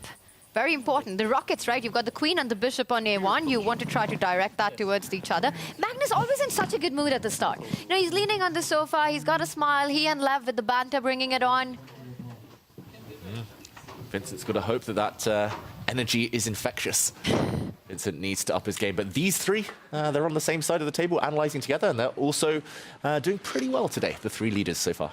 That's a good point. Maybe as a trio, the three of them have just really locked in on a lot of these starting positions, and it's paying dividends in the overall standings for them. But I like your call out for Vincent Keymer. Here and now would be where you'd want to start to turn it on up against his opponent in Parham, Maghsoodloo, who also needs to get something generated here. Again, less so at this point for a climb up the standings, and more than anything, just to build some confidence looking towards that bracket stage. And one player who needs all the confidence that he can get right now against Vincent is also, like you said, Parham. Right now, this is a huge one for him. Yet to score a single point on the leaderboard for Vincent as well. He wants to make a point that Weissenhaus was not a fluke. It hasn't gone his way so far. It's just a round-robin stage. That's the other argument to make for it. But for both these players, a really important matchup to get that confidence going. Off we go into round number 5, and we'll come out to our bird's eye view just to see how everyone approaches those initial moves. Will anybody find that G-pawn push that we were talking about? It is, in fact, over there in the bottom left, I see Fabiano Caruana's second move of the position. He goes all the way for G4.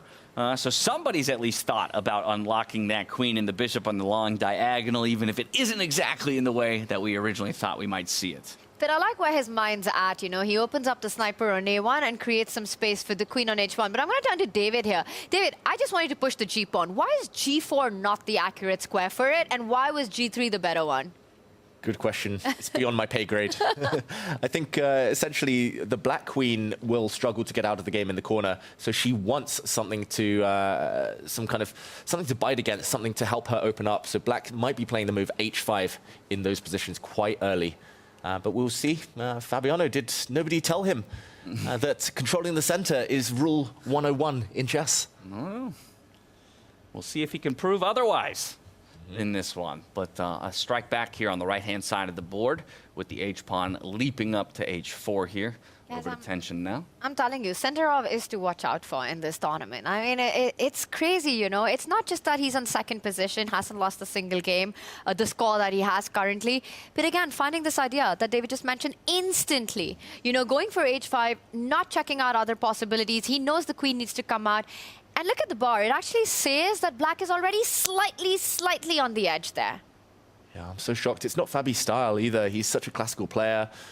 He normally tries to use his calculation a bit later. When we saw him beat Hans Niemann earlier today, it was very kind of controlled. He got the bishop pair, got the center, got the open files, then did the business. Here, he's taking some big risks. The problem with pawn pushes like this is that they don't move backwards. And now if you ask the king where it's going, where's white's king ever going to feel safe? So I do kind of fear that long-term Fabiano's choices will not kind of pay off. But good news for Sindarov. Looking very good. I actually played Sindarov in Freestyle Friday online a few weeks ago. How'd that go for you? I won't talk about the result. I got a dominating position, huge advantage, and then I was streaming. I realized suddenly I had 5 seconds left on my clock, and I panicked and self-destructed. But he's a very, very tactical player and very opportunistic as well. If you give him a chance, he'll take it, no doubt. Yeah, and I also really like that, you know, you're talking about taking chances. He's done just that, not only with H5, but setting up this connect 3 and blunting that bishop on A1. It's almost like a wall against it, the queen at the back, which will come into play. And that's an idea that I'm seeing resonate across our arena, across the board. It looks like the players have decided that bishop on A1 will not come into play. And I do joke about those pawn structures, connect 4, connect 3, all these things, but actually in specific circumstances, they're just pawn structures to remember. They're very, very effective, as Tanya says. It's clearly the players with the black pieces have decided that this is the way to go and the way for black to survive the opening. All right, well, Fabio with a good think. I'm going to hop us over to another board. Let's check in on Levon, our current group stage leader, up against Hans Niemann, who just took a pretty tragic loss there to Magnus Carlsen. Never really had too many fighting chances in that one. Let's see how he's faring up against our current tournament leader and the guy who outdid him in Vegas. The rematch. You know what's funny, too, is because the story in Vegas, right, originally coming out of the group stage was how Hans actually helped Levon out in a way in terms of their results, giving Levon that tiebreak against Magnus, which would knock Magnus down. And now, once again, these guys meet here in the group stage. I mean, do you remember how Hans even was rooting for Levon in the semifinals to win against Magnus in that one. I mean, that was one of, I think, the craziest moment in broadcast for me ever, with Levon sitting on the sofa with us, and he couldn't contain his excitement in that moment. Went on to play the finals against him, had a fantastic run himself in Vegas, but lost the finals, finished runners-up, but I think really proved himself in that event. So far, it's been super shaky, and here he is. It's the rematch of the finals from Vegas. Will Niemann get his revenge? Maybe that's what he needs, Hans, to be jumping up and down on a sofa in order to find the energy, because he has looked a bit subdued in the last couple of games. And in general, like Esports World Cup, not making it through to the final, the FIDE World Cup getting knocked out very early, Grand Swiss not making it. It feels like he's just not quite at his confident best. Just hasn't been, at least for the last few months. This position, meanwhile, does look quite nice for white visually. At least the bishop coming out, putting some pressure on the knight. Gaining a bit of space now with these pawns. The white queen isn't so comfortable. I think other than that, though, Hans has got good chances. Bit of a tragic position for that light squared bishop right now, top left of your screen. Going to want to get that one involved eventually. That's true. And he'll need to play this move, pushing this pawn 1 square forward while blocking the other bishop. Right. Oh. Yeah, it's going to be tough. In the meantime, the queens need to get into the game. That is what Levon's prioritizing right now. Well, yet, computer says nearly perfectly level position. Nobody's too much worse for wear, giving just the slightest of edges over to Hans Niemann there. Both of these guys about equivalent on the clock. And I wonder if on Hans's radar, is this move that he's just played setting up at some point a sacrifice on that a6 square? With the bishop on a7 undefended, you have to be careful about these threats at any point. Right now, it perhaps doesn't work because you'll have the rook block at the end of the line, defending the check and defending the bishop. But I like this little move by Hans, sort of hinting at a sacrifice on the other side. Let's just put that on the board. Just a potential variation if, I don't know, Levon plays a move on the other flank. Tanya's idea, definitely one to calculate bishop takes pawn. And did the bar not move? Oh, it did. The bar does move. It took a while. He was trying to crunch the numbers, try to figure things out. But the black king will slide, and he's kind of building himself a little sanctuary there in the corner with the black king and the pieces all holding on. But it's definitely one to scare the opponent. This is where I think Hans is such a good practical player. He just floats the ideas of some chaos.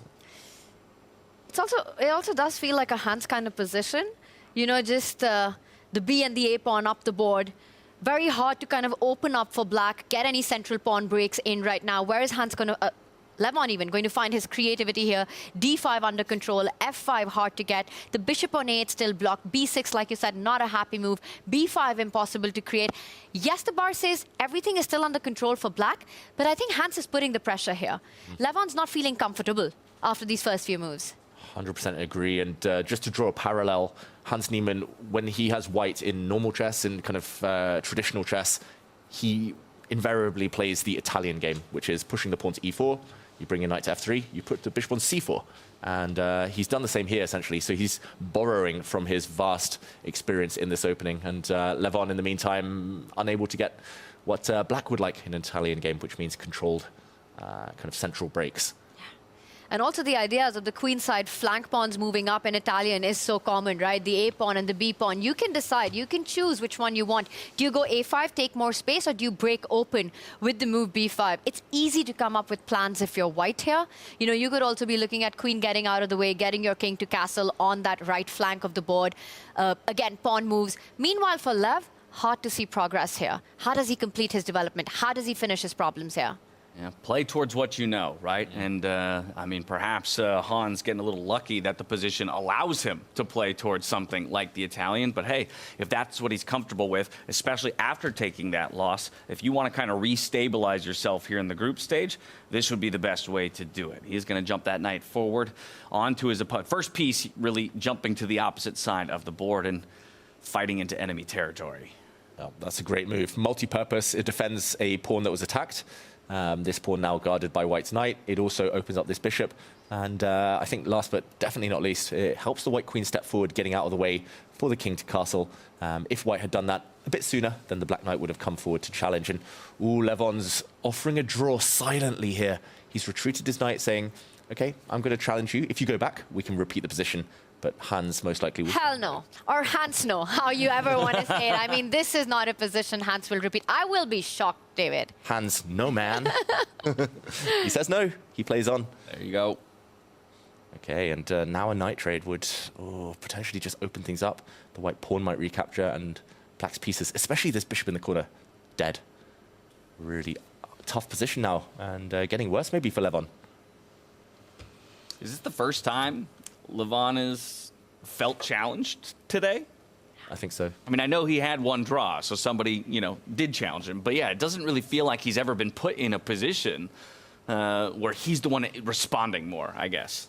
Yeah, and even the draw, he was winning that game. Right. He had a dominant position. This one, big moment, Tanya. I would capture that with the pawn and just keep kicking that knight around on the board. Hans slows down. I mean, maybe it does require calculation. You have this powerful position, but it just looks like you're coming in with so many tempos here, David. Hit that knight moves forward, keep hitting it, and he does it. And look at this. If you have to go back knight to d8, you have to create this position on the first rank, setting up for the next freestyle game already. Things have gone wrong for black. Oof. Retreat mode for Levon Aronian. He's going to have to go into grovel mode soon. He's at least going to try and block the center and say, white's got double pawns, long term, I'm okay. But yeah, I don't know if he gets to the long term. That's the problem. You're just starting to suffocate in this position, right? From one piece in enemy territory, now we have 2 pieces with those pawns grabbing even more space, opening up angles for the queen to come in, threaten pawns. Okay, a stab at something here for Levon, but immediately you can see that the engine's not loving it. Yeah, it just feels like he's not ready for this action. Like, if all of your pieces on the back rank, pushing pawns is so risky. And, okay, very odd, mysterious retreat from Hans Niemann. I guess he wants to push his pawns forward, but maybe he should have been building to challenge the head of Black's chain here. And while I saw that big drop, you know, visually, optically, but I have to say, I kind of like the idea that Hans has set up. C4, C5, one of the things that Levon wants is to get his knight to D6 or use the D6 square for at least one of his pieces. And look at that, Levon stops the c-pawn from moving forward, but you could play Streamer's favorite move here en passant and keep pushing it ahead. In fact, you have to. Yeah. Yeah, you have to, huh? Well, suddenly Black is probably better with the 2 bishops staring at the pawns in the center. And that's exactly right. Full stability suddenly. That's exactly right. Only move for Hans here? Yeah. To keep an advantage? To keep an advantage. Otherwise, it goes 0.3 in favor of Black. Wow. Turnaround. Will he find it? Will he do it? That's so tricky, freestyle chess. It's like, you look at your opponent's pieces, you're like, I'm in control, that's a dead piece, dead piece, dead piece. Right. Take your eye off the ball for half a move. Boom, turnaround. And that's that bishop retreat, right? Maybe just taking your foot off the gas 1 second too early. And I think the difficult part about pawn takes pawn, for me at least, was that Black can recapture with the rook, and how am I defending the b4 pawn that'll come into attack? Suddenly, Levon's queen, the rook, all combining with a threat. And I'm not sure what my response here is. Yeah, maybe I ignore it, because I just realized, David, a6 pawn is weak as well. Chess is hard, freestyle chess is harder.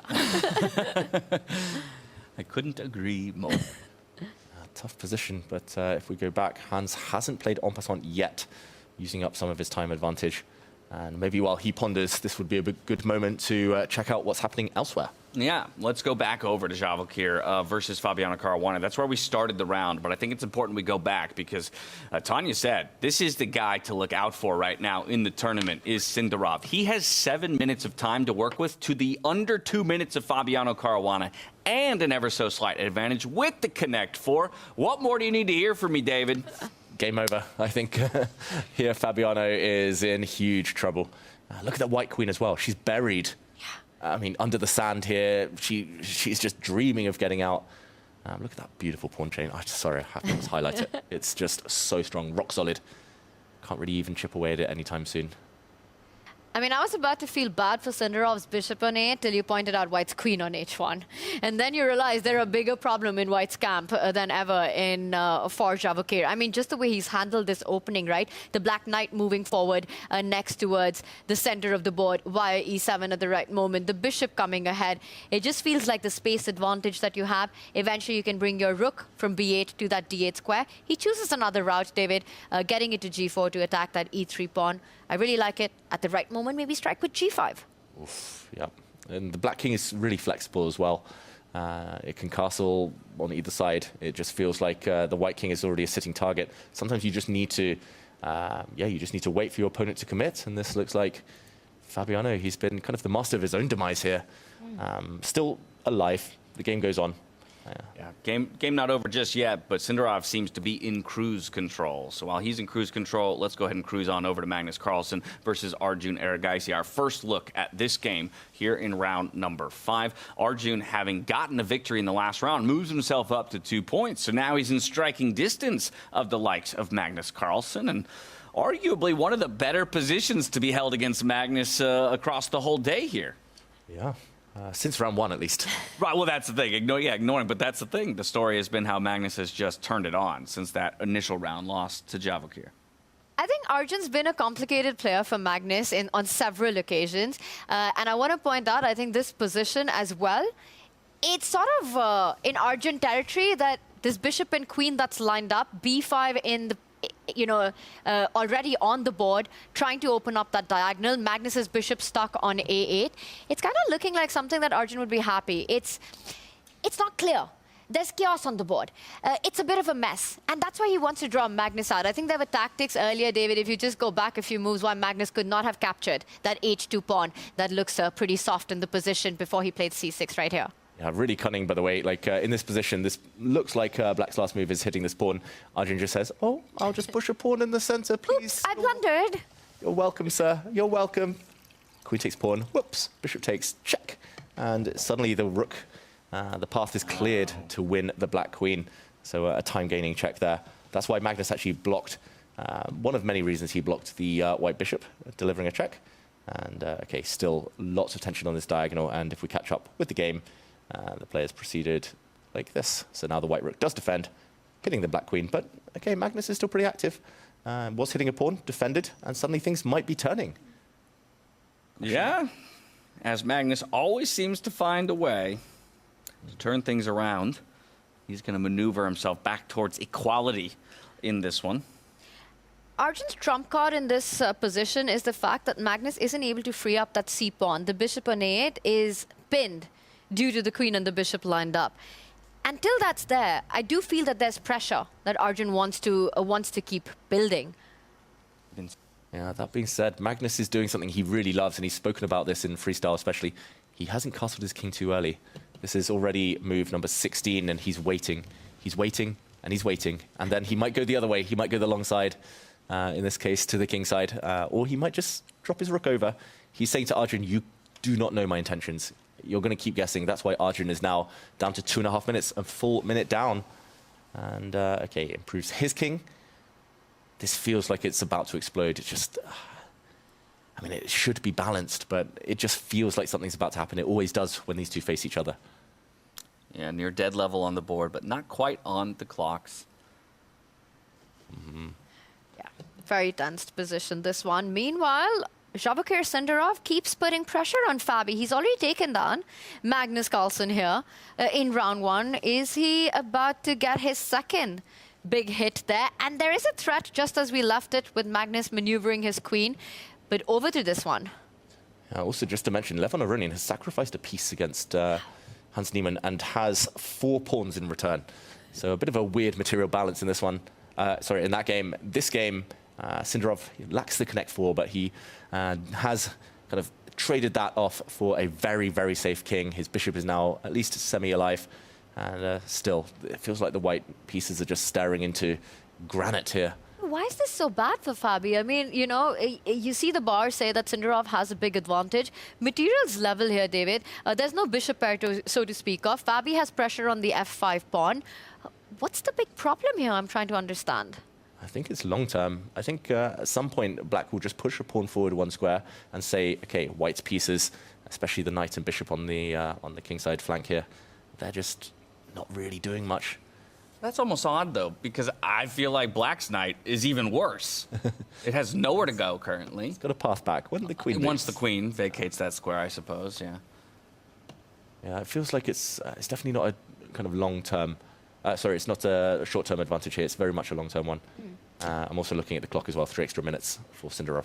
All right, you say long-term. I think it's time to go to Levon. You mentioned a crazy piece dynamic there where you're down a piece for 4 pawns.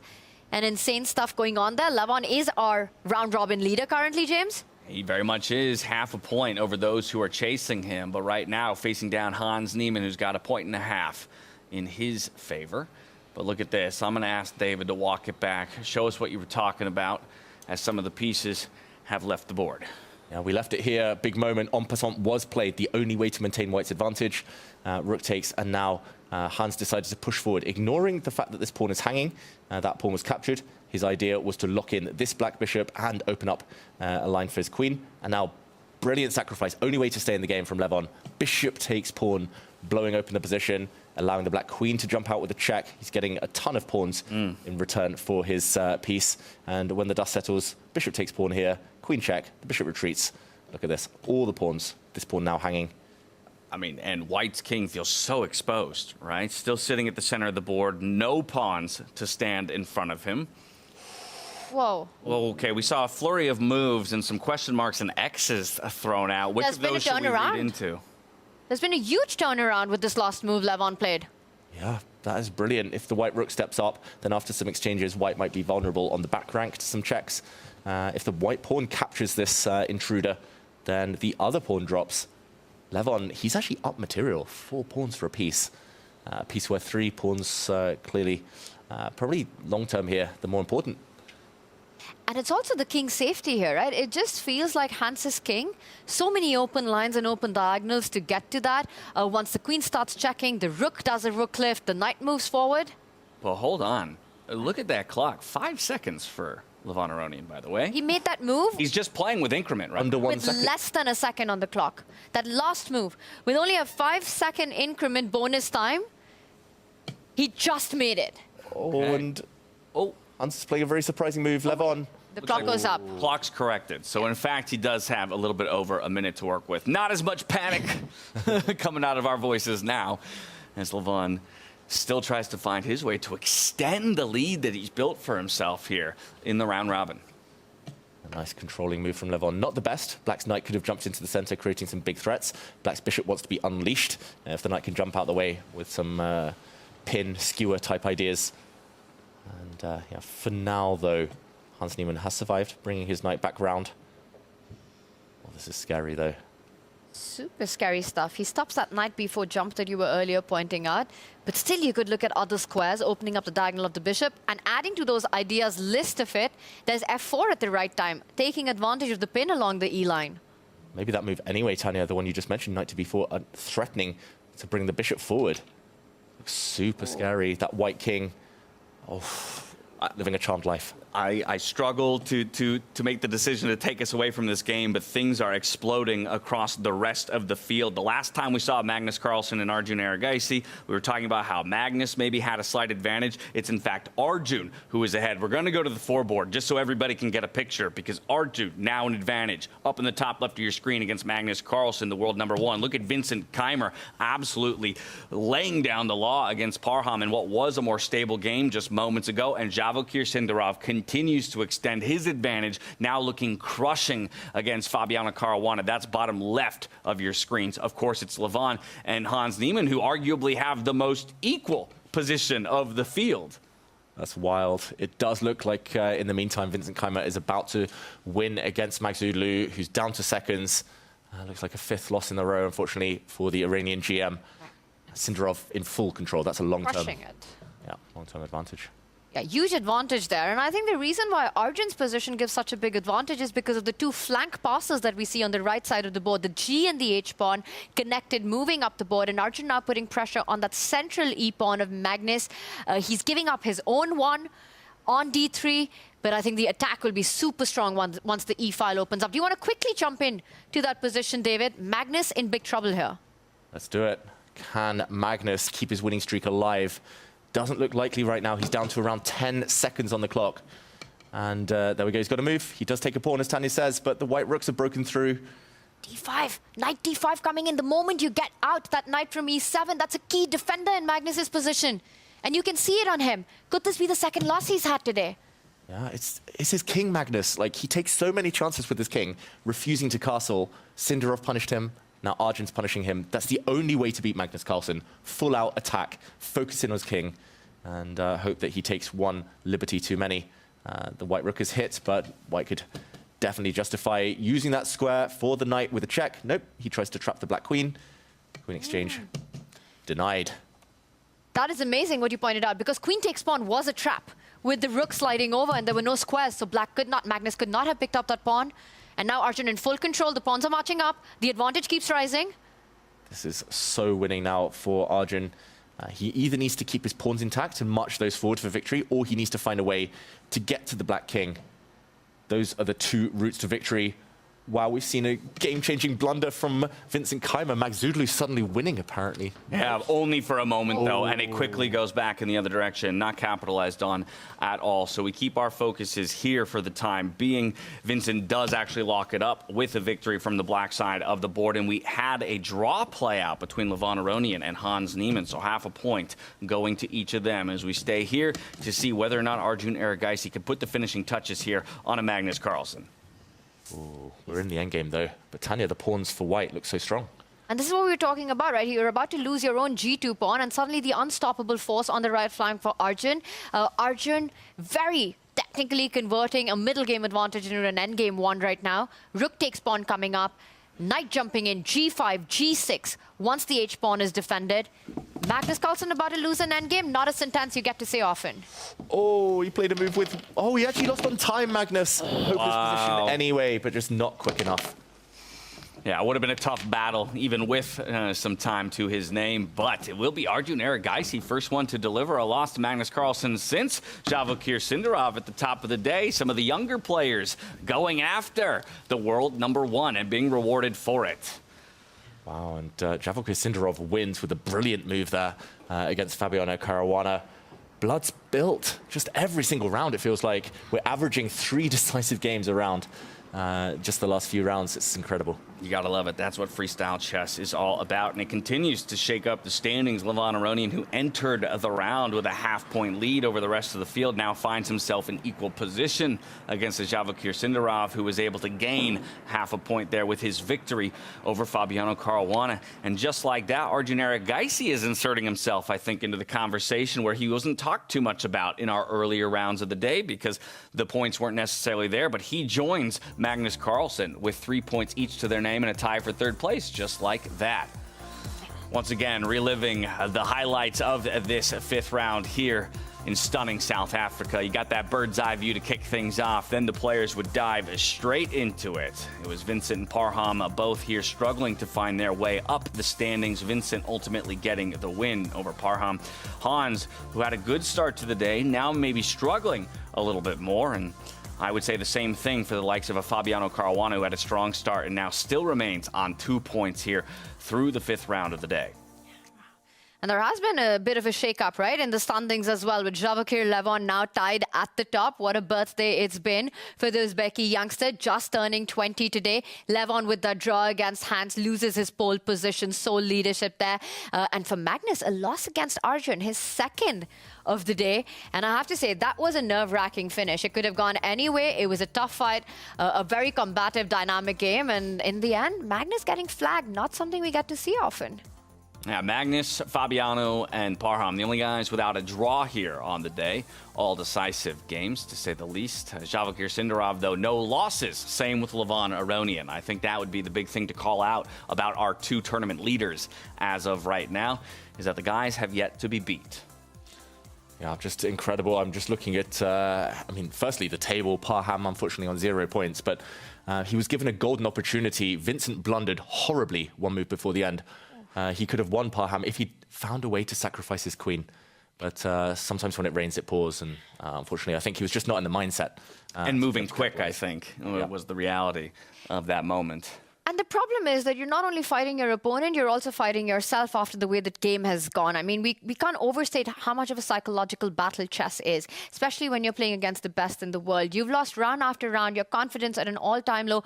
You don't even understand when these opportunities come on the board. I seriously don't know how these guys do it. I lose 1 game on Chess.com, and then I take a week's break from playing chess. Like, it's one of the most mentally defeating things to lose a game of chess. And so the fortitude that these guys have time and time again to step back to the plate and go at it. It is something to be respected. 2 more rounds to go here, though, before we conclude our round robin of the day. And again, the guys to beat right now are Javokir Sindarov and Levon Aronian. As I kind of peek ahead, I had told you guys before that round that we would have a marquee matchup in round 6, Levon Aronian against Magnus Carlsen. That is going to be a treat, to say the least, because things could equalize even more at the top of the standings. If I look to see who Javokir's opponent will be, it's Sindarov versus Hans Niemann. But let's just take a look at the whole field and what's in store for us as we move into that 6th round of the day. Magnus Carlsen, Levon, that's the one that we'll probably be focused on, as well as this one right here, Sindarov against Hans Niemann. Sindarov still not taking a loss. Vincent Keymer, after getting it done against Parham and maybe generating some momentum, he's going up against Fabiano, who's kind of stalled out through the midpoint of the day.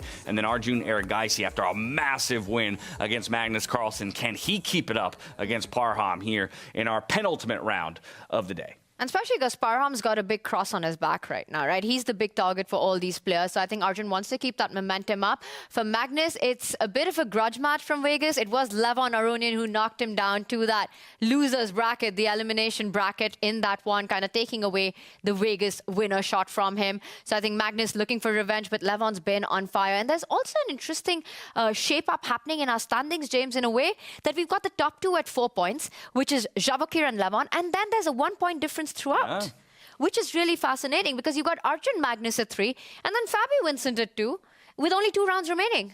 I love that call because up to this round, the leader only at any point had half a point advantage, right? Exactly. So was always in danger of fully losing that top spot.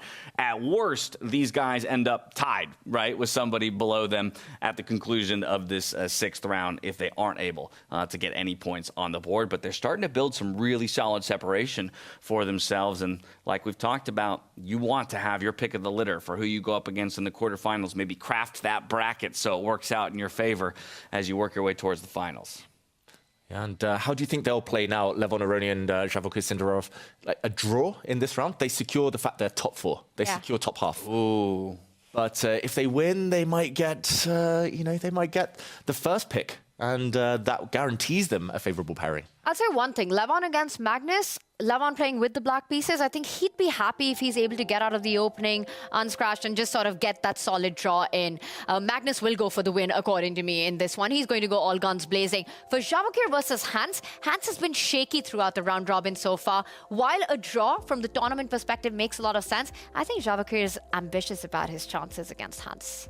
Yeah, and I think you really want one of the earlier picks. I think top 2 is really what's important. Obviously, first out of the round robin would be great. I get to choose first, but even getting to pick second right now with a couple players who feel a bit wounded in the standings, that might be the most important thing for you to once again craft a pathway to the finals that avoids some of the other strong contenders like a Magnus Carlsen, who's right now in 4th position. And if we just stay on this graphic, it's really interesting to me, James, because the way the round robin shaped up, let's say the top player, whoever finishes at the top of the leaderboard after the next 2 games, let's say Parham is the pick that they want to take, simply given the fact that he's the underdog, has had a really tough day 1.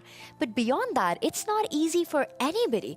Nobody wants to play Hans because psychologically that's a very hard thing to do. Do you want to play the winner of Weissenhaus, Vincent Keymer? Also not an easy pick. No. I mean, throughout, you've got world number 3 Fabiano there, how the matchup shape up. I think beyond the first pick, it's going to be hard for everyone in the field. I fully agree with you. I was trying to craft an argument against it, and I can't cobble one together too easily. That's probably why Magnus is so determined about getting 4th place. And no pressure to pick. You get who you're given. Yeah. Whew. All righty. 2 more rounds to go. Do you think Javokir does it? Do you think Levon does it? Do you think Magnus strikes back here with only 2 more rounds to go and climbs up? Is Arjun now kind of the dark horse, the guy that we didn't consider enough for the top of the day? Going to make things a little messy here down the stretch? Yeah, I'm just wondering what kind of shakeups we're going to see in these last 2 rounds. I said it a while ago that I don't see Magnus taking the round robin. I could still be proven wrong.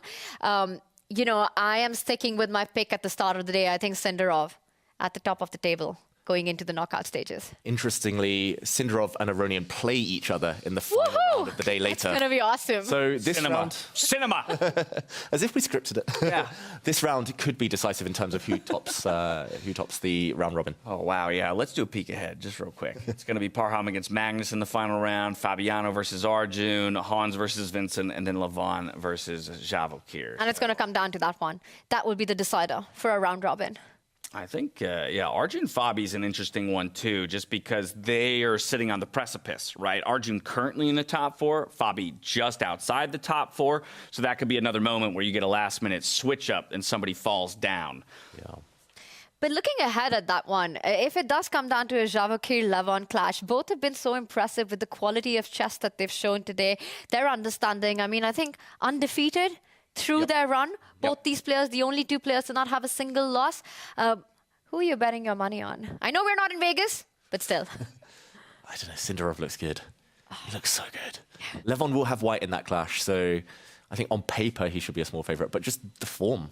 Like, how do you bet against Sindarov? Just the way he outplayed Fabi in that last game. Exactly. Like, it wasn't even fireworks. It was just, I take a small positional advantage, grind.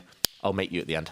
And also, adding to that, Levon plays Magnus next, you know? So that's a big one. I mean, how does this go for Lev? Is he able to keep that confidence going into the final round as well?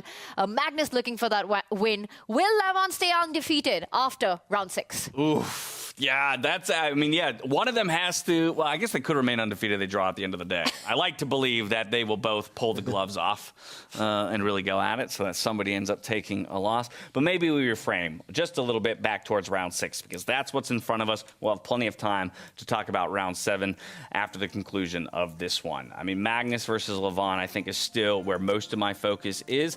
Again, Hans can always be a scary threat, but let's talk about this one because obviously, when it comes to the score lines and these cards, David, it's going to come as no surprise that Magnus will outdo most everybody across the board. So I'm looking at the couple of places where you did give Levon an edge. It's that first category, attacking. Yeah, I mean, he's a very dynamic player, Levon. If you let him get on the front foot, he'll never really give you a chance to fight back. I think intuition, of course, he's a great player too, Levon Aronian. But if he's going to win this game, it's got to be going for Magnus's king. A draw wouldn't be the worst result in the world, though. I love these player cards, David, but I have one small bone to pick, in especially this one. I think Magnus for attack at 90, to me, seems a little bit of an under number there. And the reason I say that is because I feel that every time Magnus plays, his attack might not be filled with sacrifices, but it's still just so incredibly powerful. You know, he attacks and it looks to me like he manages to convert and win the games. 90, how did you come to that number? And are you happy with it? How do you feel about it? Well, in Paris, when I presented the player cards to the players, I gave Magnus 89, and he was like, oh, that's actually not bad. That's quite realistic. So I thought going up 1 was enough. That was wow. That was a nicety due to the fact he got a 9 out of 9. Well, maybe let me ask a follow-up. When we think about attacking, or at least when I think about attacking, I think more about the initiative in the attack, right? Bringing the attack first.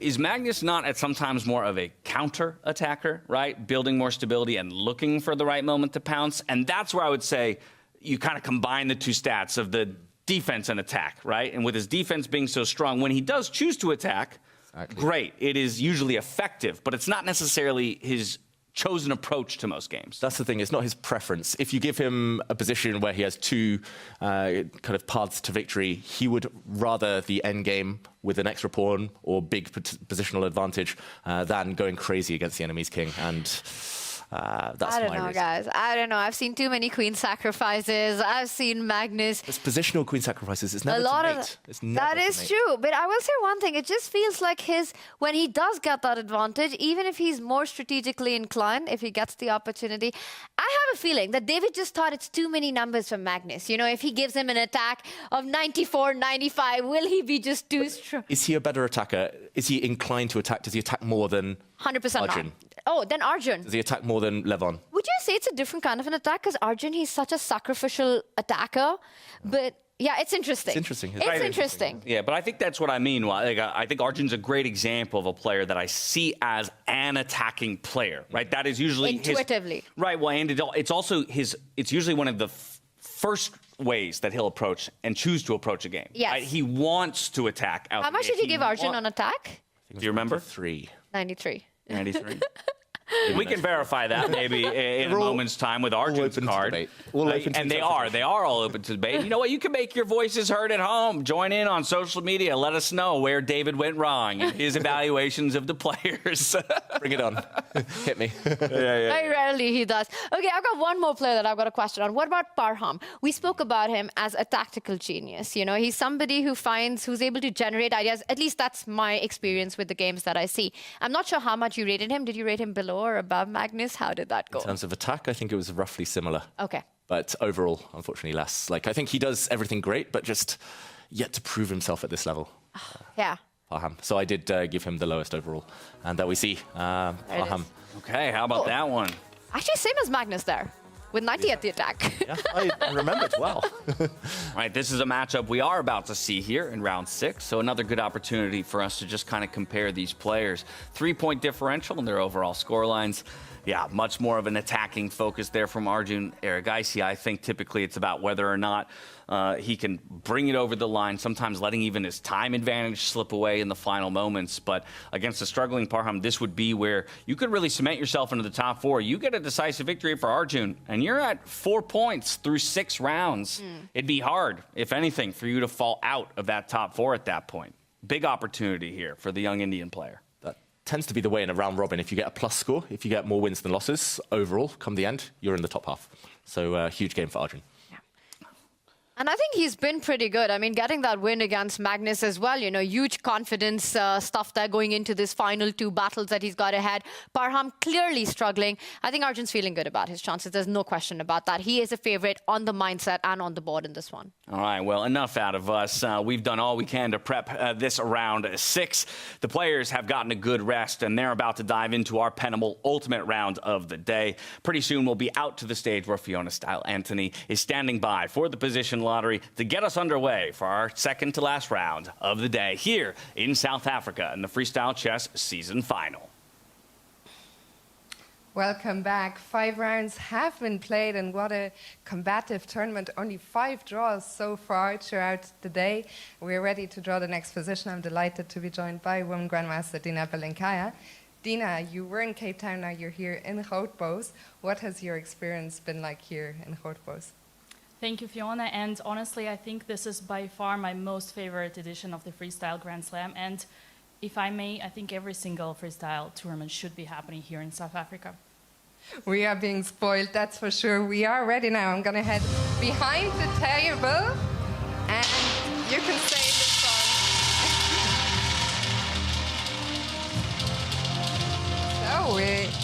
So you can go ahead, give it a little mix. And we are going to be playing position number 021, position 21. Thank you so much, Dina. The players get 10 minutes as always. Best of luck, gentlemen. And for the fans at home, have fun. Thank you.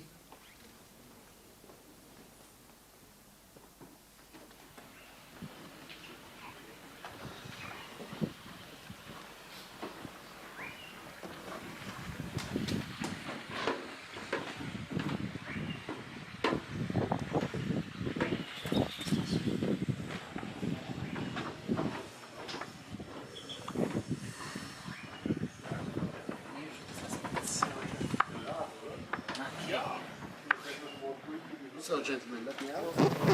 Thank you.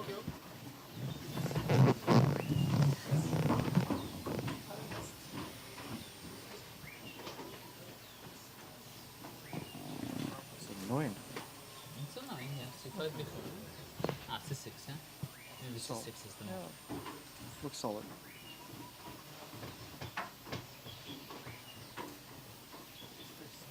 What are you playing? Magnus. Okay, so now B4, B5. Yeah? B4 is not a big deal. But CB. wait, B4 which? B4 D5? Ah, B5 then. Why D5? Here.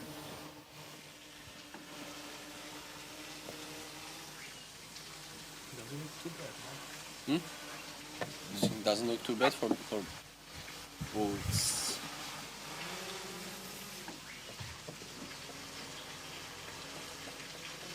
Before it's interesting, like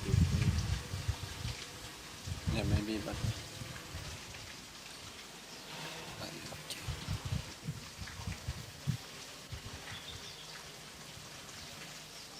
I mean, is B4 completely stupid? not. You want to see? No, take knight on comes B3. It should be bad. It's very direct, yeah? Yeah, I mean, yeah. A lot of tempo we get. No, it's okay, I'm very happy. Also B4, I think it should be nice, no? At least no risk. Yes. Did we think about like including H4? My H4, they just ignore, right? Yeah. H5, H6 doesn't do so much. I mean, you should need to do something. E5, they also lower E3, or we have some other plan? We need C2. d3 looks always very good. Most logical.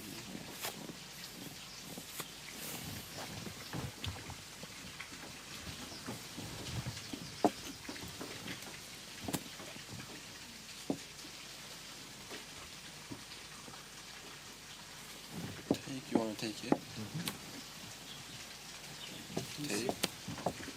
B takes c3.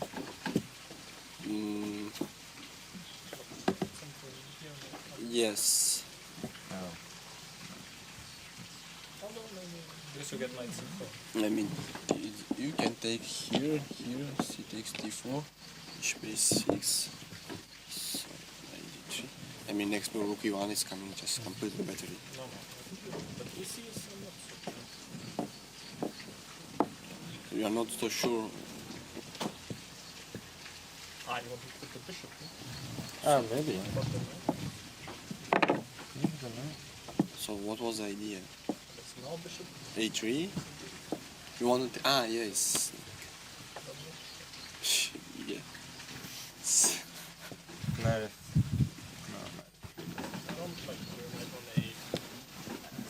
Okay, we can just hang a pawn.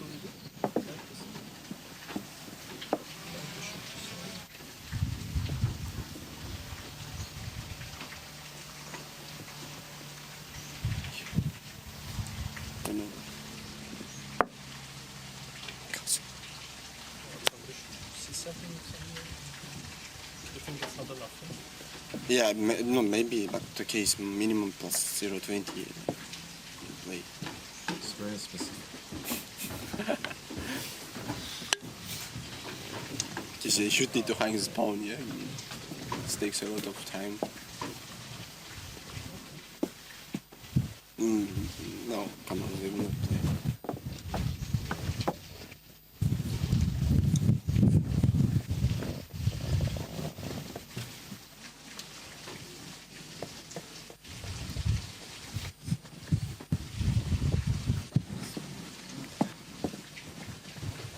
What's the idea? You wanna play d4, take d5?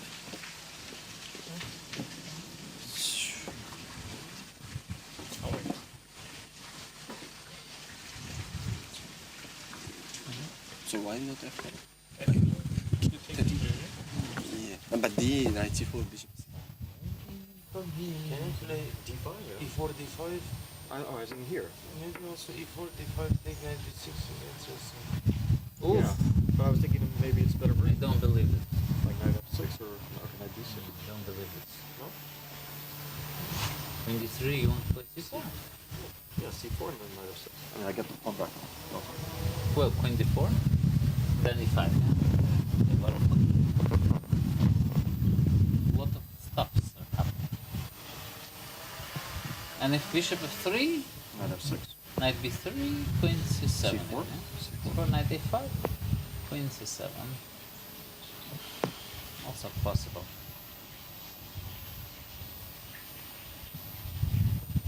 Possible stuff so far. d5.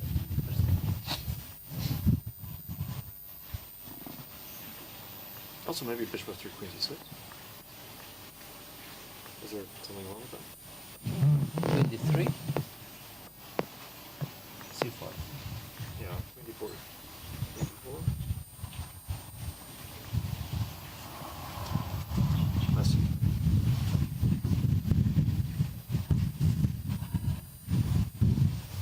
I think this is interesting.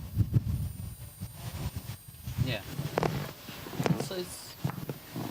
But this is a critical move, yeah? I think c4 or c6 is okay. Yeah. And d5 immediately? Maybe. But now d4, no? This is gonna get worse. Yeah, I don't like this. Better to do it passive, yeah? this first. Here, if knight e3, c4? you want c4. Yeah, c4 Or, get time. or b6, maybe. But c4 I like. You don't like b6 more? Isn't it very annoying for white to deal with this? Knight e3, c4, and knight d4. And okay, they do this.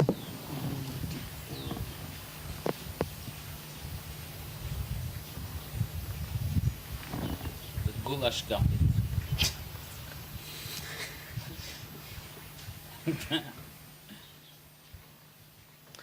2 rounds left for each of our 8 players to jockey for position here in our round-robin group stage at the beginning of the 2025 Freestyle Chess Grand Slam Tour season final in South Africa. Position 21 will be what the players are analyzing here as they dive into the penultimate round. And I want to pull up the heat map. We haven't talked too much about it, but a nice little tool that we have here at our disposal. What you see on the left-hand side of your screens is representative of the initial moves made across the freestyle positions that we have seen played from position 21. So the more red, the more concentrated, that is the more likely, or more often played, rather, initial move. So, a lot of focus there on the D file, jumping out to me the most here, David. Yeah, it looks like whenever white opens with the D pawn, that central pawn in front of the white light squared bishop, black is doing the same. D4, D5, a bit of symmetry. And the reason there's a little bit of heat on the other squares is because likely if white pushes the E pawn or the C pawn, black will also copy and do the same, although less explored in previous positions here. So you feel this is rather indicative of symmetry, right? I mean, it is almost symmetrical itself in the heat map, and so likely we'll get symmetry out the gate. That goes, or rather brings me to something we've heard constantly talked about amongst these top pros is how do you break the symmetry? One of the things you're looking for out the gate in a freestyle position. I think that's exactly what Magnus and Vincent and Javakir are looking at. It's not the D pawn advance, as our heat map pointed out, but actually the pawn next to it, this other central pawn, E pawn moving forward. And then eventually, if there is copycat chess, if there is symmetry, we were seeing ideas of a C3, D4 trying to break that symmetry as quickly as possible. And I wonder if Magnus, in fact, against Levon, the current leader of the tournament, alongside Javakir, will choose the E pawn as his first move. Fabi, meanwhile, getting set up with the black pieces, getting ready to face Vincent Keymer. Yeah, 20 seconds to go till game time. And there you see Vincent Keymer, Fabiano Caruana. Respectful handshake between the two gentlemen. I'm very curious about this, this queen sneaking on to a long diagonal, threatening a king all the way on the other side of the board. We've talked a lot about bishop-queen batteries and whether or not that's even a possibility in this position. Something like literally an A3 pawn push just to slide the queen up and to the left could be a really interesting choice, maybe a little bit later after establishing some central control. But in just a moment, we'll get the initial moves, and there you can see bottom left-hand corner of your screen. It is Fabi and Vincent who are quickest to play. And very interesting. It looks like a C3 Sicilian. If this was traditional chess, in the meantime, Maghsoodloo making a move on the bottom right. Already question mark as early as move 1. I don't know if the tilt has kicked in, but Parham not fighting for the center, not really trying to challenge Arjun's play there. In the meantime, this one looks like a pawn sacrifice, Tanya. It is, once again, with the idea of probably bringing the queen out, centralizing it with a threat, then trying to bring the bishop out to f5. Right now, a gambit on the board on move 2. It hasn't gone down so well for the top guys in round robin so far. Can Fabi flip that narrative? I also noticed that while Vincent agreed with Magnus's choice of starting with that e-pawn, Magnus on a hold. He hasn't yet decided his first move there. Taking a page out of Vincent's book from all the way back in Weisenhouse. Let everyone else make some plays before I decide exactly what I want to do. You can see a little bit has come out onto the board there in the top left-hand corner of your screen. But I do think this Vincent Keymer Caruana game is particularly interesting because of what it means for the standings. Both of these guys tied right now. 3-way tie, by the way, for 5th place between them and Hans Niemann. 2 points apiece. You get it done against this opponent here. You set yourself up brilliantly in the final round of the day to possibly stab into that top 4. Avoid getting picked early on and maybe even have the potential to pick an opponent for yourself. And look at that left side of our screen, right? You've got identical positions by both these players with the white pieces, Magnus and Vincent, who were riffing before the start of the game. We see the gambit there. And David, the idea of the knight jumping forward to attack and win that central pawn, playing for piece activity early on. It looks like Magnus, Vincent agree with each other. Exactly, and for so long today, we've seen Magnus and Levon banter each other, kind of gently tease each other, but always on the same side. And true. Suddenly they're opposite the board. Suddenly they're kind of arguing whose concept is better. And this pawn sacrifice, which is very reminiscent of the C3 Sicilian in traditional chess, they're using pattern recognition. The whole idea is to win it back with interest for black. Here, Magnus bringing his queen out. How often has he done that? But a mistake this time. So quintessentially Magnus. But yeah, every so often, it's not going to be the engine's favorite move in the position. And here it does get the question mark. Why is that? Ooh, 2 moves come to mind, I would say. Maybe even 3. But firstly, where's the queen going if it's attacked yet again? That's why queens tend not to be so comfortable. I think you slide it over to G3. You offer the trade and unlock your rook in the corner. Is that what he's thinking? Possibly, although that could be blocked by the black bishop, and the chase might just continue. Normally harassing the opponent's queen early is just a great time gainer, so that would be the first move I look at. I want to point out, though, yes, it has a question mark, but Magnus comes in with an idea of his own. If you don't play David's move of pushing the c-pawn forward, give Magnus one more move. He's playing c4 and never returning that gambited pawn on d5. So whatever Levon does, he has to make sure, I think, that white isn't able to play c4. Is it that he goes for the idea himself? Does he develop his knight to d6 to stop Magnus's idea? I do like playing with tempo, with energy here, and then eventually you get your queen out, win that d5 pawn, and equalize material. Yeah, I like that knight move, actually, because it does... Okay, he brings the queen out first. I was going to say it does support, just as this one does, the idea of the bishop coming out to hit the white queen. That being said, the black queen's now going to be vulnerable herself to some attacks later. Right, now my knight can jump out and start chasing you around the board. But then you still lose that central pawn. My question is, James, before we throw in the move that you really want with the knight, can you not go c4 and just double down on that central pawn and then say you develop with a tempo against the queen? Yeah, very interesting. Or am I walking into something? Tactics. Let's put it on the board. This is not Magnus yet. He's thinking in this position. If c4 does happen, maybe it's that other move you mentioned, Tanya. Now it's just hard to defend this one suddenly, just due to the black queen's vision down this diagonal. White would love to connect the 4, of course, but the black queen is pinning the pawn to the knight in the corner. Yeah, then maybe you're relegating your light squared bishop to the defense, which doesn't feel great. Yeah, this would be a very passive move. I mean, the question to my eyes would be, what happens if now you hit the black queen? I guess she steps back on the same diagonal. But as you say that, the white bishop would not feel comfortable being part of that chain. Somehow just looks like a big blocked piece. Decision by Magnus. He doesn't go for c4 to defend d5, but does an alternative move to do exactly that. Brings the bishop out, develops, protects his pawn. Still saying, I'm up a pawn. You're not winning it anytime soon. Greed is good. That's the motto. Magnus isn't attacking. He's just trying to protect gains that he's made earlier. It's always a positional gain, or always material or something long-term that he likes to hold on to. Levon, though, he chose this path. He needs to justify it. He needs to find compensation. A slow approach so far. Magnus will try to trade queens if he can, since he's a pawn up.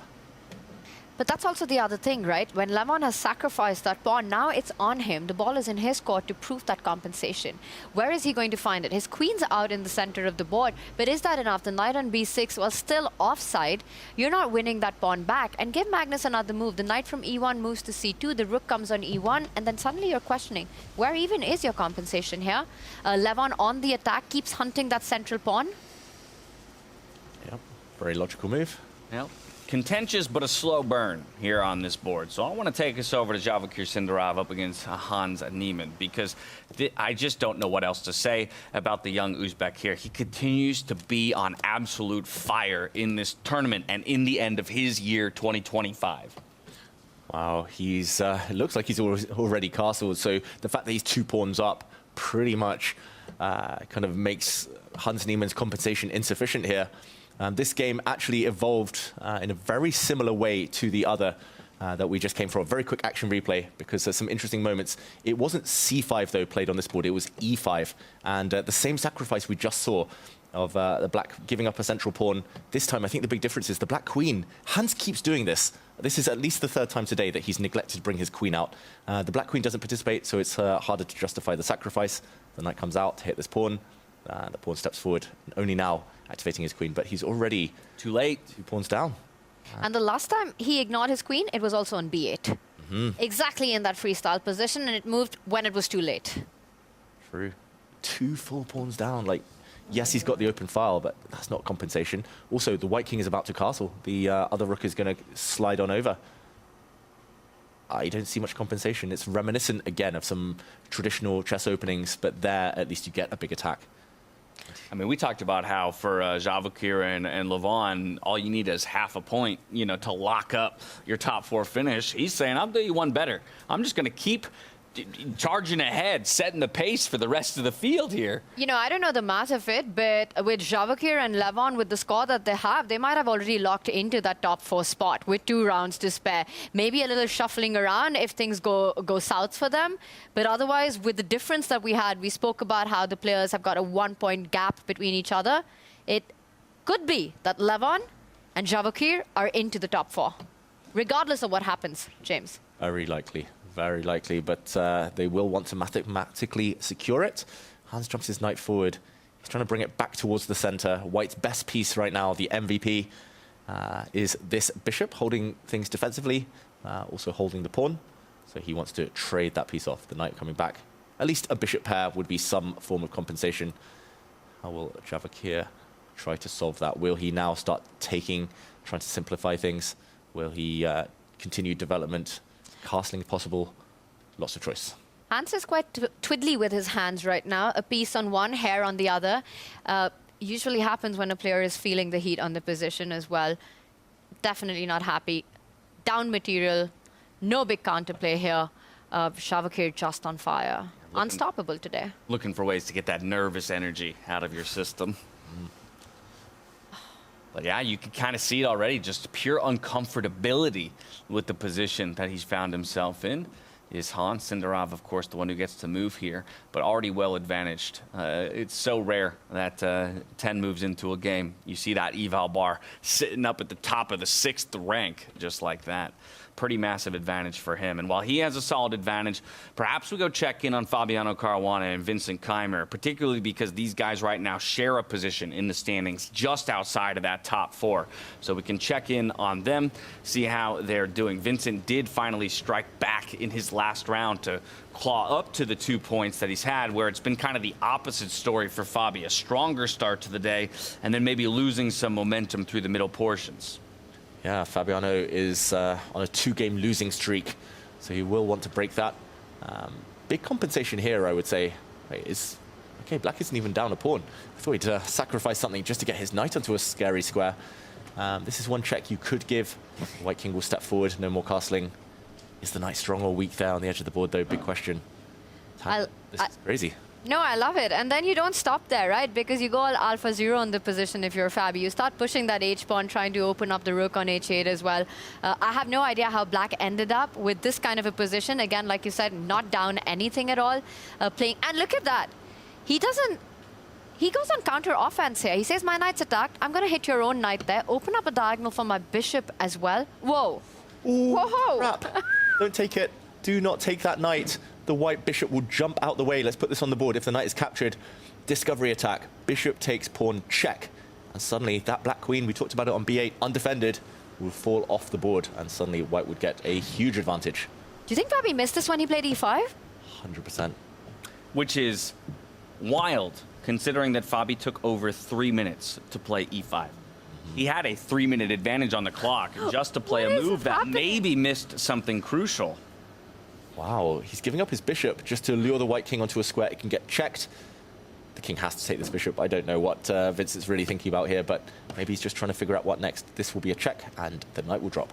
I mean, the speed with which Fabi is replying right now, and this line, I think, is being played out. As you said, king takes bishop, queen check, the knight will fall. Now I'm thinking it wasn't a miss. It was just genius by Fabi. He calculated the entire sequence of events here. I think he even calculated one move further. Check this out, knight check. And the white cannot take this knight now. It's all the sacrifices, the poisoned pieces, because suddenly, whoops, this is a checkmate, and the white king is trapped between its 2 rooks and pawns. That's gorgeous. Oh, he doesn't play it. This would have been interesting. This would have forced the white king to step out into the open. If you want a game to keep going. Still very pretty, though, right? He gets to take the knight with check here. I think I say downside, I mean, the game continues completely, but the white queen could now block. And this is what we call king of the hill, when the king leads from the front, a Spartan king. I mean, that's a beautiful king in the end game, right? You're hitting e5, the knight on f4 under attack. That would have been a fantastic line. None of that happened. Queen takes knight coming in with a check. All good kings lead from the front, but they don't all remain alive. That's the reality. That's true. So, but this is what a really interesting position because of the placement of this this black knight as well on e2, right? On this check, I can't retreat my king back, so I'm either blocking with my pawn or my knight, or I have to bring my king back out once again here to the h3 square. Yeah, there'll be a block. I'm not sure which one. And as you said, the key factor is the black knight. It's either fantastically strong, or it might find itself trapped. At the moment, it has one escape square. It can take the white bishop trade off, which is very likely, I think, before the white bishop actually improves itself and goes and traps the black rook. But yeah, Vincent's just weighing up whether he can. I think the move he wants to play is to bring his knight forward. You are walking into a pin, but at least you develop something. He's just wondering whether it's too risky. I mean, you have to have a response to ideas like G5, G4, you know? Again, PP on the PP. Put pressure on the pinned piece. Already themes are developing here in South Africa across day one. Knight f3 starts looking very scary. Ideas of e4, g5. But then if not, where are you? How are you going to fight it? Do you block it with your pawn? And as he's on a think, we jump over to another very fascinating battle here.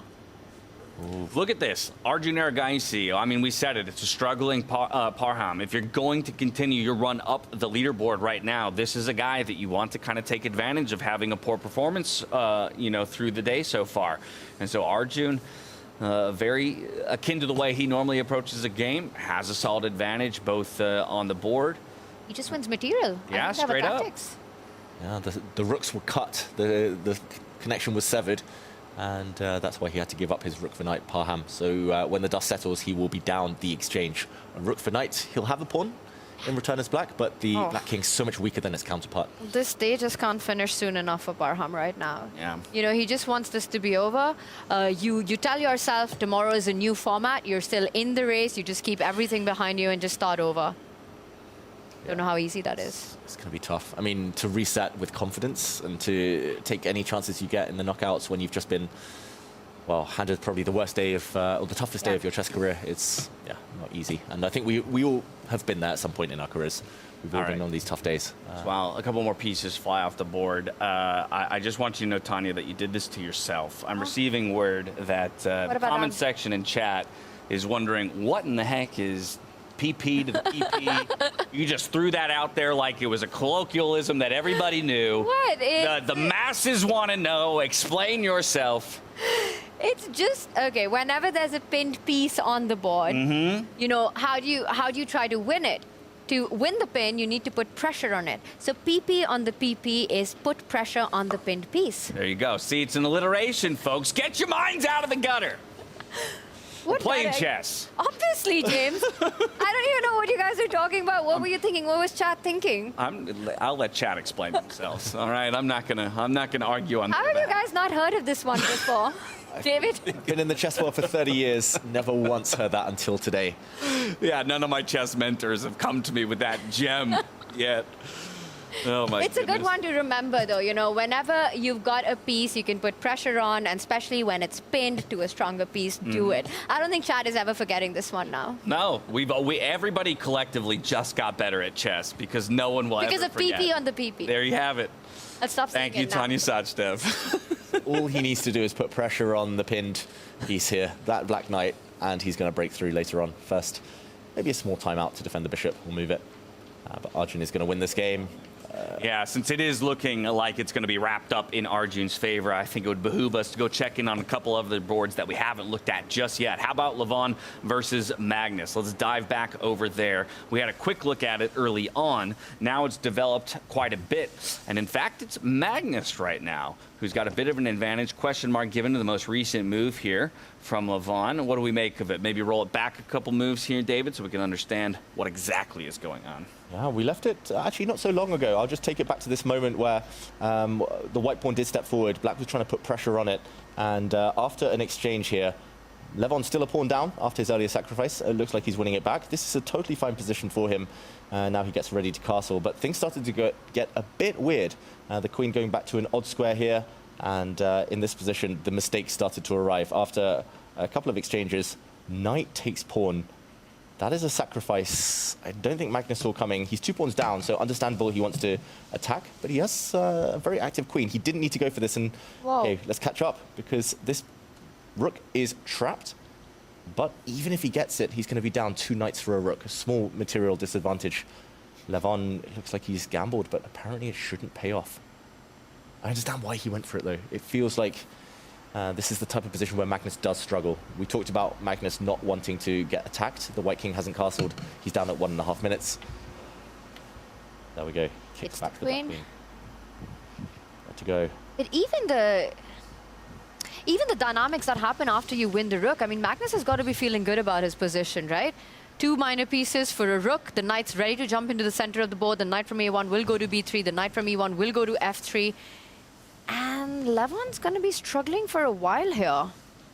I think what he might have missed is that he wanted to bring his queen back, keep the bishop. He wanted to keep the queens on the board, essentially, and take this rook next move with the queens on when White's king might become weak. But if the Black Queen now retreats, the White Knight might be able to block and save the rook, save itself. White's a piece up. Magnus has a whole extra knight right now. So if he's forced to trade off Queen's Levon Aronian to stay in touch with his bishop, then Magnus gets the endgame he wants. Then he keeps the material advantage and doesn't have to worry about his king's safety. This was the key move. Exclamation point given to Magnus's last. Deep and very important point right there. That this is the moment that the queens will come off the board for Lev. But can he actually keep it on still? I mean, if he falls back onto the file of the rook, queen e6, keeping the pressure on that e4 square alive, if Levon really wants to not trade queens, I wonder if that's something that's going to be on his radar. Because you get the queens off the board, you're really suffering in that endgame against Magnus. Yeah, let's put this on the board. This is the move he wants to play, but now Magnus can untangle by bringing his knight forward, breaking the connection here. And he's just going to move his rook across and eventually get castled by bringing his other rook over. You know what the difference is, David? Queen e4, now you have rook e1. Because queen takes rook is not checkmate. Very important. It's a skewer and no back rankers just to show this.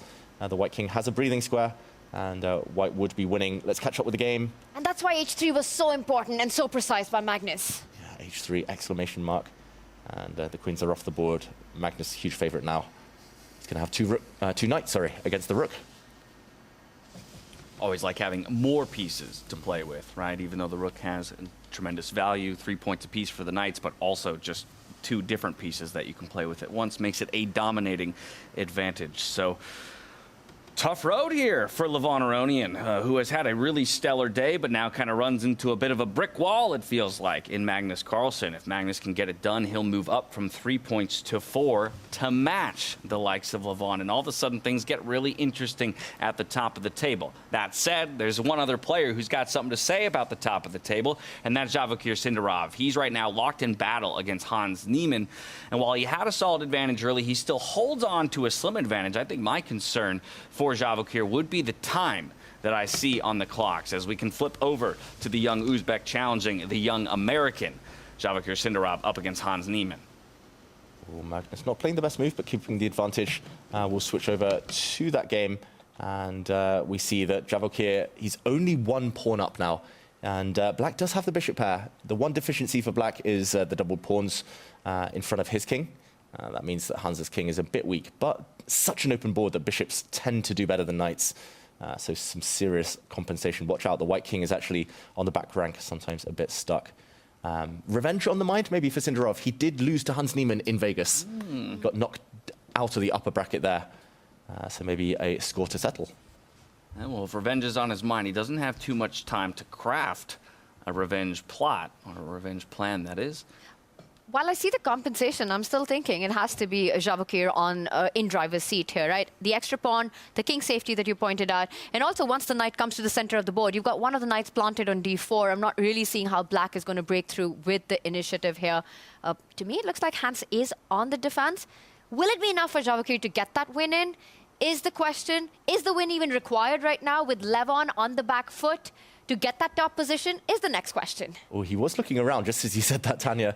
He was looking maybe at the big screen to try and figure out how Levon's doing. Of course, he would love a win. Javokir always plays for that win. But yeah, it feels like maybe you're right. Maybe the first step is to just stabilize, protect everything, and try to hope the extra pawn pays off later. Hans, though, fighting hard, swings his queen across. And he's going to try and bring it towards the White King somehow. I was just talking about knight to d4. Now it just comes in with a tempo. Bit of an odd decision. He was hoping for the white rook to hit the queen. He would have taken that rook. It would have been a back rank checkmate, just as we showed earlier. This time it would have actually worked, but now he's dropping his queen back. Very tense position here. This is the lowest Sindarov's been on the clock, though. Under 20 seconds. All day. It looked maybe the most nervous as well. He was shaking a few moments ago, trying to get those queens off. And Hans says, sure, but on my terms. Yeah, in most cases, he's had full minutes of advantage over his opponents. And almost the opposite story for Hans Niemann throughout the day. Usually slower starting and then clawing it back later when it comes to time. He now has his first time advantage of the day by a substantial margin. He does in 9 seconds now to Sindarov, and he decides to keep the tension on the board. No queen trade. He lines up the queen against the black bishop, so black can't take the pawn on a4 for Hans Niemann. He does continue development, puts the bishop on the long diagonal. Stopping knight f5 just for now. Bishop takes knight in the air. Sindarov playing on seconds. Yeah, and it feels like he's just trying to consolidate Sindarov. He knows he's done a lot of the hard work, just got to avoid a blunder. That's the one thing. There's so many tactics towards the white king on these diagonals. He just has to avoid something happening. If he can, he should not lose. I do like the defensive structure that white has taken with the knights protecting each other to make sure that none of the checkmates do happen. He goes on the offense now, hitting that bishop on b7. Is this the moment that you plant that bishop to the center of the board? Okay. Bounce back. Hans's idea is to swing the rook across, and there is another open line towards the king. I would start to feel a bit scared. Everything's pointing towards the white king.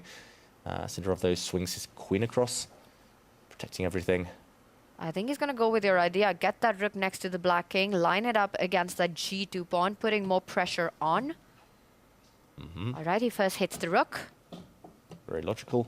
Well, we have 3 games, all in time scrambles right now. Near equivalence, actually, in Levon versus Magnus's game. Magnus, the one who's got a time disadvantage, just creeping underneath those double digits and into the single digits as he's continuing to blitz out moves. We got Javakir Sindarov, as we have on our screens here, working with single digits, and Vincent doing the same against Fabiano Caruana, but all of them quite equal games. It's only Arjun who's looking to dispatch his opponent with ease in Parham. I mean, this might be equal, but I think draw is the least likely result of them all. With 11 seconds on the clock, the material imbalance, the 2 bishops on the board, it's anyone's win, this one.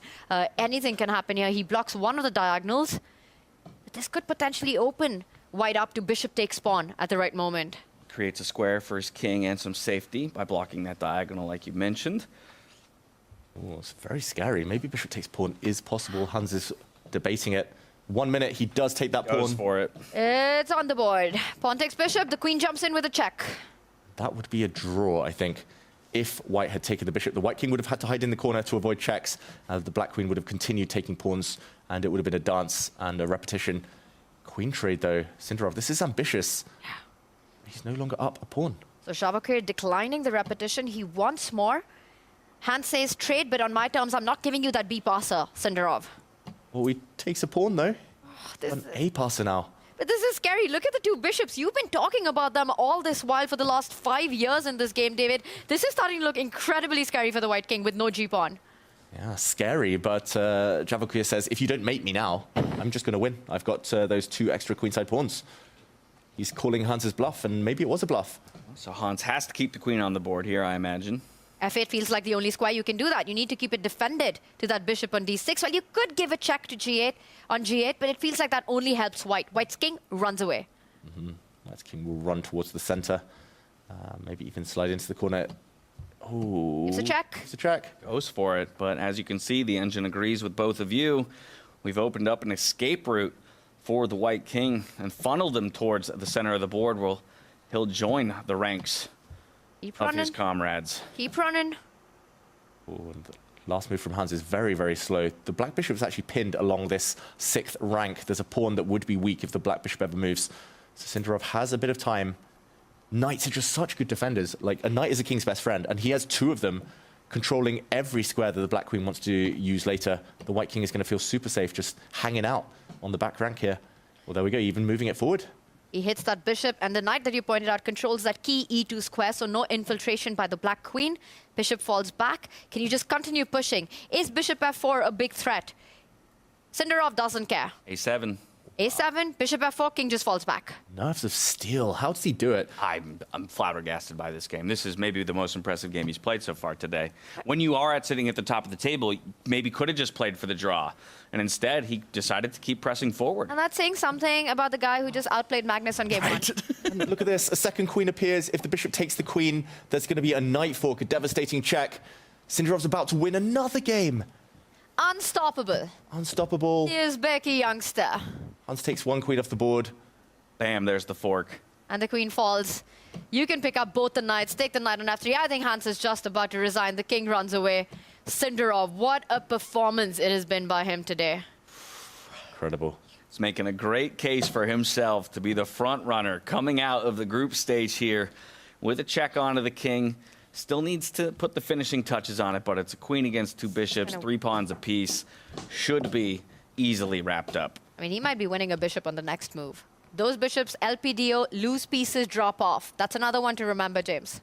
I like it. I like it. So what? We're dropping back 1 square with a check on the king and a double attack on the light or on the dark square bishop? No, it goes a different way.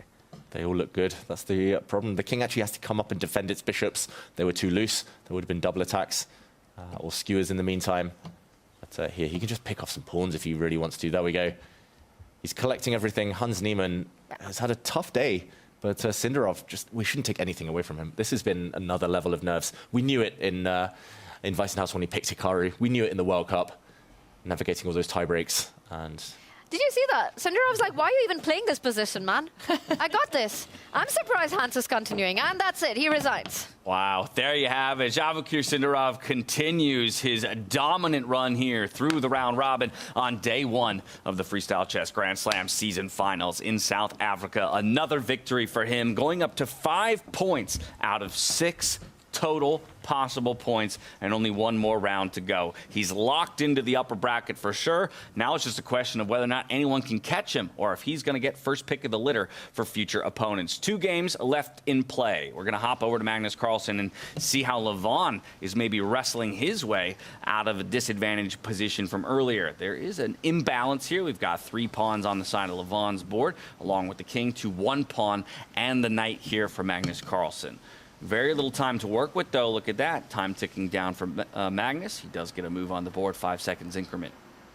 He's playing for a win, Magnus, but he's just not got enough material left. Simply only 1 white pawn. If that white pawn is traded off, white can't make a new queen. It is a draw. A knight on its own, not enough to deliver checkmate. So Levon will try and deflect the white knight or white king at some point by pushing his kind of spare pawn, the f-pawn forward. And yeah, sooner or later, first he gives a check. When the time is right, he'll find a way to trade off. There we go. He pushes his pawn forward, kicks away the white knight, and he's coming in with his king. Perfection there by Levon. Just finding the most direct path to neutralizing all material there. The king will step up.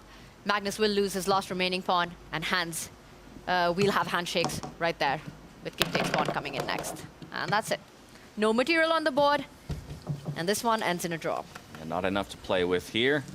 So each of these players will go up half a point apiece. Levon will keep himself 1 point ahead of Magnus Carlsen in the standings, but does now concede at least possession of first place for the time being to Javokir Sindarov, who did get that decisive victory.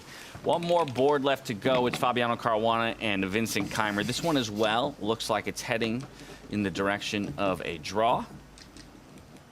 We can get into check on them in just a moment. These guys were, oh, it is a draw, in fact, I'm being told by production. So just like that, 2 guys who were matched and tied in the standings at 2 points apiece now will move to 2.5 points apiece. So each of them still very much on the bubble there, looking to see if they can stab into the top 4 before the conclusion of the day. Yeah, a decent result, but probably doesn't help either of them as much as they would like, as they will find it difficult to break into the top half. For Levon Aronian, that was fantastic defense. He was on the back foot, material down, somehow held against the greatest endgame player of all time. He's just been amazing today, Levon. You know, start to finish, all his games, the quality of chess, and we saw that in Vegas as well. You know, we speak about his creativity, the artist that Levon is, and I think this format really speaks to him. It's something that he's mentioned himself, how much he enjoys it, and today has been Levon's big show here. Well, he's got one more test ahead of him. It's going to be that guy right there on the left-hand side of your screen, Javakir Sindarov. And what a matchup to end the day on. The two guys sitting at the top of the table going up against each other, followed just behind by the likes of Arjun Erigaisi, who has really turned on the afterburners here near the end of the day. Magnus Carlsen locking down that fourth spot currently. But this is very important, y'all. Magnus Carlsen at 3.5 points is the only player who is catchable by anybody in the bottom four. The next two in the standings are the likes of Fabiano Caruana and Vincent Keymer, 2.5 points apiece, right? So if either of them were to pick up a win here and Magnus takes the loss, then they would end up tied. We go into tiebreak scenarios. We'll deal with that if and when we get there. All that said, let's take a look at maybe some of their opponents and talk about what's in store for us and whether or not they can get it done. Vincent Keymer is going up against a Hans Niemann. Fabiano Caruana is going up against an Arjun Erigaisi. So that's who they're going to have to get it done against, and they're going to have to hope that Parham gets his first point on the board, not just half a point, but a full win over Magnus Carlsen to even force that tiebreaker. Yeah, it's going to be tough. Tall order. Imagine you have the most difficult day ever, you lose 6 games, and what's your reward? You play Magnus Carlsen in the last one. Oh. Doesn't get any easier here on the Freestyle Tour. Yeah, not an enviable position, but like we said, it's not the end of your tournament here. It's just a matter of placement coming out of the day. And hey, look, we could also talk about what's the best way to reverse what has been the most sour start to your entire tournament. And I can think of no better way to do it than to take down Magnus Carlsen in the final round of the day, right? Opportunity. But to all of this, I think even if it was 2 rounds ago, I would just say Parham wants today to finish and he's focused. He's already thinking about tomorrow. You've got to stop with what's happened today. It's been an absolute disaster. Currently on 0 points. He's playing against Magnus, most likely, let's just put it out there, about to go down to the world #1 as well. 0 out of 7. David, you said it, perhaps one of the worst days of his chess career. And you just have to forget it. Sometimes everything goes wrong. And the one thing that strikes me is that this could have been a completely different narrative for Parham had things gone differently at the very start of the day. A completely crushing and a cruising game against Fabiano Caruana, winning till that very last moment. A one-move blunder, and it's all been south from there for Parham. I think he has to forget it. For me, the excitement is also at the very top of the table. I mean, who would have thought that after 7 rounds, we would be setting a stage where you've got Levon playing against Javakir for the finish at the very top to get that first pick. And there's a lot on the line for that. Because if they do get the first pick, very likely they'll call out on Parham for the quarterfinals matchup. Everyone else, extremely hard. Yeah, craft your pathway to the finals, right? So get that top spot at the very least for both of those guys. They're looking at a possible top 2 finish. Though, given the fact that they're playing each other, let's also work through this scenario, right? Javakir or Levon, right, end up beating each other decisively. Then all of a sudden, Arjun re-enters the conversation to maybe stab up into the top 2. Not necessarily to take the top spot. He is 1 point behind Javakir. But hey, Javakir takes a loss. Arjun gets a win. They're tied at 5. We could have tie breaks at the top of the table, just as much as we could have tie breaks for that 4th spot. Yeah, it's just so hard to separate these players. And I mean, the one thing I will say, like the top 3, I mean, I'm going to include Arjun in that. Like, so impressive. Like the streak he's been on, the convincing nature as well. His wins, when he has got them, have been very, very dominant. The way he beat Magnus, the way he beat Vincent and others. So, yeah, Arjun deserves to be there. In Arjun with a big chance, so it's a big fight for Arjun with a big chance, so it's a big fight for that 4th place. This fight's all over the board, really. This fight's all over the board. It's such a rarity that you would say Magnus Carlsen is the person who's in danger of falling out of the top 4. That's a wild storyline. The fact that Fabiano falling out of the top 4, that's a wild storyline. The fact that Fabiano, again, who we had talked about, was so consistent throughout a number of our previous Grand Slams. The fact that he actually didn't find that same consistency here today, and as well as really playing in these final moments just to get into the top 4 and avoid maybe a matchup against Magnus. Because if the standings freeze as they are, I have a pretty good feeling you're ending up with a Magnus Fabiano 1st round bracket matchup, just because Magnus doesn't get a choice and everyone else is looking to avoid Fabi. Or Magnus Hans, dare I say it? It could be anything.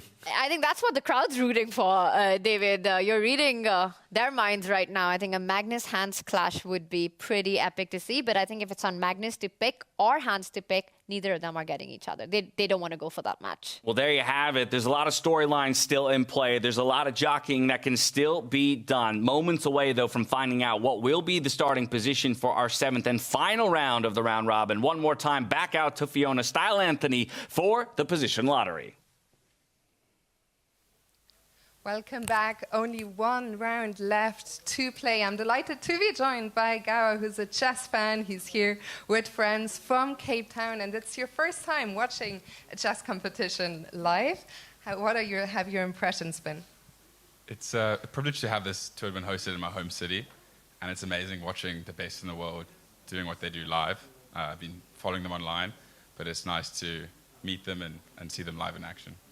And what a performance they have put on today. We are now going to find out which position they'll play for this last round. So let's go.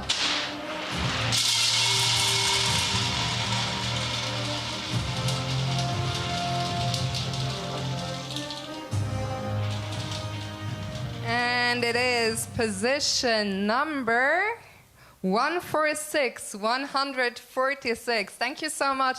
Go enjoy the last round. To the players, best of luck. 10 minutes as always at home. Have fun.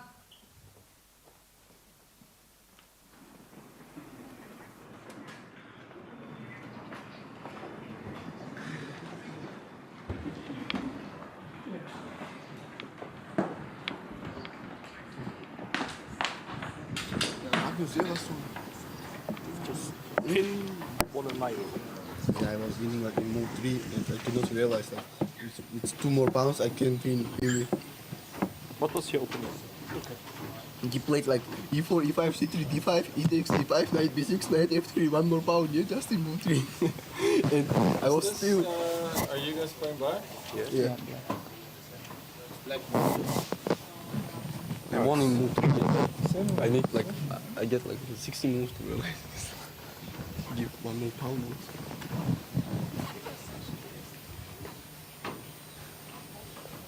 Okay, c4, c5 is good for us, right? Looks like Yeah, it should be good. Sicilian. Well, no, where the seam sign. So, d4, c5 also. d5? Are you sure? Why c5? No, not c5? d5. I feel like we had very similar positions before. c4?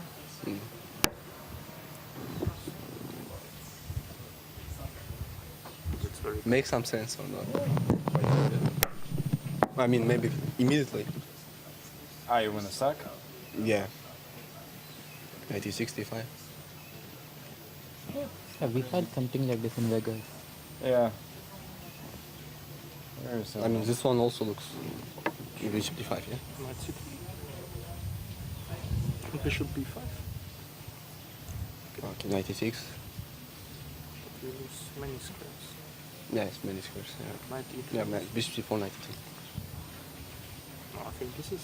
Yeah. You can just... No, but maybe for immediately, like... I don't know. Okay, you can hear e4. Okay, we can hear Knight e3. That's it. Those knights. Okay, yeah. Done. Yeah. c5, we are running huge risk. I mean, what happens if we... c4 is... c4 is... Yeah, but also e4, yeah, maybe. Yeah, also e4. Well, e4 should be fine, right? We take knight d7. Yeah, I think like knight d7 is on b6, c5 is... should be fine. Take also c5. Yeah, takes is... Okay, so c4? Yeah, c4 is most logical. No, but this is... No, this is nothing. Maybe not c3 you try. Knight d2. Maybe not c4. But then it's hard. This? Why not? Yeah, I like it. If e5 is good, then e4 must be good. Takes 97, yeah? Yeah, b6. This is super Yeah, solid. no, Maybe this is 65. Not the way. It's, yeah, not my e4 then. You got nothing. Okay, and what about knight e4? c5 or what? Yeah, c5 or e5, right? Ah, we also have this type of stuff. e5 or c5. horses. Maybe the first move was not the one. Maybe we should just. Okay, what about this stuff? This looks better.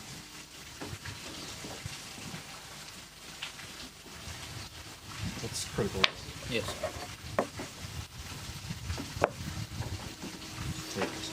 You can go c5 also. Yeah? Doesn't feel quite white is achieving much. Yes. Can you try d4, d5, b3? Yes, it's pretty logical.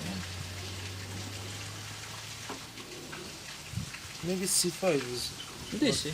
What we need to check. Yeah, dc rook c5 and b4 or what? Yes. I don't believe it is. Don't believe in this for white? Oh, this is good, no? d4? I don't know. d4? Oh, knight e3. Oh, so you could also go knight c3, yes? You think tactically black won't? You have also e4. I don't know, I'm not sure. Maybe black Knight is fine. c3 was fine, no? Knight c3 because now you're threatening e4 also. But e6? e4? Yeah, e4 is possible. d4. Knight b5, huh? Knight d5. Knight b6. No, knight. That's a good one. Two bishops.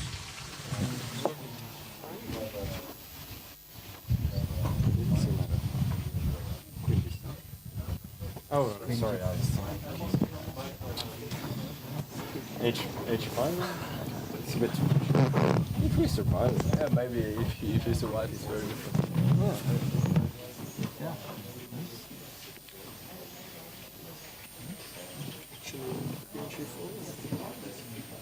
Oh, wow. Okay, something. No, I don't rook d5. Ah. Really?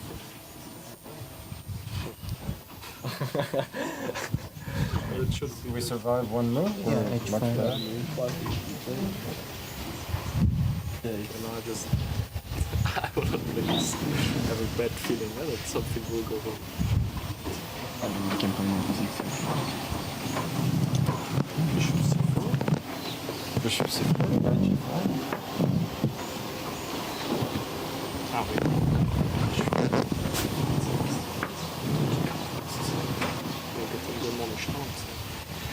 Yeah, maybe It's hard to believe that this is H5 you want to go.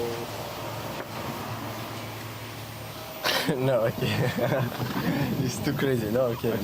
No, but to b3, I think we can find some move here. Yes, listen. I'm just saying it's I mean, okay, knight f6 was unnecessary. That is. I'm not sure like knight f5 is coming, it was not so easy.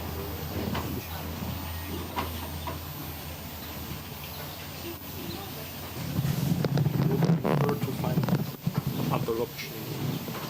C5. Nice. Knight c3, move 2.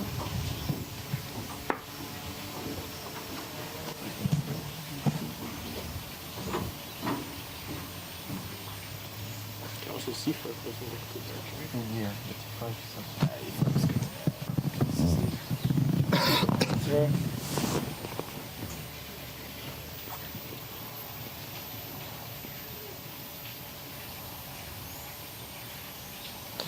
yeah, this position is not interesting. Like knight d7 before b6.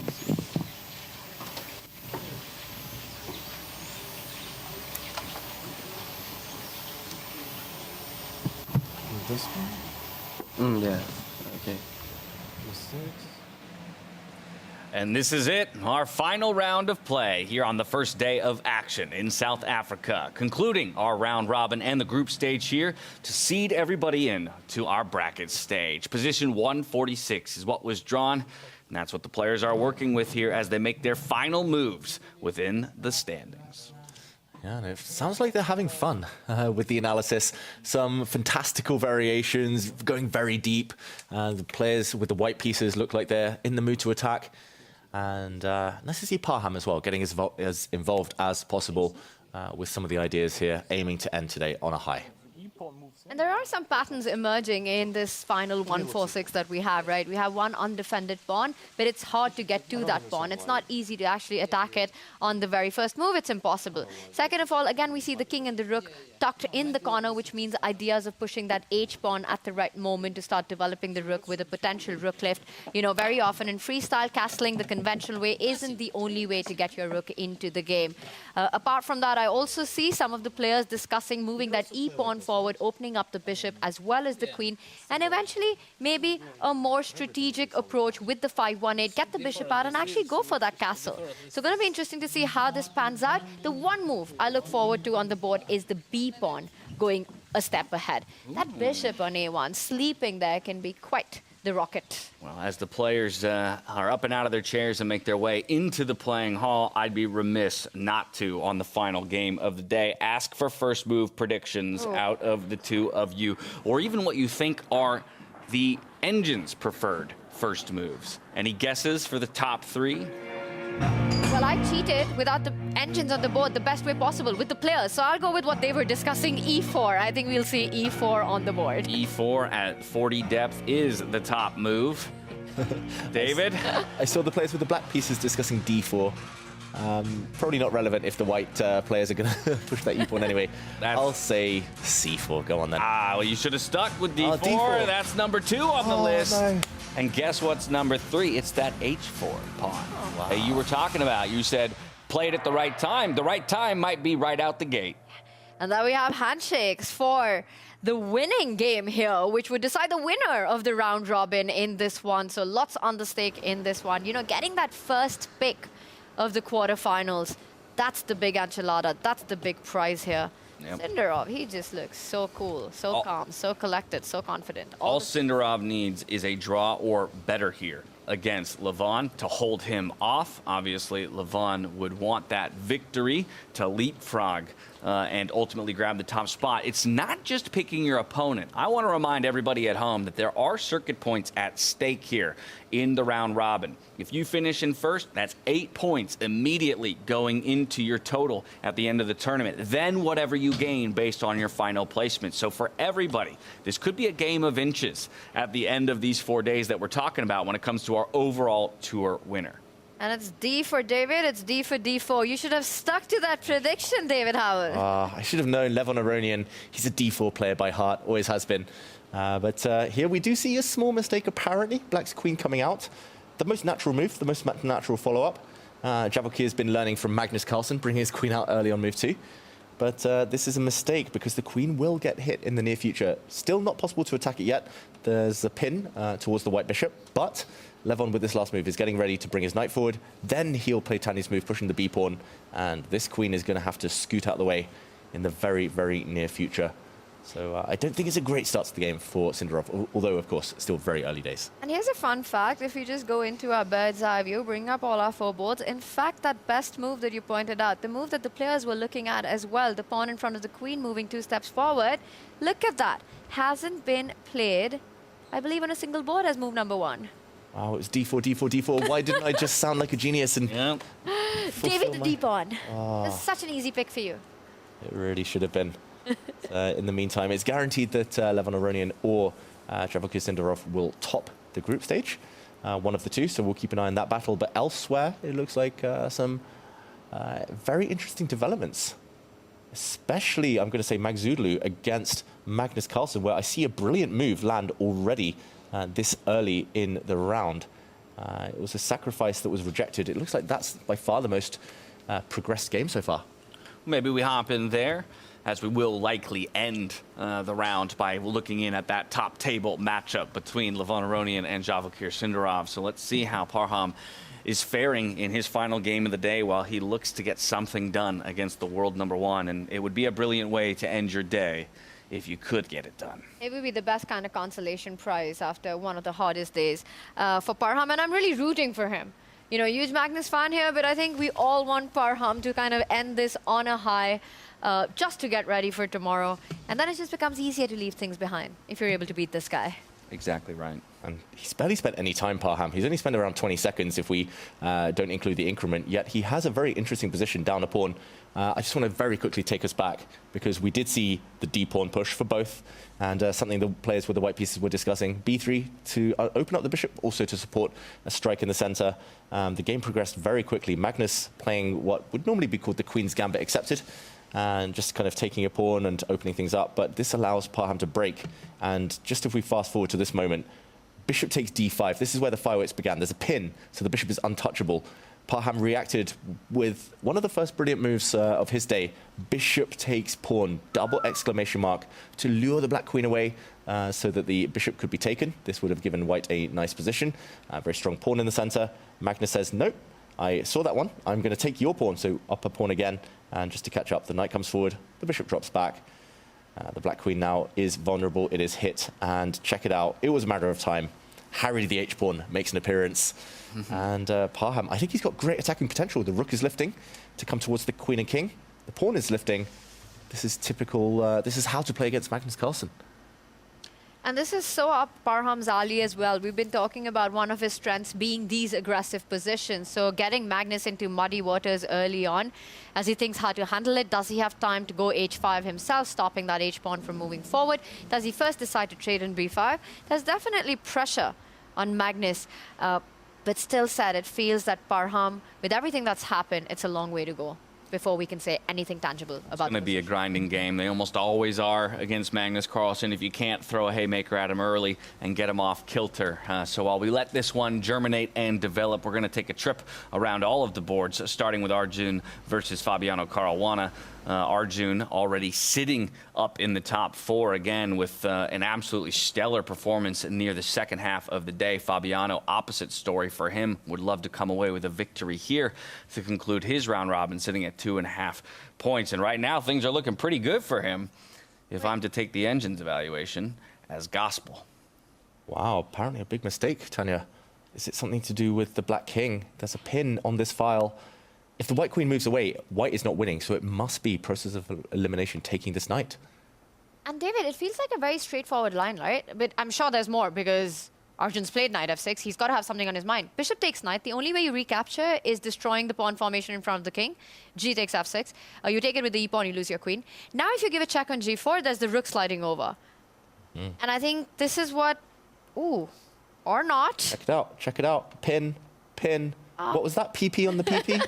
That's not even required anymore because there's a trapped piece at the corner of the board. But I like that you're catching on with the lingo. I'm learning, and this is incredible. All of black's pieces are pinned on the back rank, and that is going to be very, very painful. But then if you can't move your rook, if you can't slide over and block the check, the only other way to do it is bishop jumping over. Doesn't the knight land on f5? That's a PP on the PP. More pressure, and the move you don't want to play here to defend your bishop is this one. Moving the queen on over, because this is a smothered mate, and something about the pin and the pin and the pin. We got to find a new phrase. We really do.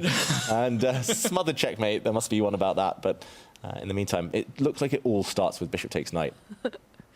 The details after that, you can try to be accurate. Is it this hard to find? I don't know, but bishop takes knight is not hard to find because you're simply destroying Arjun's pawn formation in front of the king. It's the first move that you're thinking about. You're opening up the G line. The knight on e3 beautifully set to jump over to f5. But Fabi is thinking.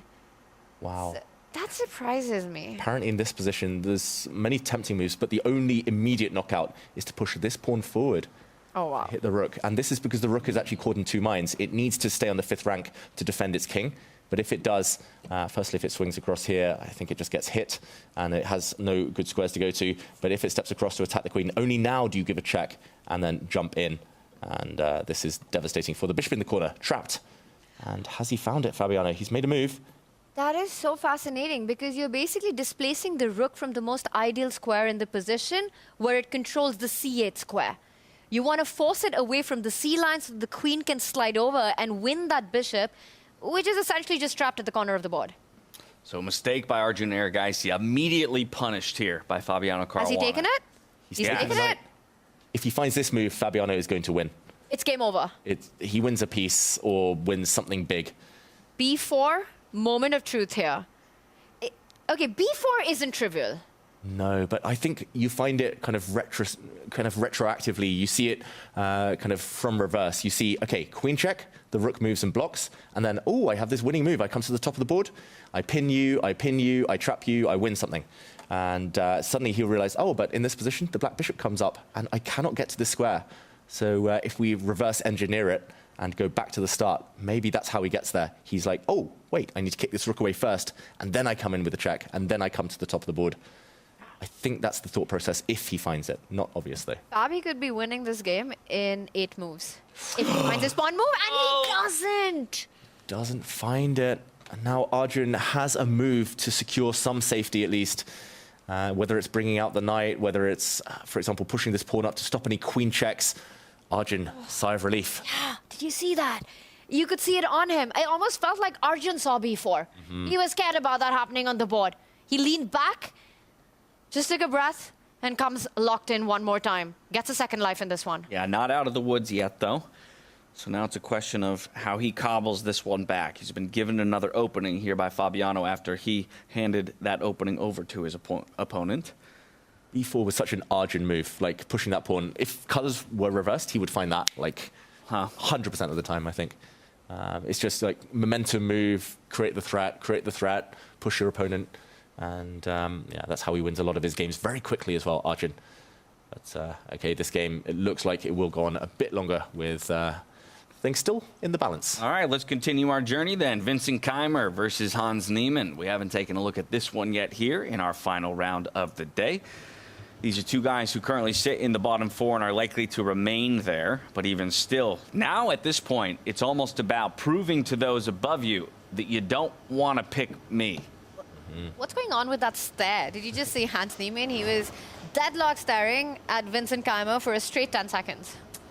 Well, as it is our first time checking in on this game, I wonder if it's been a decently long think or not, or what he would be questioning. No super long thinks, longest being a minute on that previous move. I think it's because of this. If we just roll it back 2 moves, maybe Hans here, he's just started pushing forward to try and attack the black king on this side, brought his rook forward. Maybe he just forgot.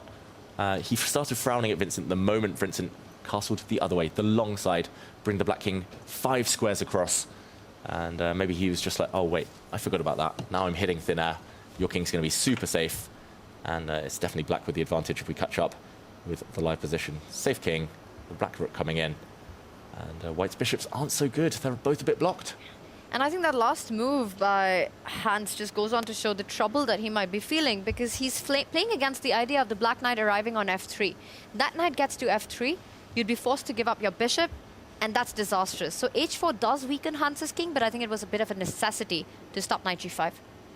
Yeah, and Hans, he's definitely sped up as the day's gone on, but the moves haven't necessarily got better.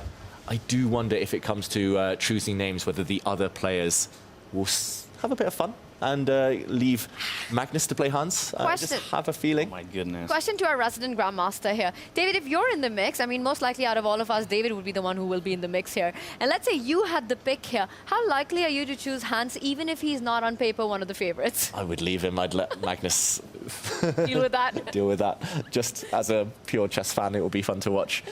But we'll see. We'll see. It does look like but again, in order to do that, the most likely option you have to then pick for yourself is Fabiano Caruana. That's in your quarterfinal. Are you kidding me? You're inviting a quarterfinal against Fabiano Caruana?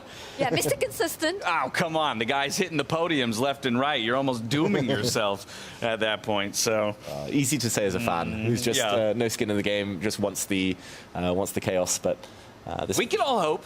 Exactly. We can all hope. We've seen stranger things this season. It's true. It's true. Literally. Okay. You like it, season 5? I haven't seen it. I haven't seen it yet. There's a pressure. There's a triple stack of pieces hitting the f-pawn, so I'm expecting Vincent to just defend it, and it looks like he's got good chances long term. It's that legendary triple stack. Attacks the rooks on the counter offense. You have to be a little careful. You know, you could take everything on f7, but then there's a sneaky check at the end of the line on the first rank. And again, LPD or lose pieces drop off. Maybe we can show that, David. Rook takes queen, and then suddenly, boom, rook d1, bishop on a1, say bye-bye. That's a beautiful find right there. Yeah, so this is a nice trap that Vincent set for his opponent. Hans will most likely move this rook out the way, therefore. There we go. And, oh, he brings it back. Some indecision. He's touched his rook. He's going to have to move it. All right, That's not an absolute disaster. You want to move that rook under attack, but he decided to try to find another square. I mean, C1 looks the most active of all. Yeah, maybe he's just scared of the Black Knight coming in with some nasty forking threats. So we'll see. Hans, though, in a little bit of trouble. Yeah, definitely agree. A little bit of trouble. Both these guys, again, just making the case to not be chosen by some of the top dogs coming out of the conclusion of our round robin. And speaking of top dogs, we got to go back to the top table between Javokir Sindarov and Levon Aronian.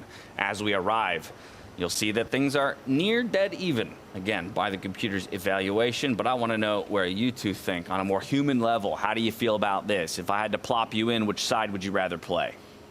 Oh, I'm more used to having white in these types of positions, a bit more central control. But black's pieces look so active, Tanya. Looks a bit scary. You know, when you started, I was hoping you'd pick white because I decided I want black here. I mean, look at those two bishops eyeing that white king there, the knight at the center of the board, the queen nicely placed on h5. Meanwhile, for Lev, queen on e1, not playing a role. Bishop on f1, what bishop am I even talking about? Even if the bar says equal, I would want to take on David with black here. Yeah, and you'd probably win. You'd probably get mated. That's too kind. That being said, yeah, I mean, the clock situation, 30 seconds in it, feels like it is a type of position that could go either way. If black's attack kind of fizzles out, kind of loses its spark, then maybe white could have good chances long term. Open d-file, the bishop in the corner, also a decent sniper.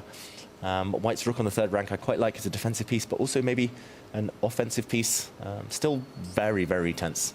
The one thing I've learned from David's commentary alongside working with him is that it's always about finding what's the problem piece for your opponent here, right? For any of the sides. And I think that bishop on f1, that's the big issue here. You can't move the g pawn forward to develop it because you've got other problems. You weaken the diagonal, rook on h3, hello, what are you even doing there? The e pawn far away from moving. So I think until that bishop finds life in this game, black will always have that edge to pull from a human perspective. Any problem pieces on the other side of the board?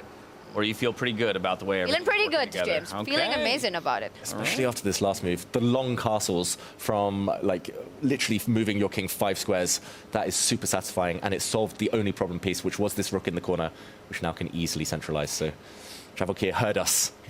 He heard us, and he acted. And it looks like he's doing very well. And there's a direct threat. The bishop at the center of the board was attacked, forced to fall back now. A mistake, but it's a kind of position it's easy to make mistakes on. Suddenly you're questioning that rook on h3 just feels so misplaced. You know, with no ideas on the board currently, I think Levon's in bigger trouble than the bar indicates. There we go. There's a rook trade that's going to help Javokir bring the other rook across with gain of time. And do you care about knight f4 in the air as well? Yeah, I was hoping you wouldn't ask. That looks... I'll let Levon deal with that one. The knight's creeping forward. So you recapture with the queen here, not with the knight moving backwards? Yeah. Because if I'm trying to get that light squared bishop into the game, I capture with the retreating knight move. I now bring my e-pawn forward. Okay, too late. I'm proven to be wrong. I think it would make sense in the face of some grandmasters. You had a very good point there. Knight takes is less natural, and like backward knight moves are the hardest in chess to make. Just psychologically feels like you're giving ground. But maybe in that scenario it was also perfectly fine. So I think there was no right or wrong there. He just decided with his queen instead. How good is Javokir feeling about his life right now? World Cup winner, into the candidates, comes in here to South Africa, takes down the world #1, beats Magnus at the top of the leaderboard, half a point lead. Like, it's good to be Javokir today. At 20 years old. Oh, happy birthday. By the way, as well. yeah. He's not even close to his peak. He's just loving life. Everything's still ahead. 20 years old today. Unreal. And what a year it's been. I think even before this year, it's, of course, fantastic. One of the youngest GMs ever. But this has been a real breakout. But also how cool for him to be facing down Levon Aronian, and likewise for Levon, the oldest player in the field, to be right there in the #2 position. These guys are proving that age is less, the factor in any of these discussions. More than double Javokir's age. True. That is wild. Levon literally won the World Cup when Javokir was born. First Levon time. aging like fine Armenian wine. I mean, Exactly. just incredible performances over the board in this last year it's been for him. And I think all of us and chess fans rooting for Lev so much everywhere he plays. Everybody wants to see him do well. Without a doubt, he's a very classy player, classy guy. Moves his queen across, given a question mark. Not the most precise square, but he does have a clear idea, maybe in the near future, of trying to trade off the queens. If he can, releases some of the pressure. Is Lev one of the most liked top elite grandmasters in the world? Ooh, probably. I would think so. I haven't met anyone. It's not a tough competition. It really, it's true. It's not saying much. It doesn't say much, but it's very, very possible. And Javokir, that's another touch of class. Like, he sees the opponent's threat. Levon puts his queen on the square purely to come forward and trade queens. So he says, I'll shut the door on that idea.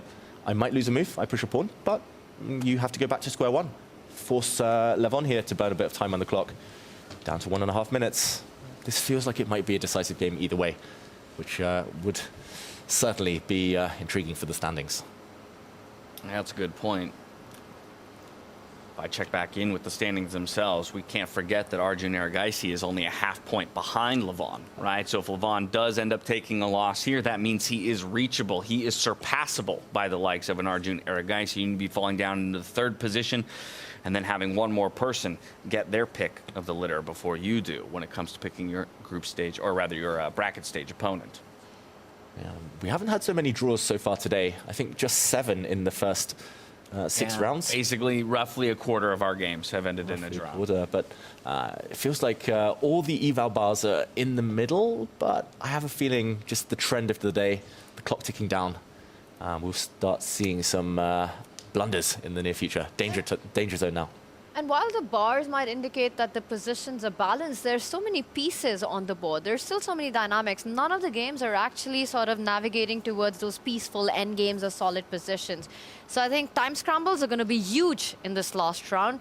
Currently, a threat on the board. Knight on e5 under attack. Gotta move it. Sindarov, head in hands, under 2 minutes. Time to move. He's thinking about whether to jump forward, whether to kind of take a step back. And sometimes you have to take a step back in order to go forward later. He's very much looking towards the enemy king, though. You can kind of tell body language. He wants to go forward, but maybe not the best right now. You know, the move you want to get in is that knight jump hitting that rook at the corner of the board. But then you're looking at, is it going to be enough if I'm going to give up 2 of my knights with that knight f4 move? And I just don't feel it's the right moment for him. Yeah, you've got to wait. Be patient. Clock is ticking, though. Yeah, click. Yes. About to hit the 1 minute mark. Yeah, from a time advantage to a time disadvantage, he will jump one of his knights forward here to the g4 square. Suddenly we have some games coming to life. This is the moment. This is where things happen. Thank you for calling my attention to it. Let's first go to Arjun versus Fabiano. I think that's the one we should go to because Arjun is up at the top of the table. And we did see the bar kind of flick one way and the other. He's up against Fabiano Caruana. Again, decisive victory here while Levon loses means Arjun ends in second place. So fighting chances. Yes, the bar looks a little equal here. Maybe we roll it back and see where some opportunities may have arisen that weren't fully capitalized on. Yeah, it was just a moment ago we saw some fancy queen exchanges, and it did look like Fabiano was doing very well for a second. But in this position, it does look like Black has enough control with his strong bishop planted in the center to hold the balance. It's Arjun, though, on the defensive. Arjun on the defensive, trying to hold strong. So let's hop to another one that seems to be going all topsy-turvy. That's Vincent Keymer versus Hans Niemann. Whoa. I believe Vincent's been playing with very little time to his name for a number of previous moves, and he is very much on the back foot here against Hans Niemann, looking with a destructive advantage at this point. It's the H-pawn, it's Harry the H-pawn, it's unstoppable there about the queen. And very importantly, you know, Black has set up this mating idea with the knight and the rook, but White has a beautiful bishop to defend. Knight f3 can always be countered by the bishop sliding back, no checkmate on h2, basically 3 moves away. And for Hans, he doesn't even give him that chance. He kicks the rook, h6 coming in any moment. Oh, this is going to be decisive. The bishop has to drop back, but you can take this bishop. Look at the geometry. That would lure the black king to a square. It can get checked. The white bishop will jump forward with a check, hitting the black king, hitting the rook as well. That could be the beginning of the end. Hans about to get the win. I wonder if the idea is to move your king forward. Tactics, Vincent calculating the line that, David, you mentioned. Hans is on it as well. Rook takes bishop, or will Hans simply move his own bishop? Oh, big moment. The bishop in the corner is hit as well. Black does threaten some nasty checks, so he does take it. King has to move, cannot take the rook. I would have allowed the white bishop to come forward with the check, winning the black rook in the corner. So now is their time. Hans looking to finish the day on a high. Can he put the finishing touches here? Attacks the knight. A check on f3. Ooh, quick flick of the eyes as well towards his opponent. Hey, man, do you realize how much trouble you're in right now? Vincent, I think all day the clock has been his biggest opponent, his biggest challenge. Not for the first time this season. Vincent really needs a bit more time to bring his best. There we go. He gives a check. He retreats, hitting the bishop, but also now trying to take the white rook. It's a double attack. How to continue? Maybe just moving the rook, and as Tanya said, Hans the h-pawn is going to win the game. It's coming up. All right. 3 moves away from becoming a queen. Black just doesn't have enough resources to defend this. You're down a piece. And now Vincent down on the clock as well. 7 seconds to boot. He's surely doomed here.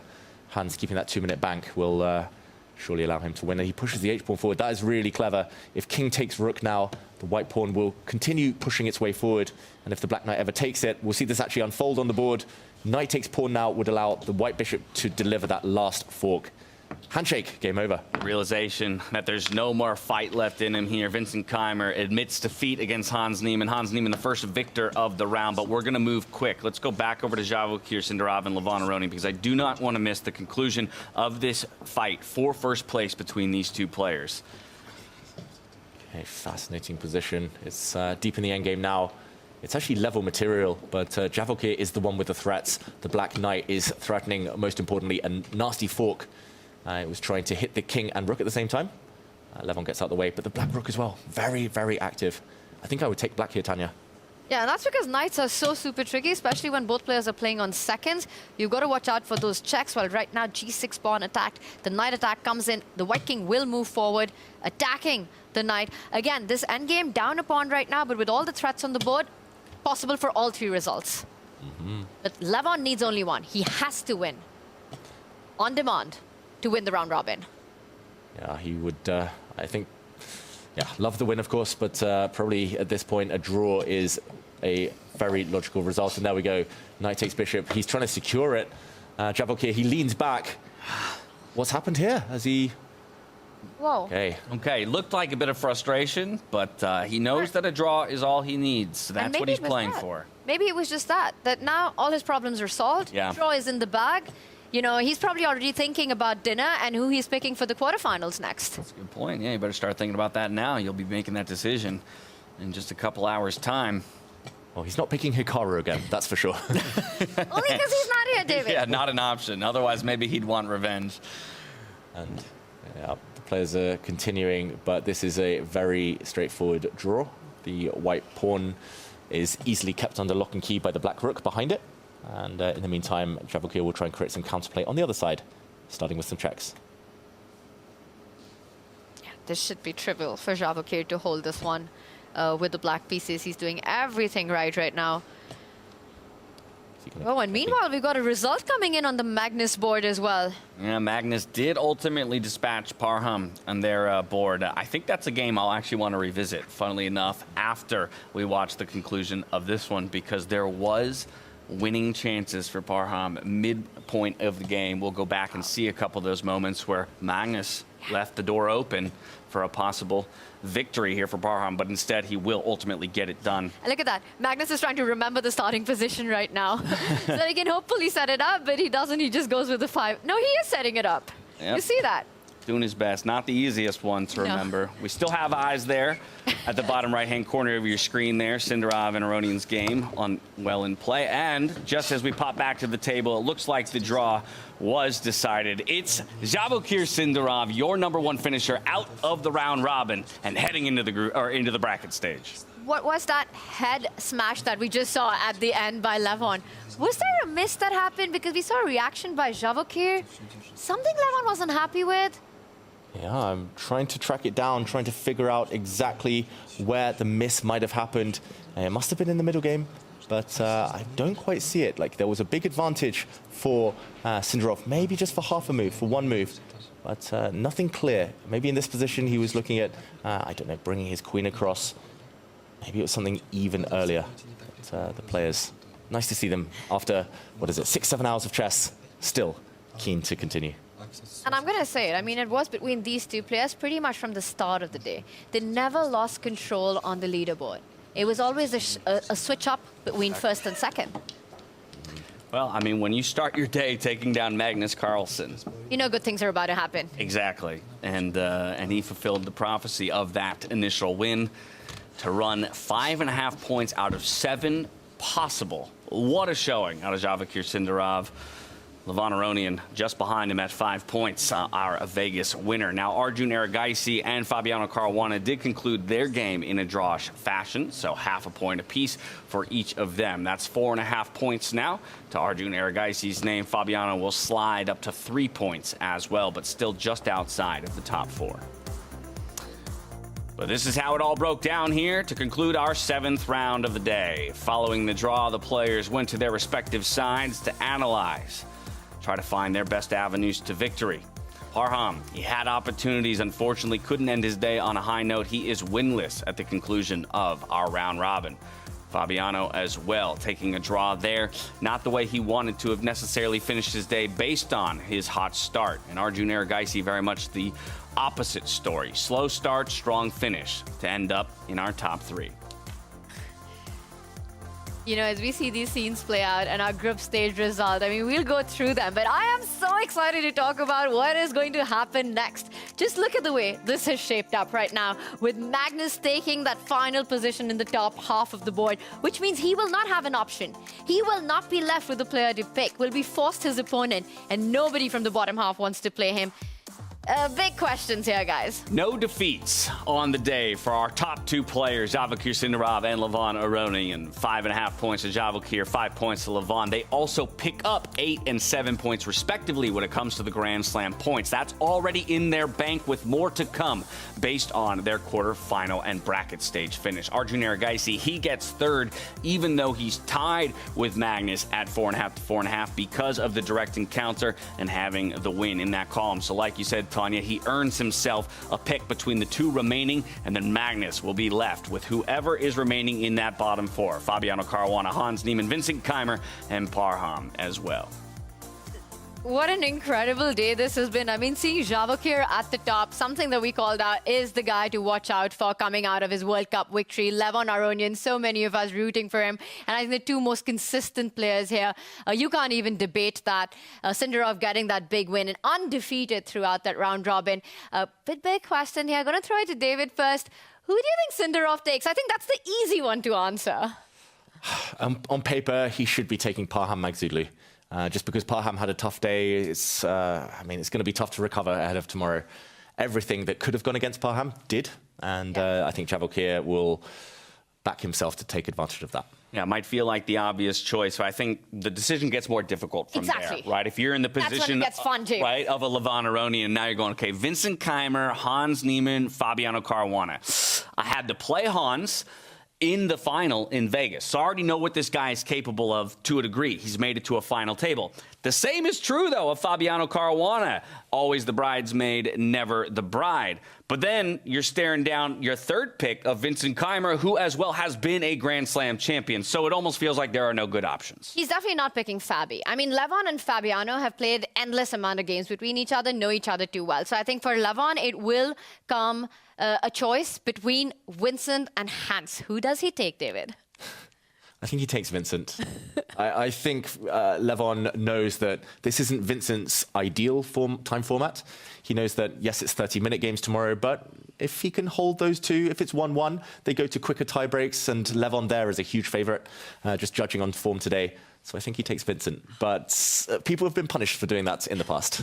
Yeah, and Vincent was very drawish today, had 1 decisive victory. So, yeah, maybe you are just looking to play maybe towards the tiebreak and possible Armageddons to move yourself forward through the quarterfinals. Arjun Erigaisi, like we said, he'll get to pick between the 2 remaining Magnus left with whomever is unpicked. I know that Tanya's hoping it's Hans Niemann who remains on the table. Again, I have a hard time believing that, that Arjun would pick Fabiano over a Hans, but you never know.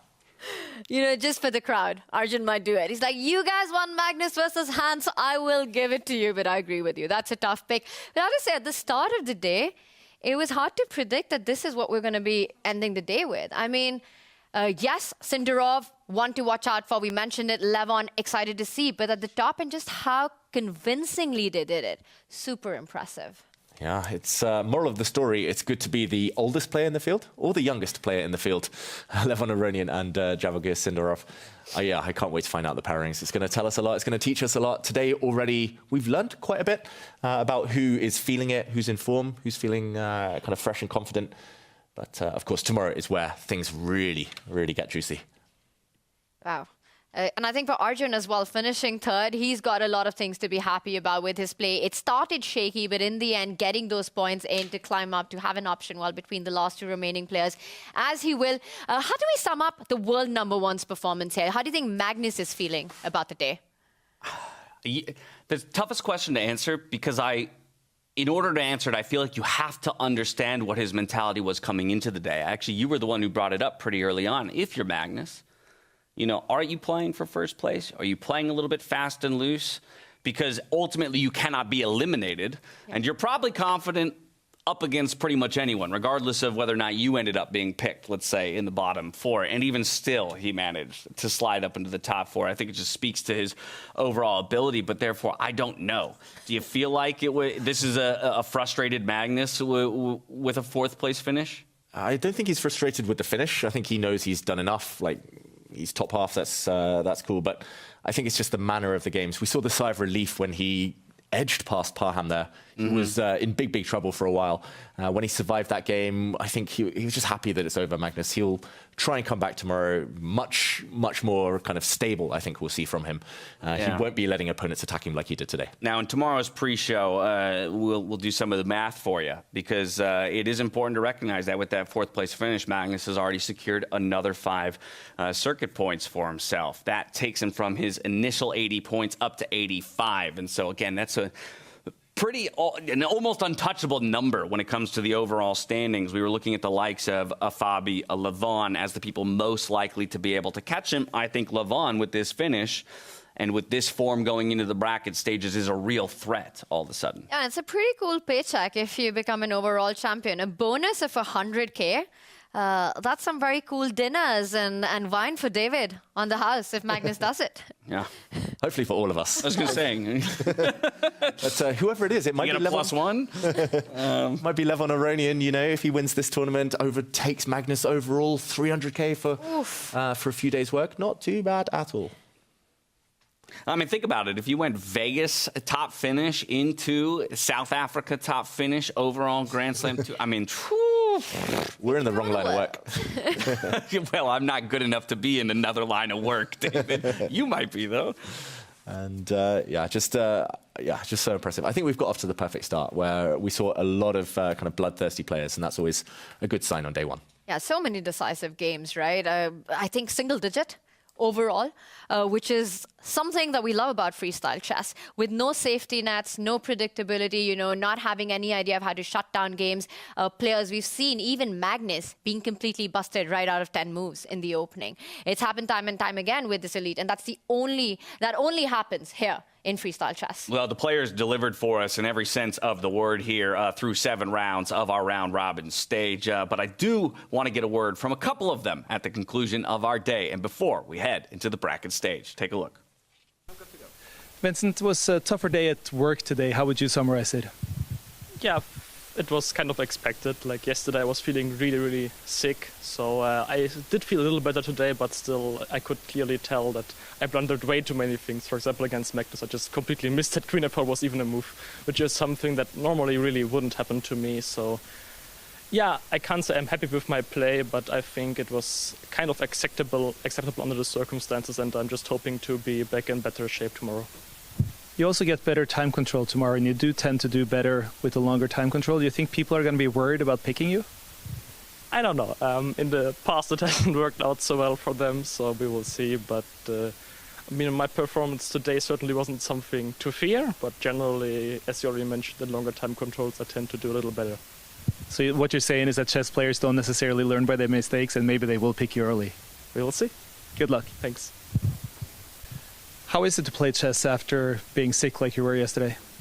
Sometimes it's good.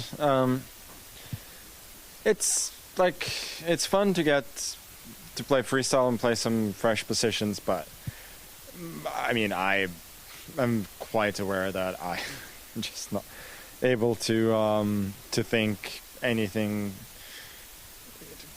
close to as clearly as I need on a day like this, and yeah, then that's just the way it is in the end. I think the fact that I scored as well as I did is a bit of a miracle. I mean, yeah, I didn't feel like I was much in control in any games today. So I'm glad to be done with the day and then try and recover as well as possible for the next few days. And by experience, does a day like this help for recovering for tomorrow? No. I think I just need some rest and playing chess on a day like today when I'm not feeling up for it. It's exhausting, especially when you have a lot of games. And like in the last game, I was just, I don't know. I mean, obviously Parham had his struggles here, but it felt like it was so low quality that it was just embarrassing. But that's the way it is. Good luck tomorrow. Thank you. And it seemed like there were some players who had struggled to find rhythm today. How would you summarize your day? I played terribly. It was very, very bad. I mean, it started okay, I guess. Although the first game also against Parham was very bad, so I can't say that I ever had found my footing today at all. Yeah, a lot of games were truly quite atrocious, and in time trouble I wasn't. I mean, I haven't sat down at the board for over a month, so I don't know if it has something to do with it, but maybe I'm still a bit rusty. So when you have had a month without sitting down on the board, do you think a day like this with that many games can help sharpen your mind for when it really matters tomorrow? Hopefully. I mean, I thought today did matter because there are some points at stake could prove important. Not a tremendous amount of points, but still something. But yeah, at least it's better to play a less consequential day first. But yeah, probably when you aren't really in practice, to play freestyle and rapid and 7 games is a bit of a challenge. So, you know, after I was +1, I thought, okay, shouldn't go too badly, but then the rest was, of course, very poor. So tomorrow it does look like you're probably going to be playing Magnus unless someone steals you prior to that in the picking session. What do you think about that matchup? Well, it's always possible. I mean, there's no easy opponents, so obviously Magnus is the strongest player, but still, it's not like you get anyone easy here. Good luck. Thanks.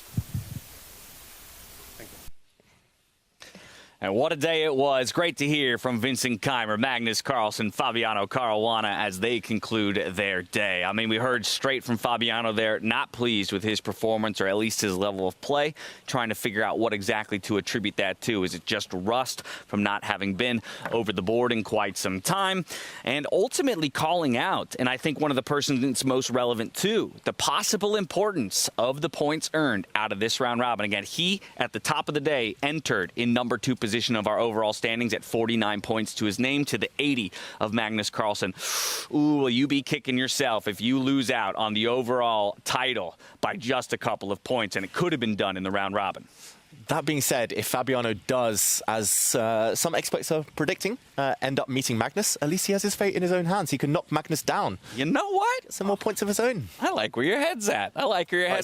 Magnus, very stereotypically not too pleased with his performance, but like you said, he did get enough done, and ultimately he's saying, now I just need some rest. I need to make sure that I'm coming into the bracket stage in a bit more top form. To me, it felt that Magnus came in today mostly and primarily to have fun with freestyle chess. He wanted to take his chances. He wanted that adventurous spirit. It backfired in round 1, but then he found his form. He got back into it, got that streak going. We've seen him do this. You know, there's a complete shift when we go into the knockout stages. Let's remind everyone, I mean, in Paris, he didn't need a single tiebreaker to win the whole event once it got into that knockout. If he plays Fabi, that's a rematch of the 2018 World Championship in the quarterfinals. You say that gets Fabi's fate in his own hands. I will say, though, that nobody's happy to meet Magnus in the quarterfinals. It could mean the end of the journey very quickly. It definitely could, but only time will tell in that one. Now I turn to you at home, and I put the pressure on you to pick a most valuable player from the day. So make sure you make your voices heard in chat as to who you think had the best performance, most impressive performance coming through the end of our round robin. And as you guys get your votes in, just want to do a quick hit on what we heard from Vincent as well.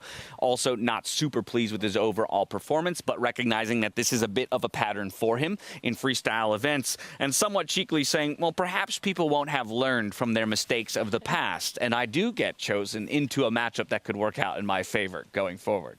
Exactly. Backfired on Alireza Firouzja, of course, back in February. Backfired on Jan Nepomniachtchi in April. Choosing Vincent Keymer is so dangerous, especially because the games are a lot longer come the knockout stages. But I think on paper, someone has to choose him. And yeah, Vincent knows he needs to improve tomorrow. And just have Magnus, we see this transition of narrative from the round-robin faster plays of freestyle chess going into the knockout stages. It's the same storyline with Vincent. Feels like it's a completely different player when there's a longer time format. You know, his fundamentals, his principal player, his understanding of where the pieces belong, he really shines with more time on the clock. All right, we'll see if it's enough time for him, as it is a slightly shorter bracket stage in terms of time controls than it has been in the past, 30-15, as opposed to the 40-45 that we've played with in the past. Regardless, we won't know what the matchups are until dinner tonight, so we'll reveal those to you tomorrow as we come live for our preview show. Still waiting for the results of the MVP voting. I've already charged David with coming up for a move of the day. And it looks like Sindarov is the one He's got to be, man. who comes out with MVP. And I don't think that's going to surprise too many people. While it was quite the fight out of Levon and making things interesting at the top of the table, I mean, Sindarov just was on fire. And to kick things off by handing that first loss over to Magnus Carlsen, you can't really wish for much better.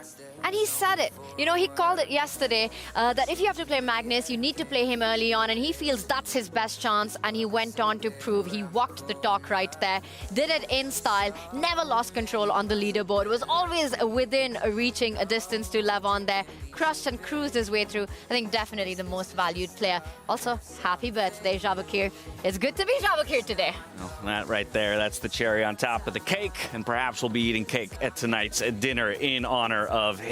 But that was chat's responsibility to come up with player of the day. It's David's responsibility to come up with play of the day. What do you have for me, my friend? Well, it's a case of what could have been, but I'm also bringing this up because I want to mention there's hope for everyone, even the likes of Parham Maghsoodloo. Round one, he was winning against Fabiano Caruana. The final round of the day, he was winning against Magnus Carlsen. Here, he could have played what would have been the most spectacular move of the day by far if he had a bit more time on the clock against Vincent Keymer. Maghsoodloo was in trouble early on, but he did find some counterplay. And here, if he had sacrificed his queen with the beautiful queen takes rook, if I can make that move on the board, it would have been queen takes rook in the center. And okay, we're having some issues here, but it would have unleashed the white bishop on the long diagonal. That would have produced a full turnaround. Queen takes e5 for everyone at home. Go check this out. Parham Maghsoodloo against Vincent Keymer. And then you capture the queen, the pawn moves forward, and that's pretty much game over right there. It would have been game over. Stunning. Some technical difficulties. Go play it out on an analysis board of your own at home just to see the brilliance of it. But I like that call-up because sometimes the best move might be one that wasn't found, but it was just there, just out of reach. And if you did find it, how it could have changed the story of the day. Exactly. And it just shows that Parham's making chances. He's not been being steamrolled off the board. He's creating the chances, and with a bit more time on the clock tomorrow, just with a total different mindset, he might be able to take them and surprise a few of us now. Surprise many of us. I mean, now all of a sudden we're turning our attention towards the bracket stages. I mean, we're moving quick here. And just like that, yes, today nobody was necessarily in danger of being eliminated. Yes, tomorrow we go into that pseudo-double elimination. But if you get knocked down, first place is no longer an option. So from here, you got to win your way through if you want to be the final Grand Slam champion here in South Africa. And everyone wants to do it. This is the last one. You know, we've had a year-long tour. We're 4 tournaments done, and this is where it's at. We've spoken about Fabiano Caruana as Mr. Almost so many times. 2nd in Weissenhaus, 3rd in Paris, 5th in Vegas. You know, he's got all the finishes except that title. He might be playing Magnus tomorrow in the quarterfinals. He's still the one I'm rooting for here. He needs that one freestyle win, James. Well, Oh, well, I'm hearing perhaps that we're going to get a quick word from Levon Aronian as he had a stellar finish to his day, not eclipsing the top spot, but a top 2 finish for our most recent Grand Slam champion from Vegas.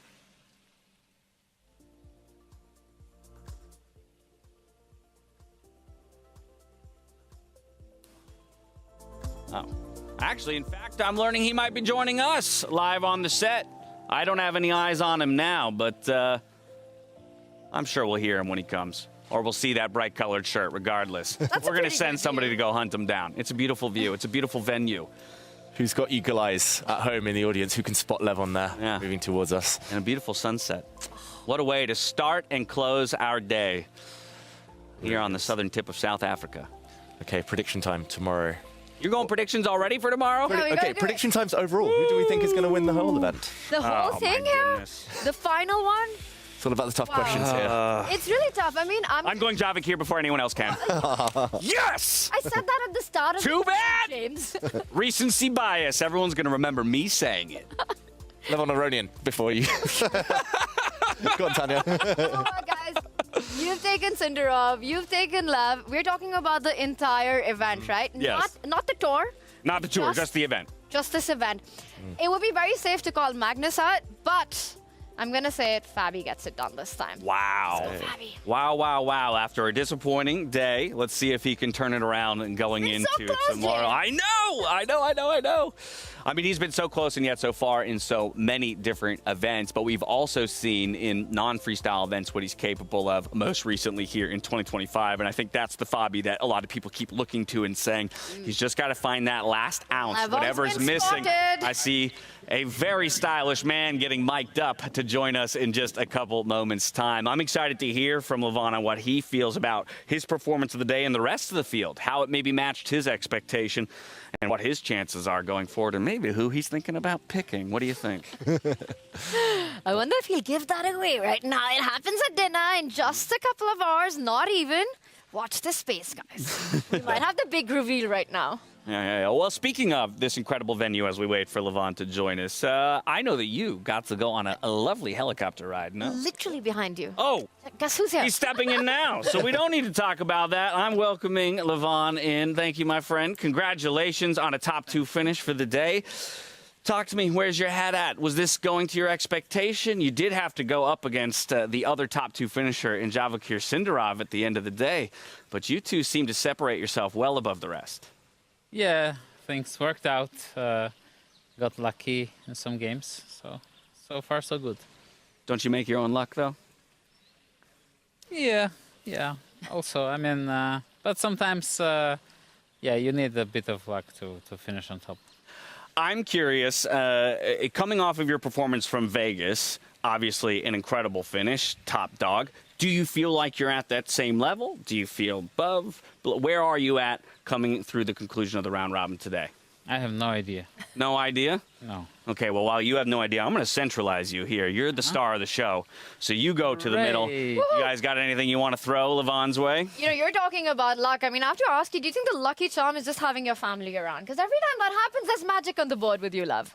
Yes, thank you. No, I think, this day doesn't really decide much. Yes. So that's why I was relaxed. And tomorrow is where the hard work starts. So I can only judge about my form starting from tomorrow. Well, the hard work starts tomorrow. One could argue the hard work starts right now because you have a decision to make about an opponent. It will be Javik who picks first, but then you'll be left with the decision between 3 players.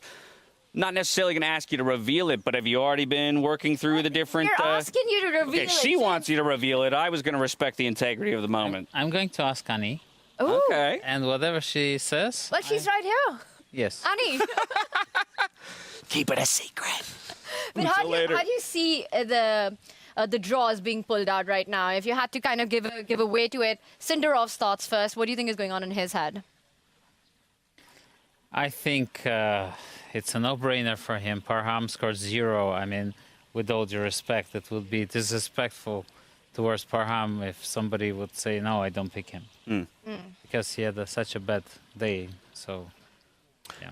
What do you make of Sindarov's play? Again, you got to play him at the end here. This is a guy who's made waves at different times throughout these freestyle events, but he hasn't necessarily been a guy to join a lot of the podium finishes. And right now, at the end of 2025, he looks really strong. What do you make of him in his form right now? Oh, he plays fantastic chess with lots of passion, and you can see that he's out there with his opinion about the positions when we're analyzing it, and I respect that a lot. I like it, you know. I like somebody with the flame. Speaking of the analysis portions, you guys were having a lot of fun out there, it feels like. Maybe more so at this event than any of the previous events. A lot of banter back and forth between you and Magnus. Aren't you afraid of some stuffs? No, you're not afraid of any stuffs. A lot of stuffs going on. You know, the stuffs is a word of Peter, our friend Peter Leka. Ah! He used to say great stuffs, and it's homage to a dear friend of mine.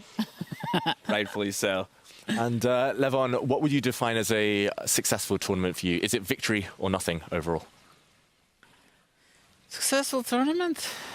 It's already a successful tournament. I'm here. I got here. Look at this face. I mean, this is stunning, right? Yes. It's been awesome. And I have to just ask you one more question. Great shirt once again. And I know you always have these shirt stories. Is there a special one to this one? So this one was designed by Annie. No way. Yes. She went to a shop in Paris. Annie. You've outdone yourself. We need help next time. Yeah, seriously. We're going to bring you in early for future events to start dressing us up. Yes, but it's expensive. Ooh. All right. Well, then I'm also asking for a raise, but we can talk about that later. We need a raise here. We'll talk about that following the conclusion of this event. Well, Levon, again, I just want to congratulate you on a stellar performance through the first day, but I do want to let you go get some rest and go spend time with the family because you got a lot of work ahead of you. 3 more days to go to see who will be crowned the champion here in South Africa. Thank you so much, my friend. We'll let you go rejoin your family. And as Levon leaves us, we will go ahead and wrap up the day with any final thoughts you two have based on what we saw. I mean, again, I think Javokir, I think that's where my mind just keeps going back to somebody who right now almost looks infallible. I mean, right? It's incredible. Yeah, just insane. But I just want to say that I'm still thinking about, Annie, the amazing singer. We've seen her perform at these events, and now we get to know that she's multi-talented, got that design skills on as well. Behind that shirt, I mean, I can't get that out of my head. Voice of an angel as well. If you haven't seen her sing, you should definitely check her out. A multi-talented family. It's on display here. Artists all around. Seriously. Final thoughts from you, David, before we head out. Feel good, play good. Levon said it. He's just happy to be here. And I think that's a good tip for everyone at home. You've got to enjoy your chess. That gives you the extra edge. It takes the pressure off. You don't kind of take passive negative decisions at the board. You always kind of feel freedom to go for it. And I think that might be the difference here. Magnus and Fabiano are fantastic legends, but they didn't sound like they're fully comfortable yet. So, Levon, I'm still backing my horse there. How are we guys enjoying the evening? Feel good, play good, feel good, commentate well. What's our plan today? Couldn't be happier. Yeah, eat good. We're about to go eat good. We've been eating good all week long. We're going to go eat good tonight. We're going to go learn what will be the matchups for the quarterfinals that you'll see play out on your screens tomorrow. That's going to be it, though, for us here in South Africa. We're going to shut things down. We'll be right back here, though, same time, same place tomorrow to kick off the bracket stage. And soon we'll know who will be the champion in South Africa. Until then, stay healthy, stay safe, and be good to each other. Good night. This is the start of something new. 'Cause now I know this is my time. Time to just be real. Time to go my key. 'Cause this is my time. Time for me to choose what I wanna do with my time. With my time. Life is a blessing, such a gift, and I am so lucky to be here. Live to the fullest, don't resist. No time to waste, so have no fear. So many possibilities. No dream can be too big. 'Cause this is the start of something new. 'cause now I know this is my time. Time to just be me. Time to hold my key. 'Cause this is my time. Time for me to choose what I wanna do. My time.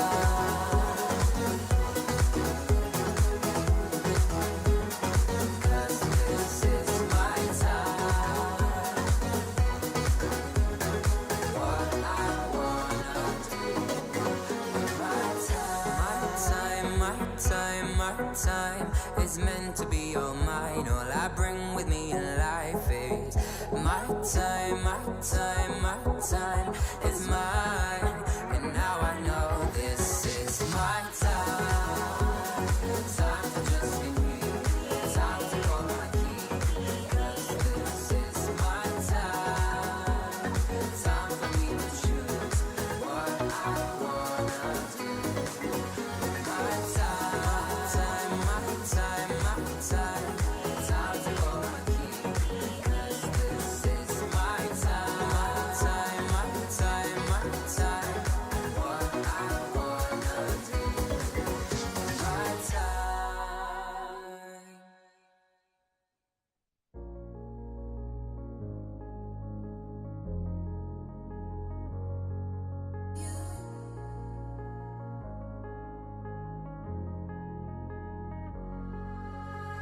I wanna know you, I wanna show you, and I wanna give you everything you wanted, and I wanna see you, don't wanna leave you. I just wanna give you everything you dream, but hold on to me, 'cause I know I can make you believe in something that only we can see.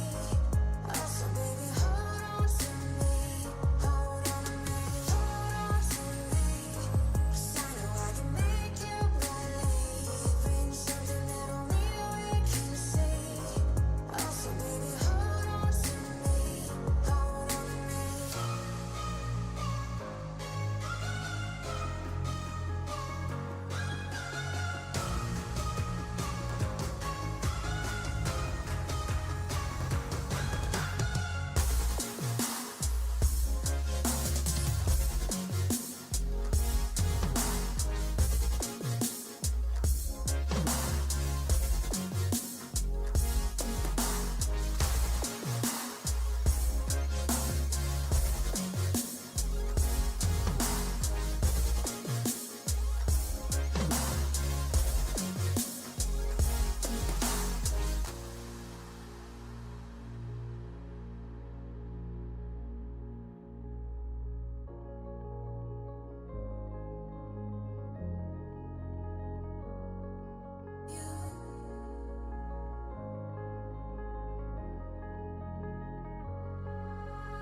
Baby, wait, I know that you're afraid, but it'll be okay if you just stay with me.